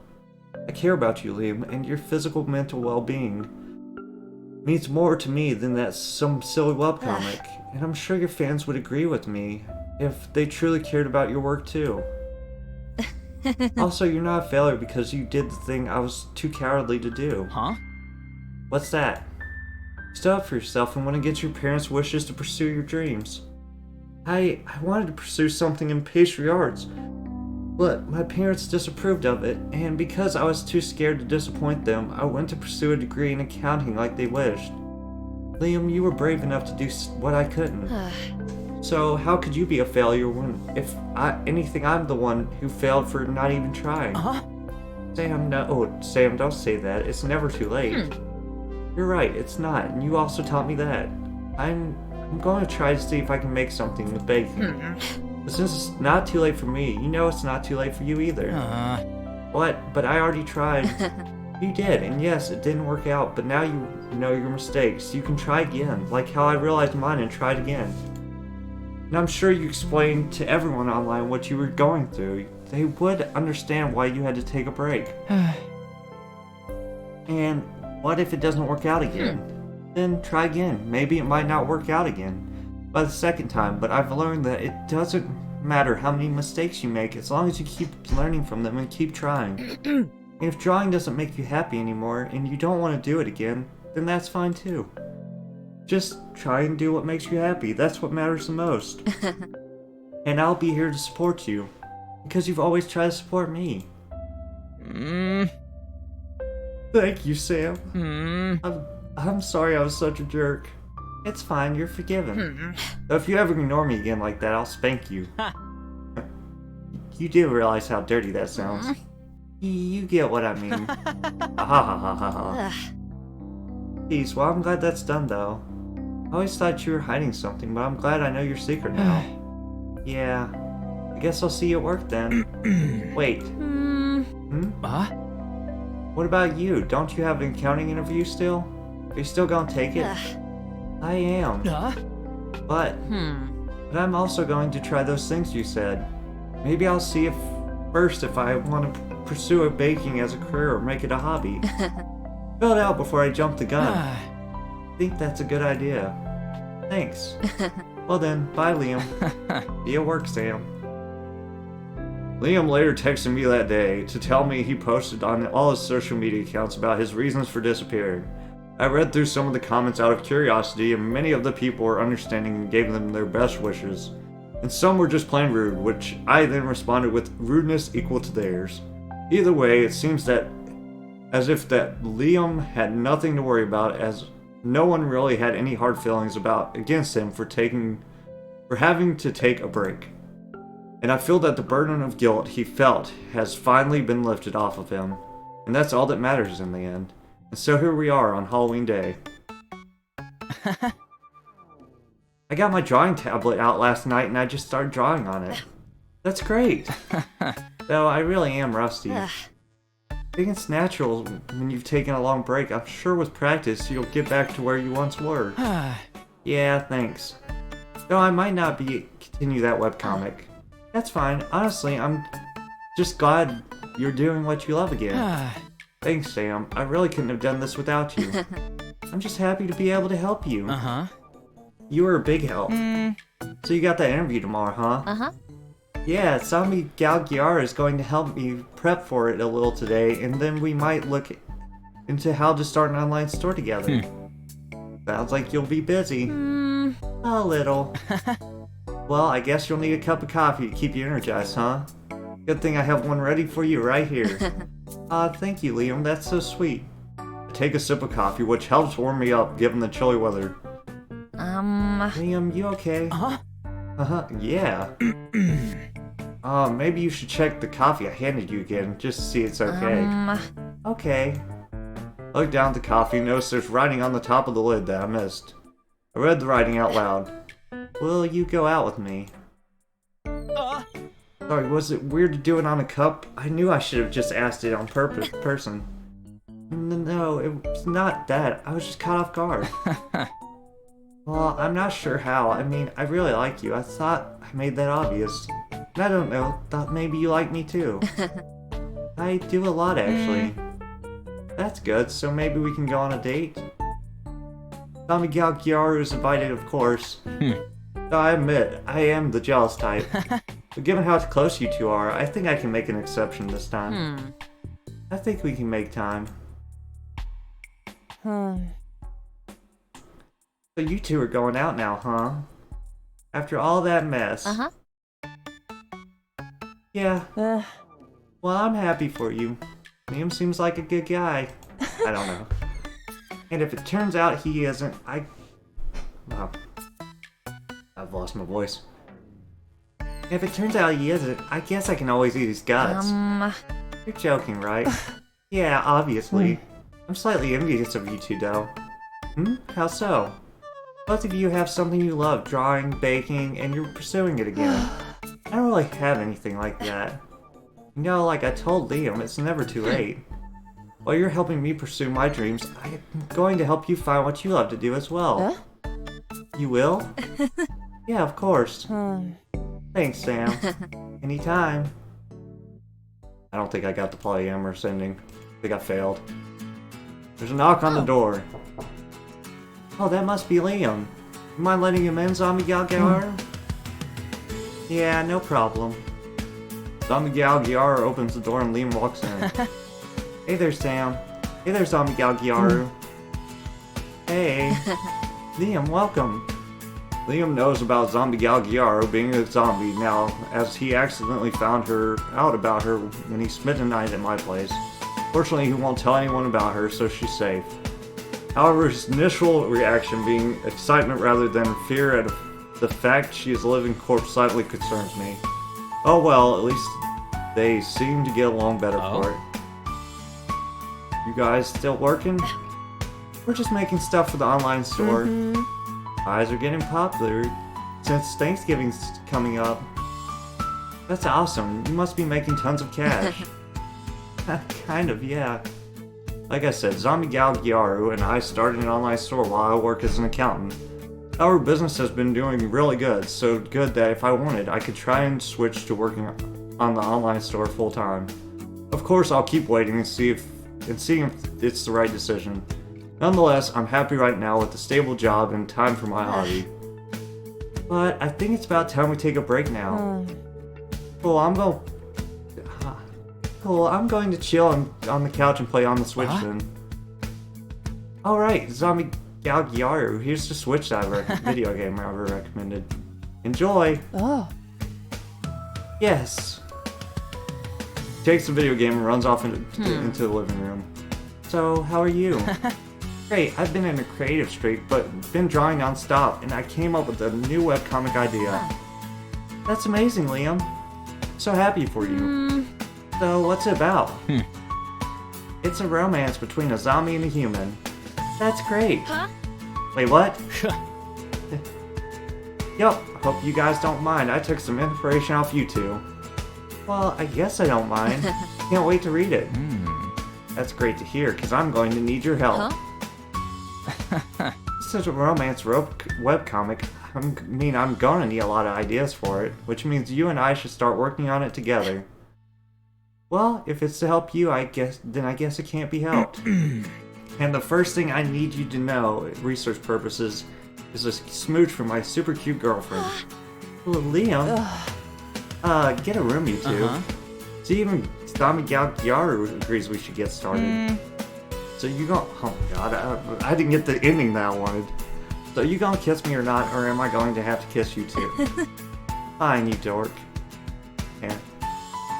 Liam and I are going strong, as you can see. Ever since we started dating, it's been like this, and honestly, I couldn't be happier with him. Especially now that we're together, we're always trying to support and help each other out. There's probably going to be more hard and difficult moments like these, the ones we experienced before. But I know no matter what, we're going to get through it together. Hey, Sam. I love you. Huh? What? You can't just drop that on me suddenly. That's true. Well, I wish the first time we said I love you to each other was during a more special moment. But I love you too. That makes me happy to hear. I'm still here, you know. Disgusting. We both laugh at Zombie Galgiar's expense. I did not get the ending I wanted at all. That's the complete opposite of what I wanted. Okay, let's go through the credits and I'm gonna get the polyamorous ending. That was the goal.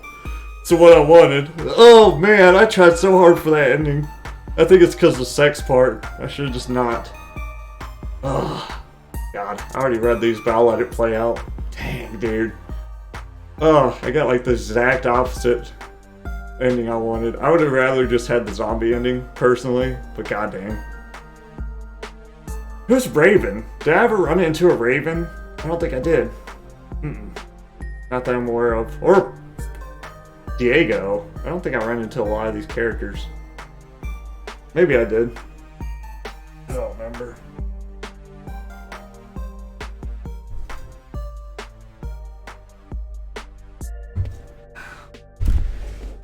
God. I know I saved at some point and I can use the skip function, but god dang. Losing my voice.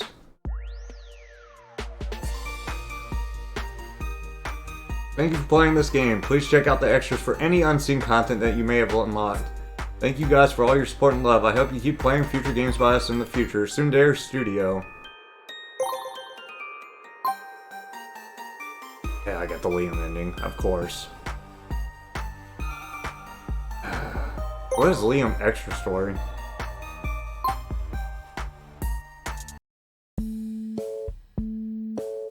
Freak, I can't do this. I should just leave before I get rejected again. Probably just wasting my time by sitting down for another interview. What else will I do, though? Can't find a job anywhere else. Every place before has rejected me. After I basically got ghosted everywhere on social media and went on hiatus, I had to find a new means of income. As I refused to go back to living with my parents. But every place I interviewed at weren't very impressed with my resume so far. Thus I had no luck in finding a new job. God, I'm such a freaking failure. Hello. Hi. Here. This hot latte and cinnamon roll is for you. Think there's been a mistake. I didn't order this. I'm too broke to afford it. It wasn't a mistake, this is for you. It's on me, so don't worry about it. Thank you. No problem. And, I'm not sure what you're going through, but I do hope you feel better. Have a nice day then. Drink a bit of coffee and take a bite of the cinnamon roll. I could feel the warmth of the hot drink and food spread through my body, and I instantly feel more relaxed. Whoa, this is good. Can't believe that girl gave it to me for free. I look at the register to see the girl helping another employee with braids at the register. Warm smile still on her face. So cute. This isn't time to check out cute girls. Focus on the interview. You have to get this job. And then maybe you'll be co-workers with her? Damn, huh? Wonder if it's short for anything. That's it. No running away. I can do this. I'm gonna pass this interview. And when I do, I'll thank that girl. Okay, so that's just a flashback. Man, I can't believe I'm annoyed I didn't get the ending I wanted, to be honest with you. Okay. Which one's this one? I need to go back further. We're not doing that. Movie. Since there's some time before the cake is ready to decorate, do you want to watch a movie or something while we wait? Uh-huh. Yeah, that sounds great to me. We both moved to the newly decorated living room. Oh wow, Liam, this looks wonderful. Eh? Really? Really was worried I overdid it with the balloons and stuff. No, it's perfect. I grab his hands and squeeze them. Thank you for everything, Liam. I'm really lucky to have had your help when I needed it. Yeah, well, I'm glad I could have been useful. You were more than useful. You've been such a great and wonderful human being. Ah, jeez, I'm getting red now. Thanks, Sam. Of course, and I just wanted to let you know if you ever need anything, I'll be here for you too. Thanks, I'll keep that in mind. Shall we go watch something then? Uh-huh. Yeah. Yeah, you get friend zone now. We both sit down on the couch. I grab the remote and hold it out to Liam. How about you, Pix, since you're the guest and everything? Oh. Takes the remote from me. There's this anime I've been recently into. I think you would totally be into. Oh? Oh, what's it called? Zombie World Chronicle. Guffaw! Am you okay? Fine, totally fine. Eh? Really, it sounded like you choked.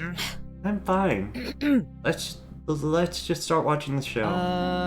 Okay.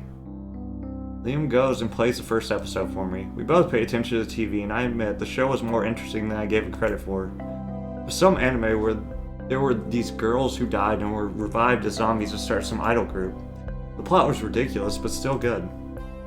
Despite the cute animation style and comedy, the show had moments where I teared up a bit and could relate to. Poor Momo-chan. Oh. Can't imagine how she must have felt after all that work. Suddenly, I felt Leo's hand on top of mine. I looked over at Liam. Get off me. I'm having a great time. Yeah, so am I. Continue holding hands as we watched the film together. Alright, and the cake is done. That's it, everything's done. Yeah, everything's done. Both high-five each other.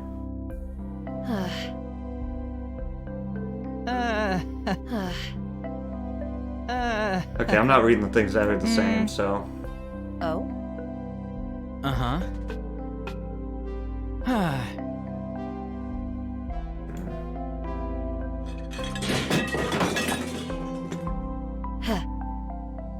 Why do you always go so far from me, huh?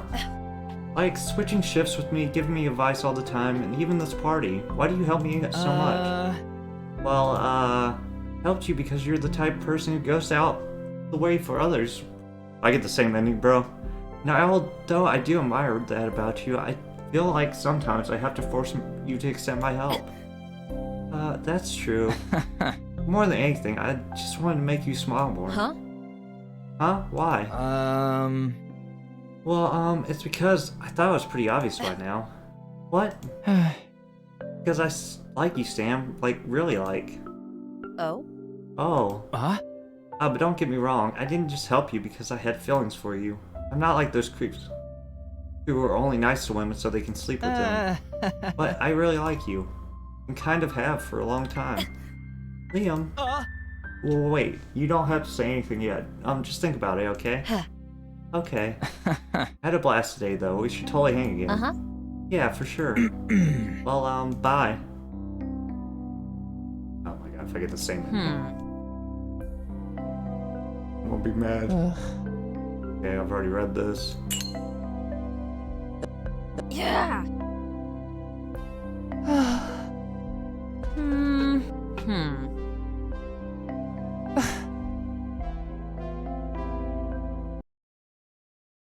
Okay. I get the same ending, bro.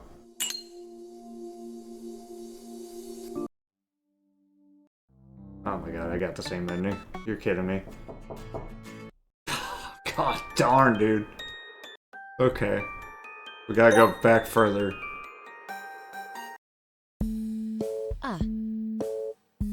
Thanks, Liam. I'll be quick. Okay. I go and check my phone to see what zombie... Oh, I already did this. already done this part. What's the next option? I already did this. Wait, tell her what? He's zombie gal. Oh, no. This one.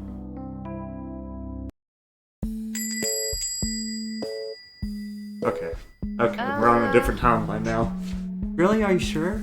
Uh-huh. Of course, besides what's gonna happen in the last 15 minutes of your shift anyway. Thank you then, Liam. I'll go clock out then. Alright, have fun. After clocking out, I quickly take off my apron and rush over to the seating area where Zombie Galgiaru was. Zombie Galgiaru! Oh hey, you're off? Oh hey, you're off already? No, Liam let me off early. Ah, that's cool of him then. I don't know. Ah, that's... I can't even... Should we head home then? I looked down at the coffee table pile of food. No, we can wait till you finish eating. I'd rather not carry all this stuff home with us. Fine by me.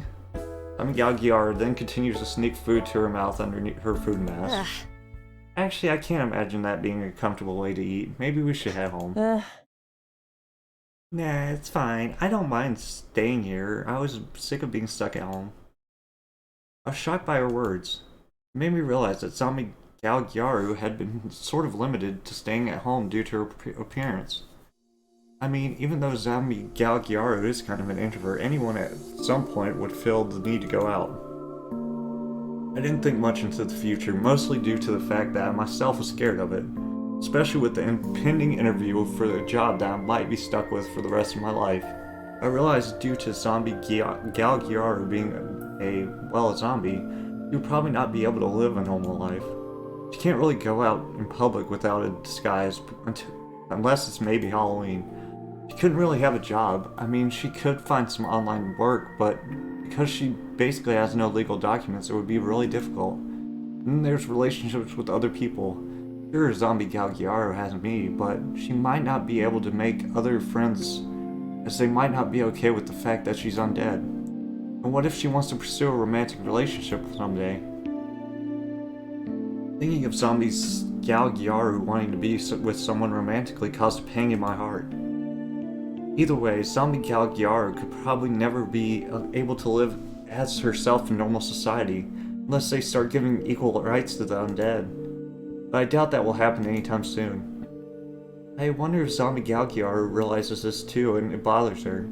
I always thought she was kind of quiet, but what if she's actually depressed because she knows she won't have a normal life again?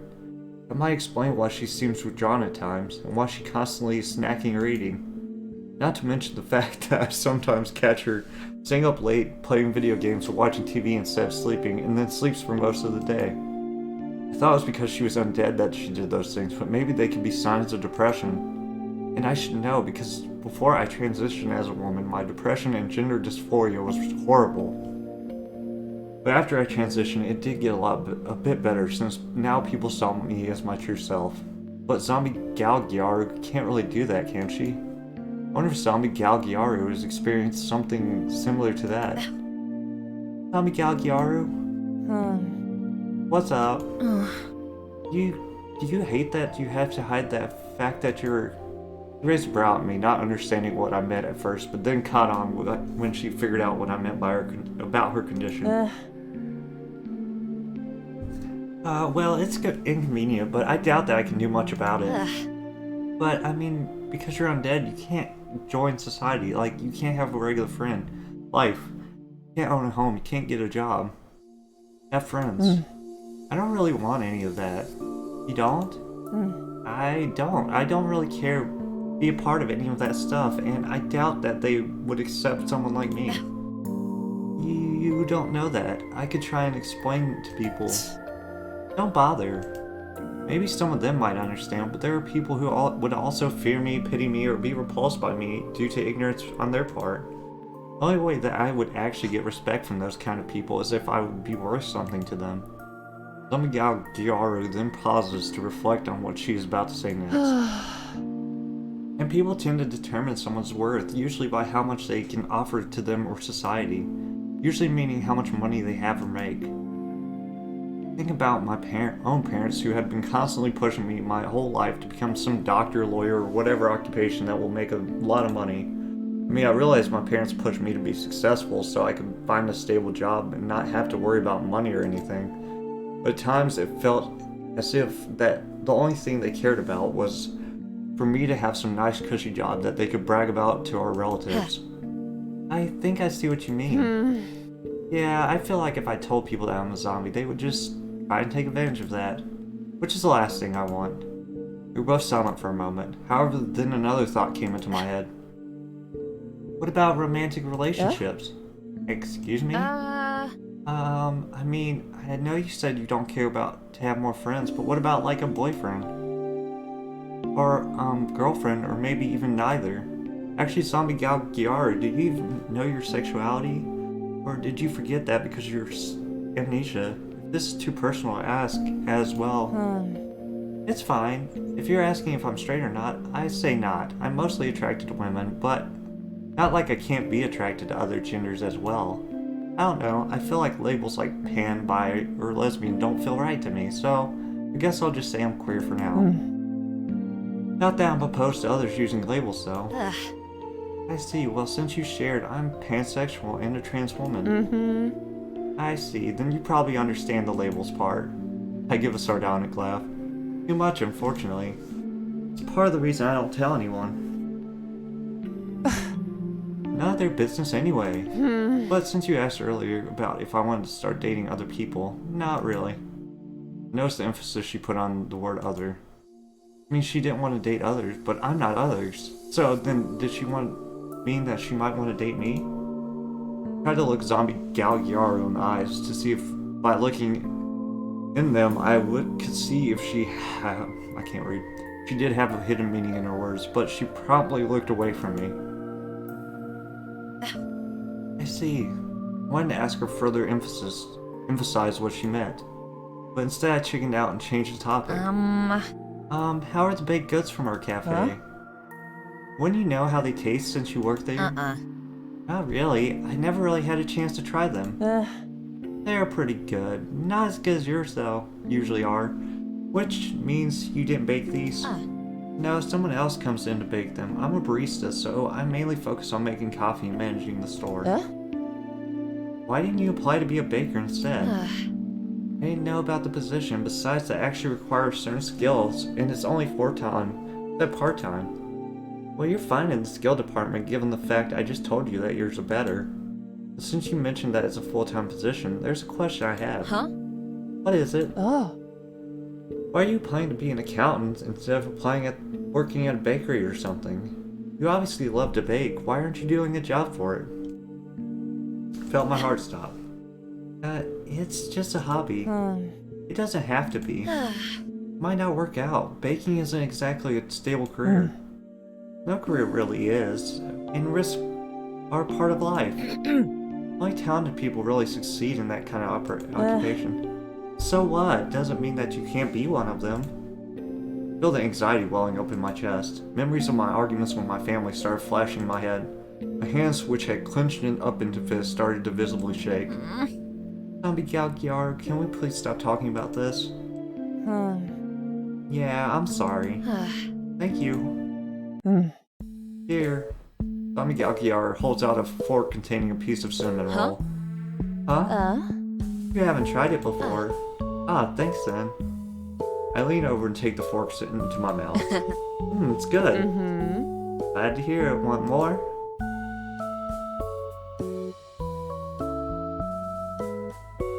Let me feed you this time. Huh? I would prefer... Please. Still. Pretty please. Fine. Yay. Hands me the fork and I cut a piece of the cinnamon roll. I then hold out the piece to her. Here you go. She then reluctantly eats the piece, slightly blushing as she does. So how is it? It's good. I'm not surprised the bakers here are really good at their job. Though it'd probably be better if you made them. Geez, are you just trying to get me to make you something tonight? Nah, I'm being honest. I guess I've just been spoiled by your cooking. Now I'm the one turning red. Well, thank you. You gonna feed me again? Ugh. Yes, you are spoiled. By you. Yes, I guess I have to take responsibility. He then laughs at this as I feed her again. Ugh. My gosh, I'm so full, I don't even know what I want dinner later, like, eat dinner later. How are you full just after a few bites? How are you not?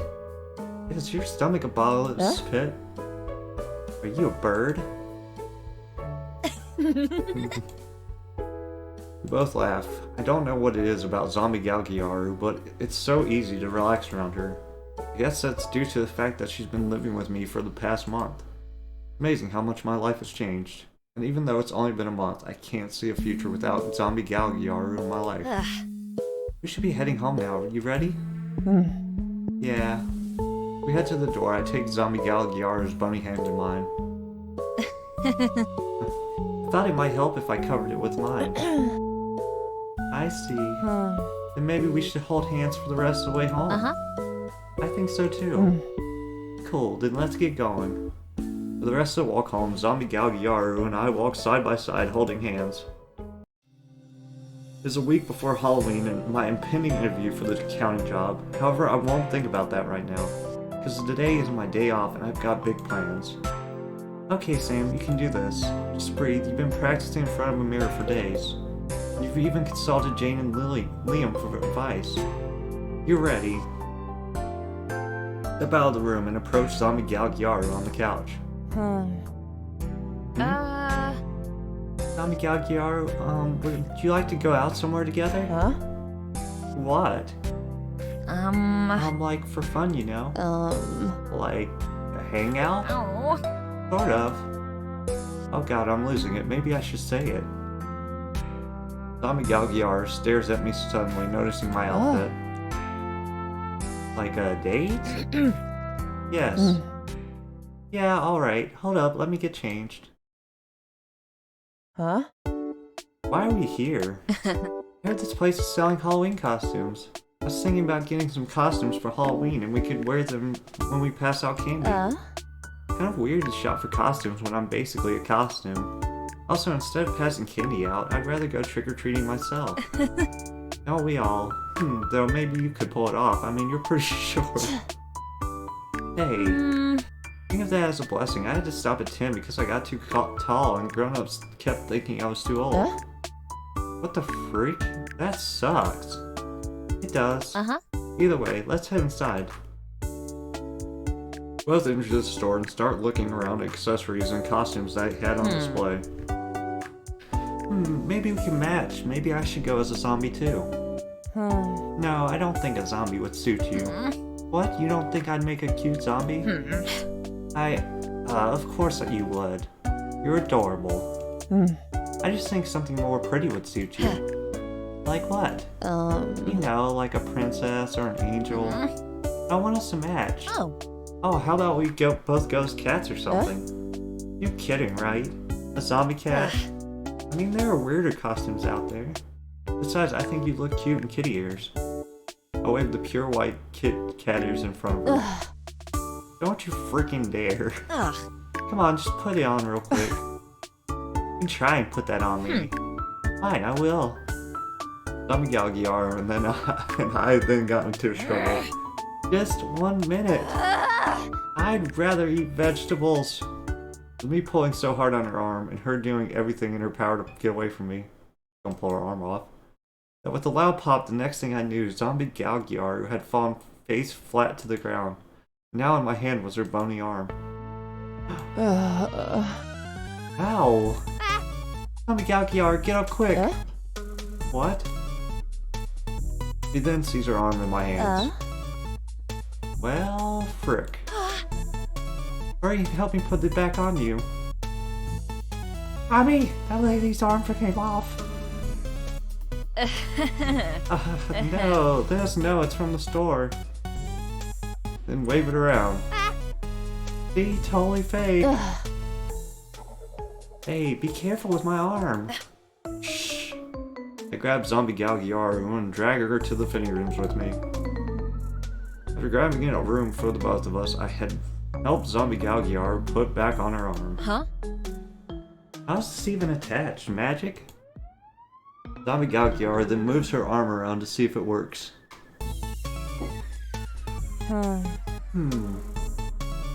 Looks like it's working fine. Ugh. That's good. Ugh. But I think I lost 5 years off my life from that.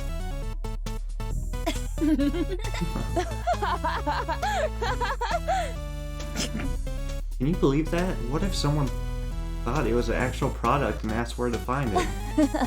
Or if the store guy saw it and started wondering, when did they start selling freaking skeleton arms? Oh. God, I hope that kid won't be traumatized or something. Yeah, that's for his mother to worry about. Hope she can afford the therapy. Both have one last giggle at that. How about we keep looking? Sure. We then spent more time looking at everything in the store. Even Zombie Galgiar began to have fun despite her initial reluctance to shop. Once we were satisfied with everything we got, we headed to the register. Would you like a bag? No, I'm good, thank you though. Alright, Zombie Galgiar, I'm ready. Huh? Zombie Galgiar was nowhere to be seen. Where did she go? Searched around the store for her. I couldn't find her. Maybe she left the store. Head to the exit before being grabbed by an employee. Hold on there, you need to pay for those. You heard me, I saw you acting suspicious. You were trying to shoplift those. What? No, I wasn't. Hey, I'm back. Zombie Galgiar, there you are. I was looking for you. Where were you? Bathroom. You then noticed that the employee grabbed him by hand. What's going on here?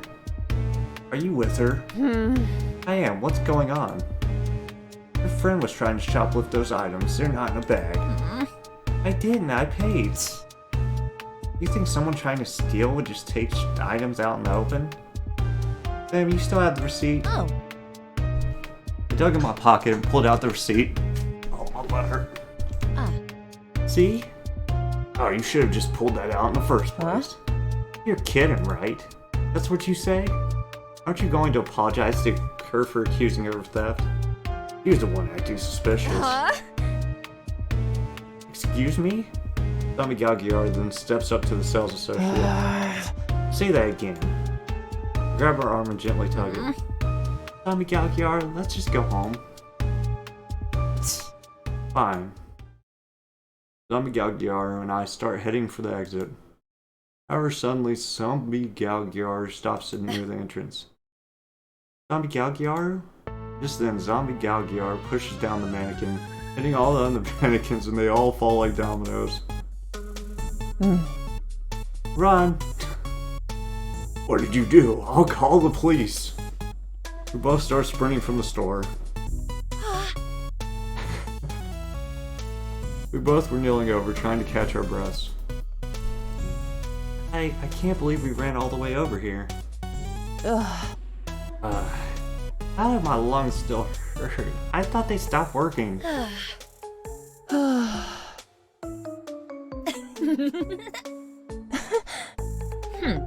Did you see her face? I can't believe you did that.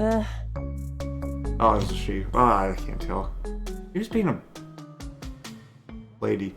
You deserved it. As a retail employee, I feel her pain, but at the same time, I think you're right. Besides, no one speaks to you like that. Not on my watch. Thanks, Zombie Galgiar. Yeah, no problem. After all that running, I need a drink. How about you? Yeah, I could use a latte. Want to head over to my workplace? It's not far off from here. Sounds good. Go ahead and grab us some seats. I'll grab us something to drink. As Zombie Galgiar, who heads to the seated area, approached the registrar. Oh? Save. Hey Sam, you're not working today? What are you doing here? Oh, well, Liam then looks behind me and sees Zombie Galgiar. Yeah. I see now, you're on a date, huh? Yes. Sam's on a date? Yes, Mio, where the frick did you come from? With who? Oh my gosh, is that her? She's so cute and small. I totally ship it. Jane, please don't be so loud. I do agree with Jane. You make a cute couple. I'm surprised he wasn't a werewolf. That really shocked me, actually. Even though he's got like a werewolf button right here, or whatever that is. Right? Well, we aren't dating yet. What, really? Eh? What's the hold up, Sam? Why haven't you asked her to be your girlfriend yet? It's complicated. What's so complicated about it? Just go, hey babe, wanna go out? Sam's probably shy. She might be waiting for her to make the first move. Oh? Oh, I see. Can I just please order my drinks? Alright, what do you want? And here you are. Thanks, Liam. I'll see you guys at work tomorrow. See ya. Have to head over to where Zombie Galgaro is. And good luck with your date. Choke on the air. We're rooting for you. Great, now every customer is looking at me. I approach Zombie Galgaro and place our drinks in front of us. If I could redo her name, it'd be Chibisque.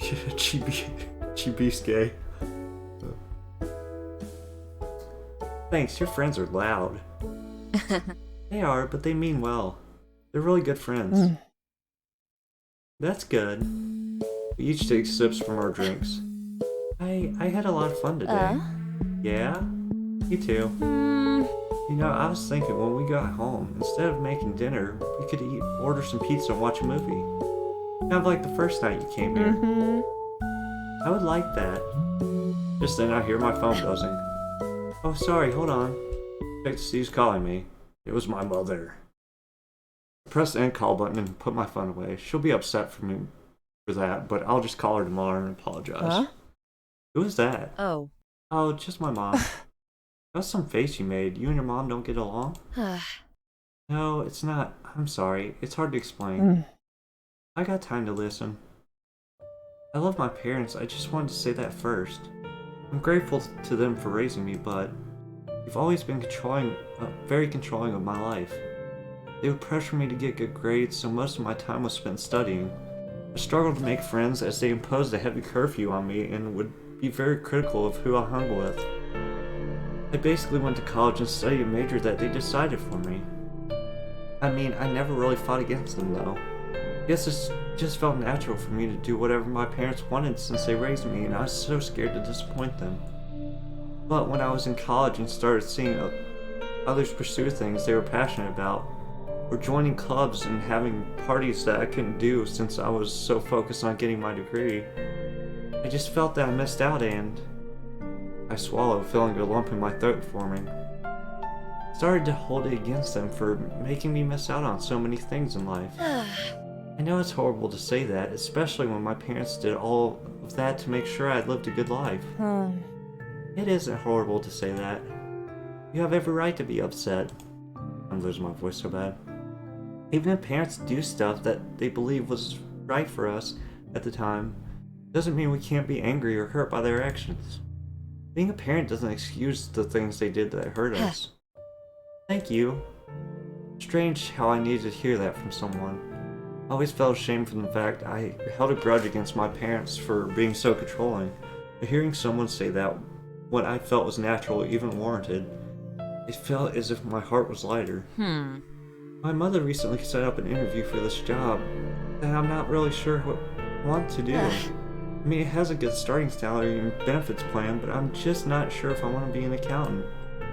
I just don't know if I'm hesitant because I actually don't want to do it, or I just don't want to follow what my parents tell me to do all the time. Maybe... Hey, you said around college is when you started realizing how you felt like you missed out on life, right? Yeah? If you had a chance, what do you think you would have pursued instead of accounting? There it was, the question I was too scared to ask myself, but here it was in my face. And even though I couldn't give an answer back then, with Zombie Galgiaro here by my side, I no longer denied that I've always known inside. I would have wanted to study pastry or just try studying pastry arts. I mean, I don't really know if I want to become a pastry chef, but I would have at least liked to have explored the option and see if it was something I truly wanted. But I feel it's too late. I'm okay with that. I'm not unsatisfied with my life now. Put my hand over Zombie Galgiaru's. Zombie Galgiaru, thanks to your help, my life is so different than it was before. I've become better at handling stress. I've learned how to communicate and rely on others, and I've been more considerate of my needs. But please don't look so sad. I'm happy with how my life is right now. I squeezed Zombie Galgiaru's hand. Well, we head home though. It's getting dark. Okay. Both leave the coffee shop and say goodbye to Liam and Jane. Zombie Galgiaru and I make our tread home. That's right. I'm satisfied with life now. I don't need anything else, right? Can you pass me a slice, please? Zombie Galgiaru hands me a plate of pizza. So what movie do you feel like watching? Oh no, maybe something different this time than the usual cheesy horror movies. Not that I don't enjoy a good slasher film, but I'm in the mood for something else.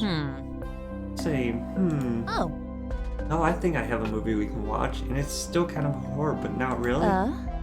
What is it? It's called Cold Hearts. It's basically a zombie romance film. Basically, the zombie guy and girl meet during a zombie apocalypse and fall in love despite both sides being against it. It's like Romeo and Juliet, but with zombies. Oh. Really? I mean, I thought since this is a date, a romance film would suit the mood. Alright, I'm in. Go on, go ahead and put it on. I can't wait. First vampires, then werewolves, and now zombies. Maybe if I do decide to reveal who I am, my problem won't be trying to stop people from shooting me, but to stop them from getting into my pants. You might have to be the one who carries a weapon, though. I do wonder what's the trend of wanting to romance non-human species lately. People probably want to romance monsters instead of other humans because humanity sucks. Well, sometimes. Both laughed before continuing the movie. Soon we near the end of the film. The characters had escaped impending doom and are now sharing a long heated kiss. I shuffled in my seat, feeling awkward now from watching the steamy scene. Just then I feel Zombie Galgiaru's hand on top of mine. I look over at Zombie Galgiaru to see what she might be thinking. Her face didn't show anything, but her hand continued to be on top of mine. Summoning up all my courage, I moved closer to her so that my legs pressed against hers. Shakily grabbed the sleeve of her shirt and tug it. Turns her head to me, and now noticing how our faces were now mere inches apart. We both stayed quiet, simply staring into each other's eyes, both of us afraid to break the fragile silence. Zombie Galgiaru finally breaks it. Hey. I want to kiss you, can I? Please. As we were both sitting on the couch, our height difference didn't affect Zombie Galgiaru's ability to gently push my hair behind my ear before cupping my face. Her face steadily got closer to mine until I could feel her hot breath against my mouth.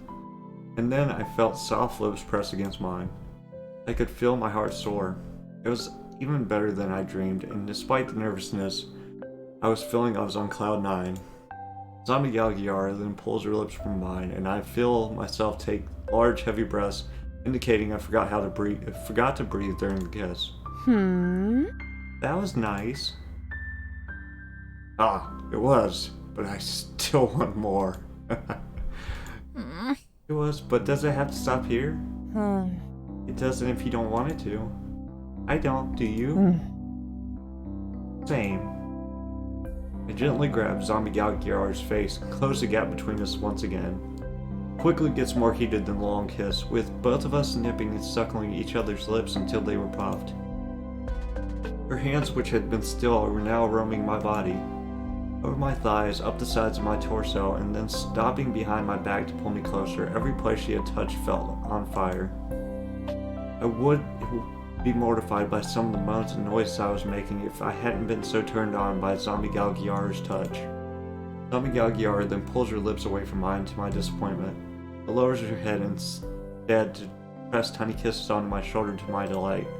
My whole body felt on fire despite the absolute pleasure I was receiving from her. Still needed more. Maybe we should move this to the bedroom. Sounds like a plan. We both quickly get off the couch and rush to the bedroom. Oh my god. Did it again. Okay, ignore. I closed the door and head to bed. Shall we get undressed? Before I could finish the sentence, Zombie Galgiar quickly pushed me down to the bed. He then climbs on top of me before straddling me. Someone's impatient. He then leans over me, her face hovering over mine. Maybe, but I also know what I want. He then captured my lips in hers before I could even reply. With a moan, I wrapped my arms around her neck, pulling her small body against mine and enjoying the soft feel of it. He then rubs her body against mine, and in response allowing me to feel every curve and crevice from her petite figure. Their arms braced against both sides of my head, she pulls away to look down at me. Her face was now hovering over mine with her eyes glazed. You sure about this? Yes? Okay, tell me whenever you want to stop. Same. He then moves back down. He looked at me with ravenous eyes, as if ready to devour me. I wasn't sure if I was scared by that fact or just turned on. I thought she was going to kiss me again, but instead she attacked my neck, where she skillfully suckles and nips the most sensitive parts of my throat, eliciting moans from me, making me arch my back. More. God dang it. He then bites me hard on my neck, which I'm sure would leave a mark for tomorrow, but I didn't care. My whole body was on fire, and all I could think of was satisfying the desire I was feeling. She then kisses up my throat, moving to my jaw and placing her lips back on mine. She kisses me so hard, her lips pressed so intimately against mine, and her tongue exploring the inside of my mouth. We continue kissing each other in this position before Zombie Galgiar pulls away again, making me ache to have her body against mine once more. Too freaking hot for this. Oh, the G-cups. Zombie Galgiar then pulls off her shirt, exposing her curvy and well-endowed figure to me. If I wasn't already turned on before, I was definitely turned on now. Then she looks at me, her eyes full of lust. You too now. I slyly pull off my shirt, leaving me somewhat exposed. So pretty. She then moves back onto me, her kisses and touches more fervent than before. Things were getting so intense I couldn't stop myself from choices.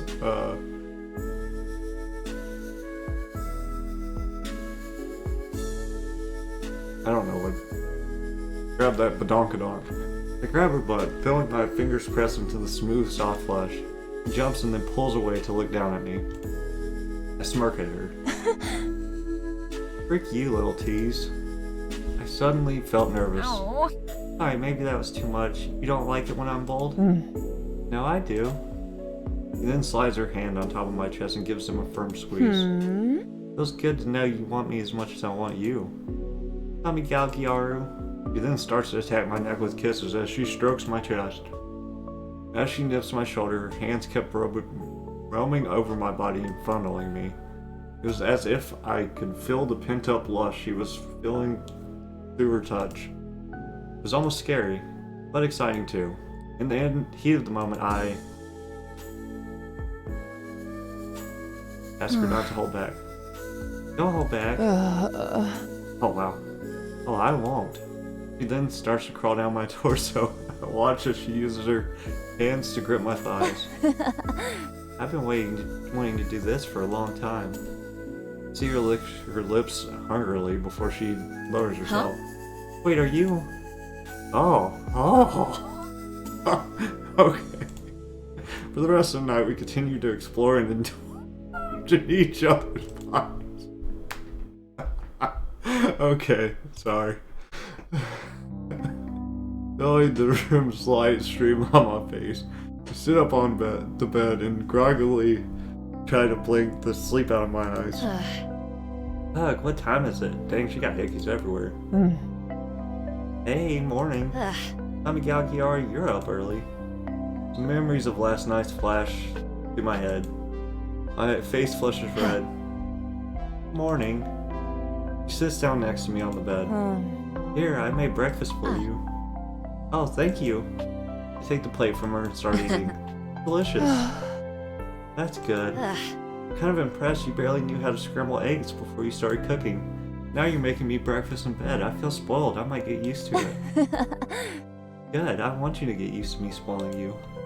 Oh, those bitches. So, how do you feel? Pretty good. Why? Just checking. Kind of overdid it last night and wasn't thinking when I, she gestures to my neck region. I looked down to see what she meant and saw my neck and shoulders were covered in bite marks. Oh, yeah, it's fine. I mean, if I recall, I did ask you to. Still, well, at least you're not a zombie too either. That means all the zombie films we watched were inaccurate. That's disappointing. Well, film isn't always like real life. True. Put my finished plate aside, but I should get ready to go back to work. Alright. Have a great day at work. I will. And Sam? Huh? I'm glad we met. Same. So how'd your date go last night? Yeah, it was really nice. So what happened? Well...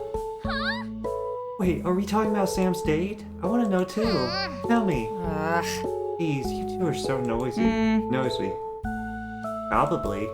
But I'm also happy for you, Sam. For a while, you seemed really down and depressed. But lately, you've seemed more happy and relaxed. Yeah. Actually, I feel bad. Since I felt like I contributed to that a bit. I relied on you a lot in the past, but not anymore. So I'll try to cut my reliance on you by 10%. 10%? You should just stop relying on her altogether. I'm only human. But since I've relied on you so much in the past, you can rely on me too, Sam. I may suck at machines in this time era, but I'm great at romance since I play so many Otome games. I don't think those really count. Shut it. Either way, as your friend, I'll be here to help you. We're buddies, you can rely on me too, Sam. Guys, thank you. And as friends, now you have to tell us about your date. That's right, come on, give us a deets. I don't know how to get the polyamorous ending, I give up. For the rest of my shift, I was interrogated by the two. I can't believe how persistent those two are. Hey, welcome home. I noticed instead of the usual hey or welcome back, she said welcome home. Because this was her home. No, our home now. I had to be back. I made lunch. Oh, thanks, but do you mind if I just relax for a bit before we eat together? Yeah, that's fine. Go and chill. I meant you relax with me. Together. Oh. Yeah, I can do that. I nuzzled my head against zombie Galgiaro's shoulder as I curled against her. We put on some random movie to watch. Though I wasn't really paying attention to the movie, I was just enjoying being snuggled up against zombie Galgiaro. She was soft. It just felt good to lay against her.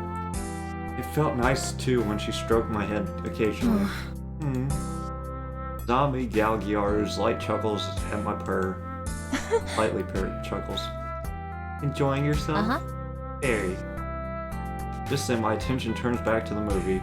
Seems it reached its end and the two main characters are now getting married. Marriage. Hey, Zombie Galgiaro. Do you ever think of the future? Not really. I never cared to. I see. But lately I've been feeling different on that. I'm gonna be honest, Sam. I don't know what happened to me, but I don't think I can go back to being human. I think I'll probably remain like this for the rest of my life now. Well, even if you do, that's fine with me. Human or not, that doesn't matter. I'm happy to hear that. And I'm sure we can figure stuff out. I mean, this is the best time to be a zombie. I mean, everything is almost done now online. Guess I can try and find a job. I can't keep mooching off you. You're not mooching, and I don't mind supporting you. I mean, my pay now isn't great since I'm a shift. But once I'm an accountant, I could probably have enough to support the both of us. I mean, that's the only reason why I'm even applying for that job. Because it's stable and good money. I mean, you don't have to. You could do something else. You could be a baker. Tommy Galgiaro, we've talked about this. I know, but I'm just saying, you're obviously passionate about baking, and you should said And you said before you want to make a career out of it. Why not just go for it? You wouldn't understand. I understand that you don't want to do accounting, but it seems you're forcing yourself to do it. But you don't understand my reasons for doing it. I don't want to disappoint my parents. Huh? Why does that matter, though? You can't go against them. Yes, you can. You don't have to let them dictate your life. Yeah. How can you even say that when you don't remember your own parents? Ooh. I'm sorry. It's fine. I'll just drop the subject. Thank you. We continued to cuddle together on the couch, but it didn't feel the same. I could feel that she was more tense. I know that Zombie Galgiaru was just trying to help, but I just couldn't change my career path. I couldn't go against my parents, right? Man, my feet are so cold. It snowed outside and I don't have my AC on. It's cold. It was here. Today was the day. I picked at my meal. I can't believe it. It's tomorrow. Time flew by so fast. Am I even ready? Didn't really prepare, mostly because I wanted to avoid even thinking about it. Sam jumped up in my seat. What? Sorry, did you say something? I asked you if you wanted me to go buy candy for the trick-or-treaters while you were at work. Oh. Oh, right. It was Halloween Day. Also, the day before the impending interview. I would appreciate that, thank you. Hey, is everything okay? Huh? Yes, you've been spacing out a lot lately. Just at the interviews tomorrow. I'm a bit nervous, that's all. I get up from my seat and collect my items. I should start heading to work. I'll see you tonight then, Zombie Galgiaru. Sam. Huh? Then approached me and kissed me on the cheek. Have a good day at work, okay? I will, thanks. I can't wait for tonight. Same. So then I told Jane, hey Sam, are you even listening? Huh? Sorry. Geez, you've been spacing out a lot. It's literally the 5th time we've talked and I've caught you not listening. I'm sorry, I just have a lot on my mind. Are you doing okay? Want to talk about it? Liam, have you ever felt stuck? Stuck, what do you mean? Like, stuck in life, unsure what to do. I never told you this, Liam, but I have very controlling parents. Like, they would constantly get on me for my grades, impose heavy curfews, criticize me a lot for small things. And my mom had set up a job interview for me, even though I didn't ask her or want her to, and I have to go tomorrow. The job makes good money and is stable, and I don't mind the work, but it's just, I felt as if I've missed out on life because of my parents. And I'm unsure if I feel hesitant about going to this interview because I don't really want to. Or if I'm just tired of my parents deciding things for me. Does any of this make sense? Damn, I'm Mexican. I mean, my parents probably were not strict as Asian parents, but man, were they hard on me. I love my culture, but unfortunately the culture has this whole machismo thing going on. I remember my dad got pissed at me for not acting like more like a man at times, because of that we butt heads a lot. I can even recall a time when I was crying about my dog dying, and he slapped my head and told me not to cry, as men don't cry. That's horrible. It was. It's the part of the reason I left home, to get away from all that crap. Don't get me wrong, I mean, I still love my family, and it's important to me too. It's just hard to completely separate myself from them. Still talk with my folks, but living away from them was better for me. And now I get to make my own decisions. Honestly, if I were on your shoes, I'd say freak the job interview and not go out of spite. But it isn't that easy. It's not actually a bad job. Additionally, I feel like the reason I'm so hesitant about it is more due to the unsettled feelings with my parents. Can I ask, have you ever told your parents they were controlling and called them out? Sometimes I tried to mention it to them. They were being overbearing, and they immediately got offended. Oh my god. Shut up. Thing. And then they would get angry and lecture me, so I just kind of stopped trying to talk with them since they won't listen. I see. Well, that's a problem. You should have pushed back more, or even burned some bridges if they weren't going to respect your opinion. After I moved out and stopped talking to my dad for a while, he started kind of realizing how much of a piece of crap he was.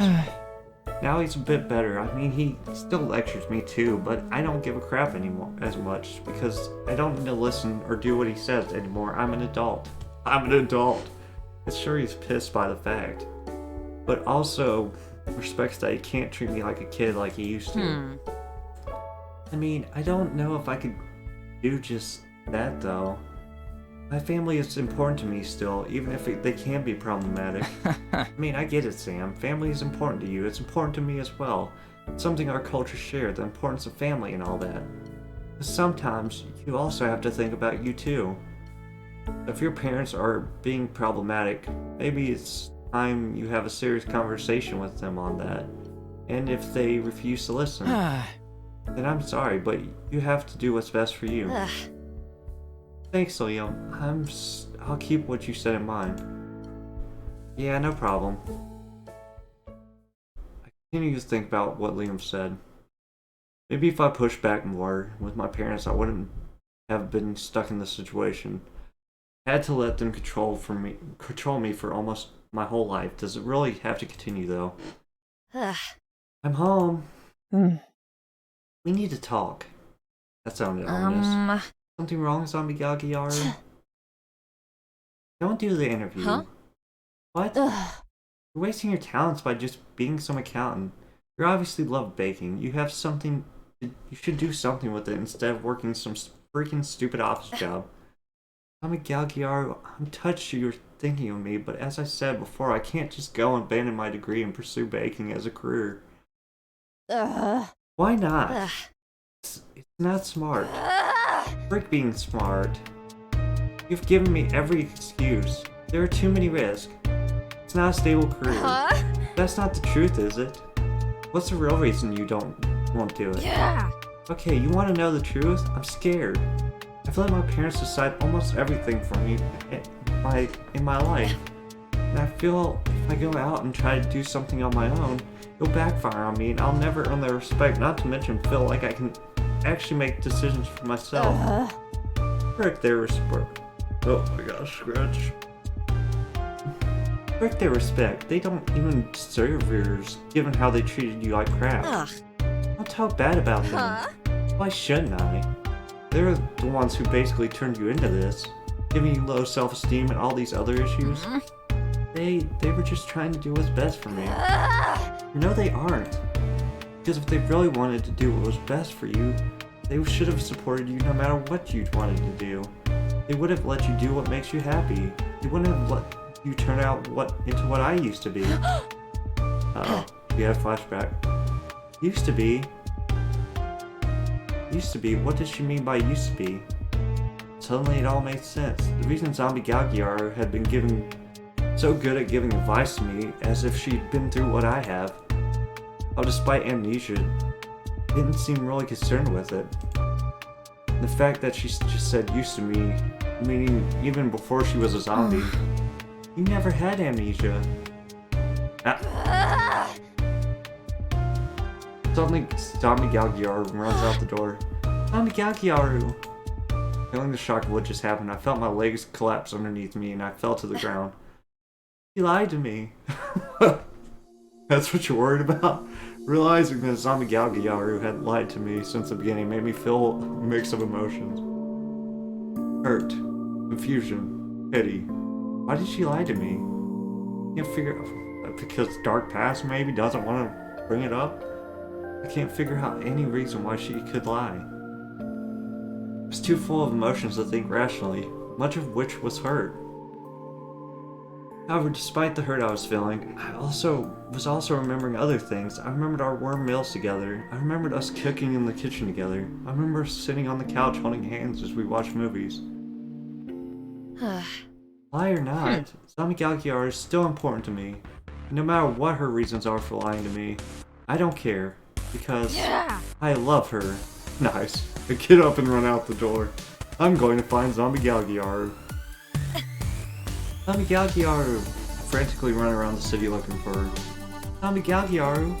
A couple of people have given me looks, but I don't care. I can imagine with a name like that. Zombie Galgiaru, it's me, Sam, I'm sorry. Please come back. I've searched everywhere I could think of, but I couldn't find her. I even asked people, but to no luck. With everyone in costume, finding one zombie in a sea of them was next to impossible. Found a Galgyaru. Finally, I reached a cafe and frantically searched for him, seeing if I could find her figure. To no avail. I ran up to the register. Oh, hey Sam, happy Halloween. Liam, have you seen Zombie Galgyaru? Huh? The cat? No, the person. Eh? No, I haven't seen her around at all. Why? We had a fight and it got bad. She ran off and I have no clue where she went. And I don't even know if she's going to come back. Crap. Sam, happy Halloween. Wait, what's going on? Apparently Zombie Galgyaru ran off because of a huge fight they had. Why not call her? She doesn't have a cell phone or house key. I'm not even sure she's familiar with the city. Oh no! I'm not even upset or angry at her anymore. I just want her to come home safe. Do you remember what she was last wearing? A white shirt. Okay, cool. I get off my shift soon. I'll go see if I can look around and find her. Liam, I'll start asking customers if they've seen her too. Dang. Don't worry, Sam. We'll find her. Guys, thank you. Thank you so much. Alright, no crying now. Let's start asking around. We started asking everybody if they'd seen Zombie Galgyaru. Liam and I even split up to search for her around the area, but to no avail. I'm sorry, Sam. I couldn't find her at all. It's fine, Liam. She'll probably come home when she's ready. Yeah, she probably just needs some space. You take care, okay? I will, thank you. My mouth hurts. I hang up the phone and slump down on the couch. Zombie Galgyaru, I'm sorry. So sorry. Suddenly I hear a knocking at the door. Zombie Galgyaru! I run to the door and open it. You're back! But it isn't Zombie Galgyaru. Instead, Mom, what are you doing here? Uh-oh. What do you mean? Isn't your mother allowed to see her daughter? Not unannounced. You could have called her or told me beforehand. Why? I should be allowed to see you when I want. This reminded me of when she would come to my room and look through my things without permission. And even though I'm an adult, she thinks she can waltz in whenever she wants. Right, now is not a good time, Mom. I'm really stressed out and not in the mood for visitors. Well, I'm not just visiting. I'm here to make sure you're ready for the interview tomorrow. Forgot about all that. I brought a piece of paper, possible interview questions, and I've come here to check if your resume is in check.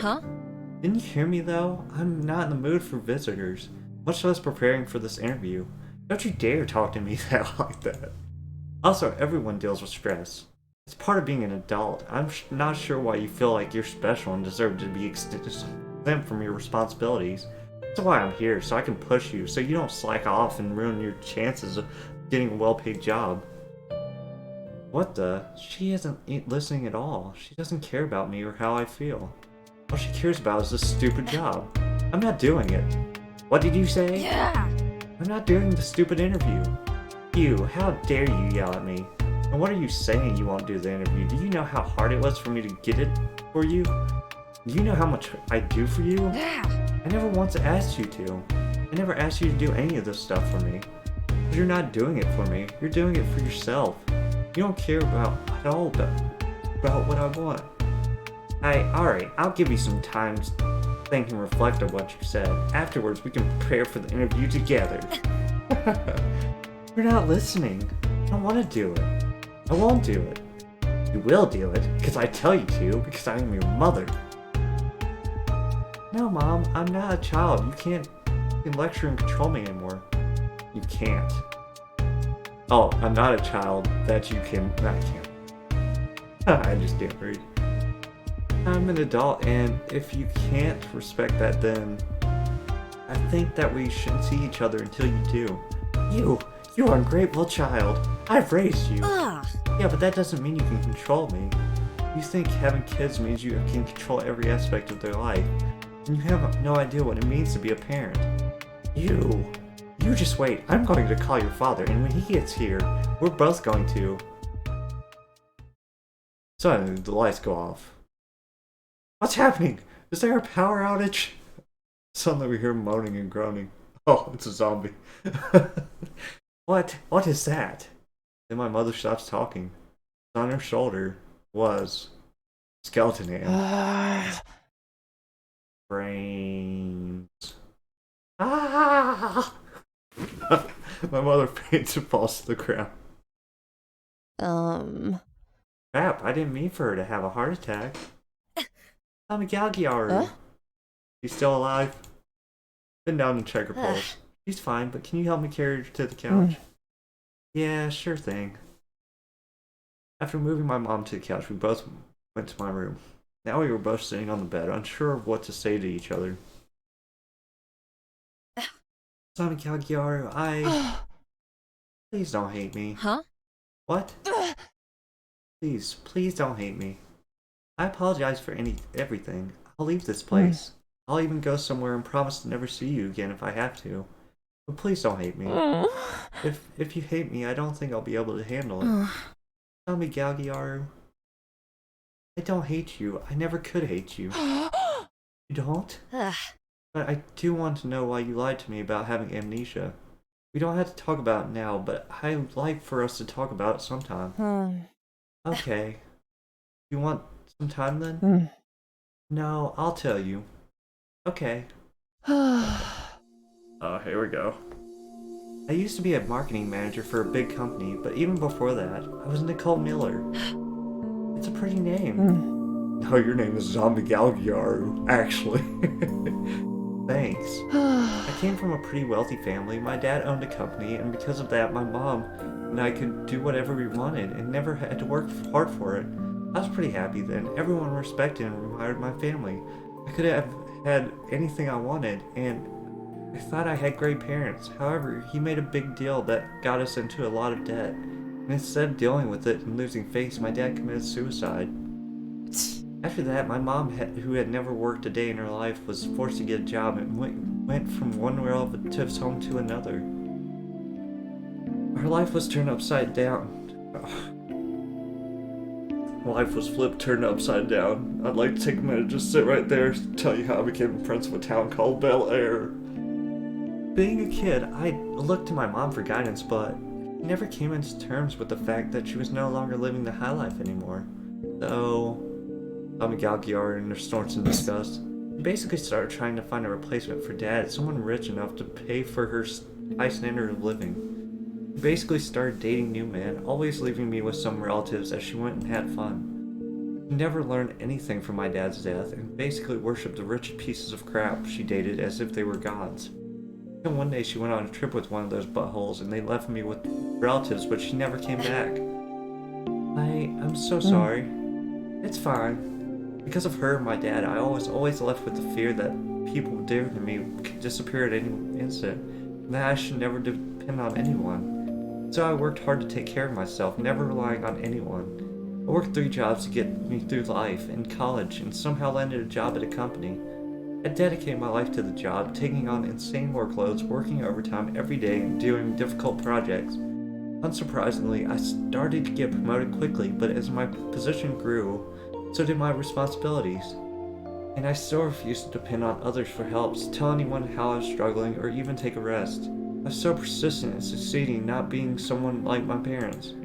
Yet, one day when I was driving home, I was so sleep deprived that I fell asleep at the steering wheel.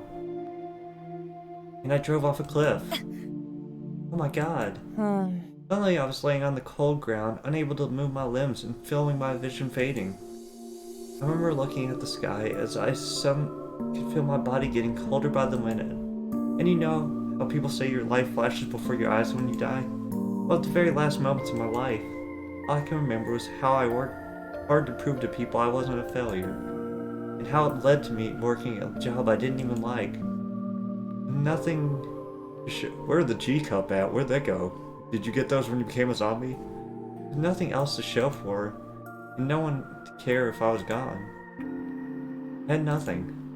Nothing I was passionate about. No loved ones. No moments in my life where I felt truly happy. I just had literally freaking nothing. But how did you come back to life? That, I don't know.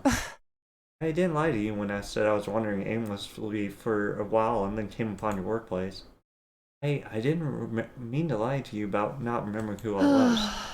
I just didn't want to remember. I didn't want to remember all those painful memories. I didn't want to remember how I spent my life meaninglessly trying to prove to someone who I don't even know is alive that I was worth something. I didn't want to remember how, because of that one person, I refused to let anyone close to me, so probably nobody else even cared that I died. I didn't want to remember how I freaking died alone and pathetic. So I lied. I see. I thought it would be fine, just a harmless little lie. Then I would stay with you until I figured things out and work through the depression I was feeling. Now that I recall, I was so suspicious of you at first. How can anyone help a total stranger and expect nothing in return? But then you and I got closer. I started learning about the kind of person you were, just by spending more time with you. I even started enjoying living with you, eating meals together, spending time with you, getting to know you more. And for the first time in a long time, I started to depend on someone else. I realized that being suspicious of you was pointless, that you were just kind, loving, and too good for me. That was some kind of cruel joke. How the only good thing in my life came after I had died. I didn't want the time we had together to end, but then I realized you were heading in a similar direction I was, and I got scared for you. Unlike me, you had something you were passionate about. You had something you could pursue. I didn't. And I was scared that you were going to meet the same fate I once had. I couldn't let you do that to yourself, but I wasn't sure how to stop you either. I thought about telling you my past, but then I got scared when you might have realized that I lied about my past. That you would have learned how I was a cold, distant person who did nothing special with your life. I got scared that you would abandon me too. That's why I ran. I ran because I was afraid of being rejected by you. I didn't want to be abandoned again, but then I realized that by running from you, I was doing the same thing as I did in my past. Pushing people away because I was scared to let them in. And I was doing the same thing that my mom and dad did to me. Abandoning you and putting my own selfish needs first. I was the one who abandoned you. But that's why I'm here now. I won't run away from you or my past ever again. Because I love you, Sam. I love you so much. I love you so much that even though you know that what a freak out I am, that doesn't matter. But please don't do the interview. You're the only good thing that has ever came out of this life I had. And if it means never seeing you again, or even if it means you hating me, then so be it, as long as you're happy. Nicole. I mean Zombie Galgiaru. I already told my mother I wasn't going to do it. You did? Speaking with my mother after the argument we had, you were right. My mother actually cared about me. She wouldn't have stopped me from pursuing my passion. I for too long cared about the expectation of others around me instead of thinking of what made me happy. That stops now. That's why I'm not going to the interview. Though I'm not sure what I'm going to do next. But at least it'll be something that I decide to do. I'm glad. There's something else I need to say. Yes? Will you be my girlfriend? Huh? Huh? I love you, Zombie Galgiaru or Nicole or whatever. I don't care. I love you no matter who or what you are. Won't you live in this place with me? Not as my close friend or roommate anymore, but as my official girlfriend. I realize that after all the time we spend together, your existence has become something I no longer can be without. It's truly amazing the way we met and how we became close. It's almost like fate, huh? Yeah. When I met you, Zombie Galgiaru, I didn't have anyone I was close with. I was too afraid to have someone I treasure because I would be scared to disappoint them or to be myself. But I don't feel that way with you. That's why, will you please be my girlfriend? Yes. Sorry, my voice is gone. Thank you. We stared at each other lovingly, both of us glowing with happiness, before meeting our lips together and sharing a long kiss. Oh? Oh, by the way, what should I call you? Do you prefer Nicole or Zombie Galgiar? Honestly, I don't care. You can call me whatever you like. Matter? Doesn't matter. It's Zombie Galgiar. be honest, I'm quite fond of the name, and I've used it for so long.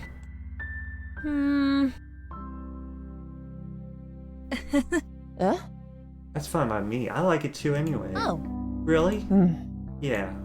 Because it was the first of many things you gave me. So what should we do about your mom? She's going to wake up soon. I'll just tell her some kids pranked her and then send her on her way home.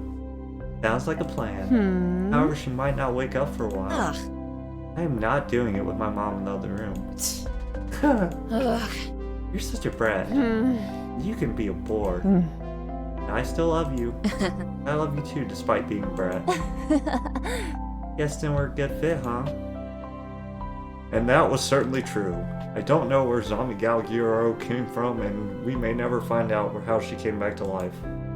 But none of that matters. All that matters is we're together.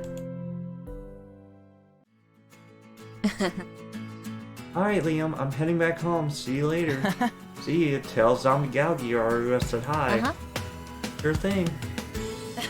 I'm back home. Hey babe, welcome home. Dinner's almost done. I hold up a box of goodies. I brought you some sweets I made at work.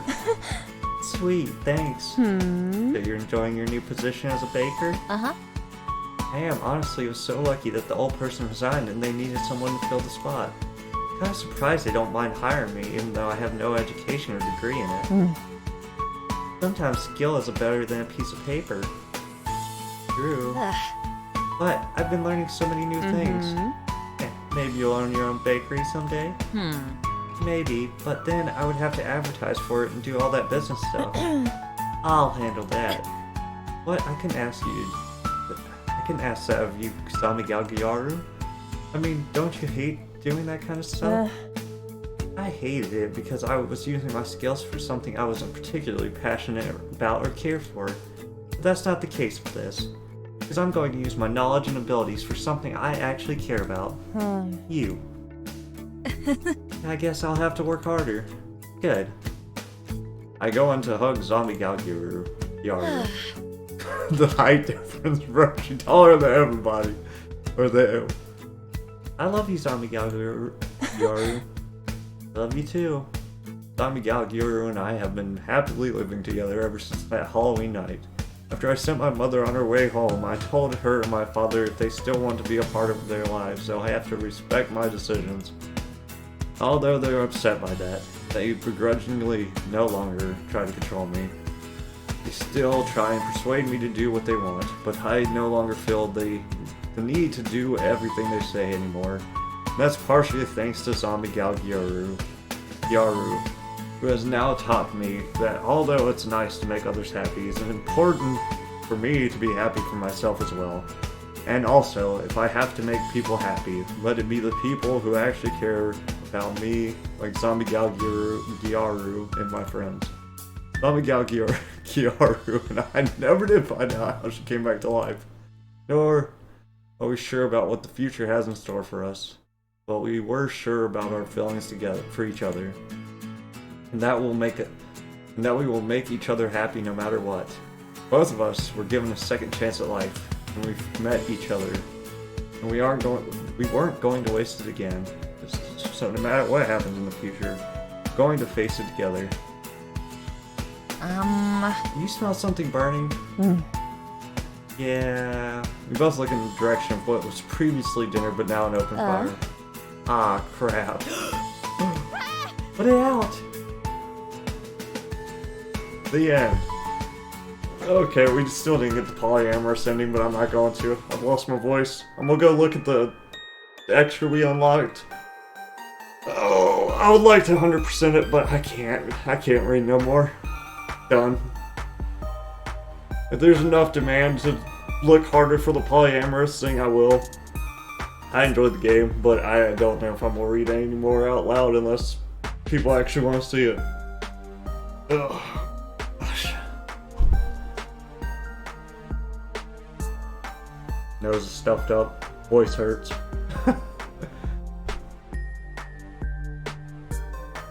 I really thought I was doing everything perfect for the polyamorous ending though, because I was doing both of their things. I don't know. It's probably something small I probably missed. Like, the difference between his ending and her ending was just like one small little option. Ugh. It was a very good game, though. I'll definitely be donating the $5 for the art book or whatnot. I enjoyed it. And I recommend you do the same if you like the game. Thank you for playing this game. Please check out the extras for any unseen content that you may have unlocked. Thank you guys for all your support and love, blah blah blah blah. My voice is gone. Extras. Fatty Jams, boy. Haven't unlocked whatever this is either. You probably have to have all the extra scenes. Alright, Zombies Extra Story. It's over. Everything is over. Nothing matters anymore. Hey there, sweetheart. Nice costume. Want me to show me how you put it on? Frick off. Can't you see I'm going through something, you freaking butthole? I storm away from the guy as he curses back at me. Quickly wipe my eyes, halting any tears from falling. Crying never solved anything, and it sure for crap wouldn't solve this. Sam found out I lied to her. Now the only person that mattered in her life. Probably hated her. Everything was over. Such bull crap. I always was used to be dealt bad cards in life. But I thought I finally caught a break. Once I thought.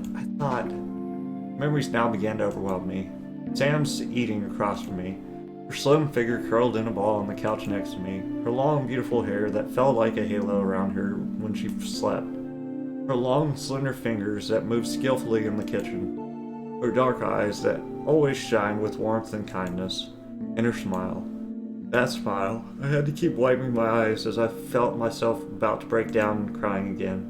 I didn't give a frick if any passerbys gave me a weird look. Like I'm sure they've seen weirder things than a girl barefooted, a mess, and on the verge of breakdown. Well, it doesn't matter now. Sam will probably take the crappy accounting job and just be miserable. Now that she knows the truth about me, probably will just abandon me too, like everyone else I loved. Would she? As far as I can remember, both my parents were selfish jerks who cared more about themselves than me. But Sam isn't like that. Sam always put everyone else before her own needs. My parents left when things got too hard. Sam would, no matter what, stuck by my side. Sam would never abandon a person in need. Sam would have helped that person no matter what. Even when she needed help herself. And Sam wasn't the one who pushed her away. I did. I got too afraid to face Sam. I ran away. Even when she needed me most. I cared about my feelings more than her. And I left her. Like how I was left. Oh my gosh. Oh my god. What have I done? I turn back towards the apartment and start to run back. Sam! I'm coming back. Wait for me. I'm gonna try something real quick. Just to see if it gets me the thing. I'm just gonna try this real quick.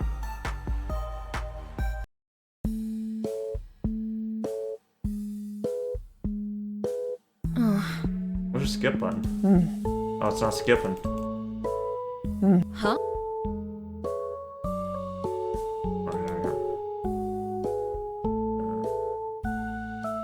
Oh, and it's what? I don't know. It's not letting me skip. No, I'm dead. Alright, guys. I'm just gonna call it quits here then. Yeah, thanks for watching. If you made it to the end, that's really impressive because it's a long video, like most visual novels, but I really enjoyed it. I thought it was very good. Alright, guys. Bye!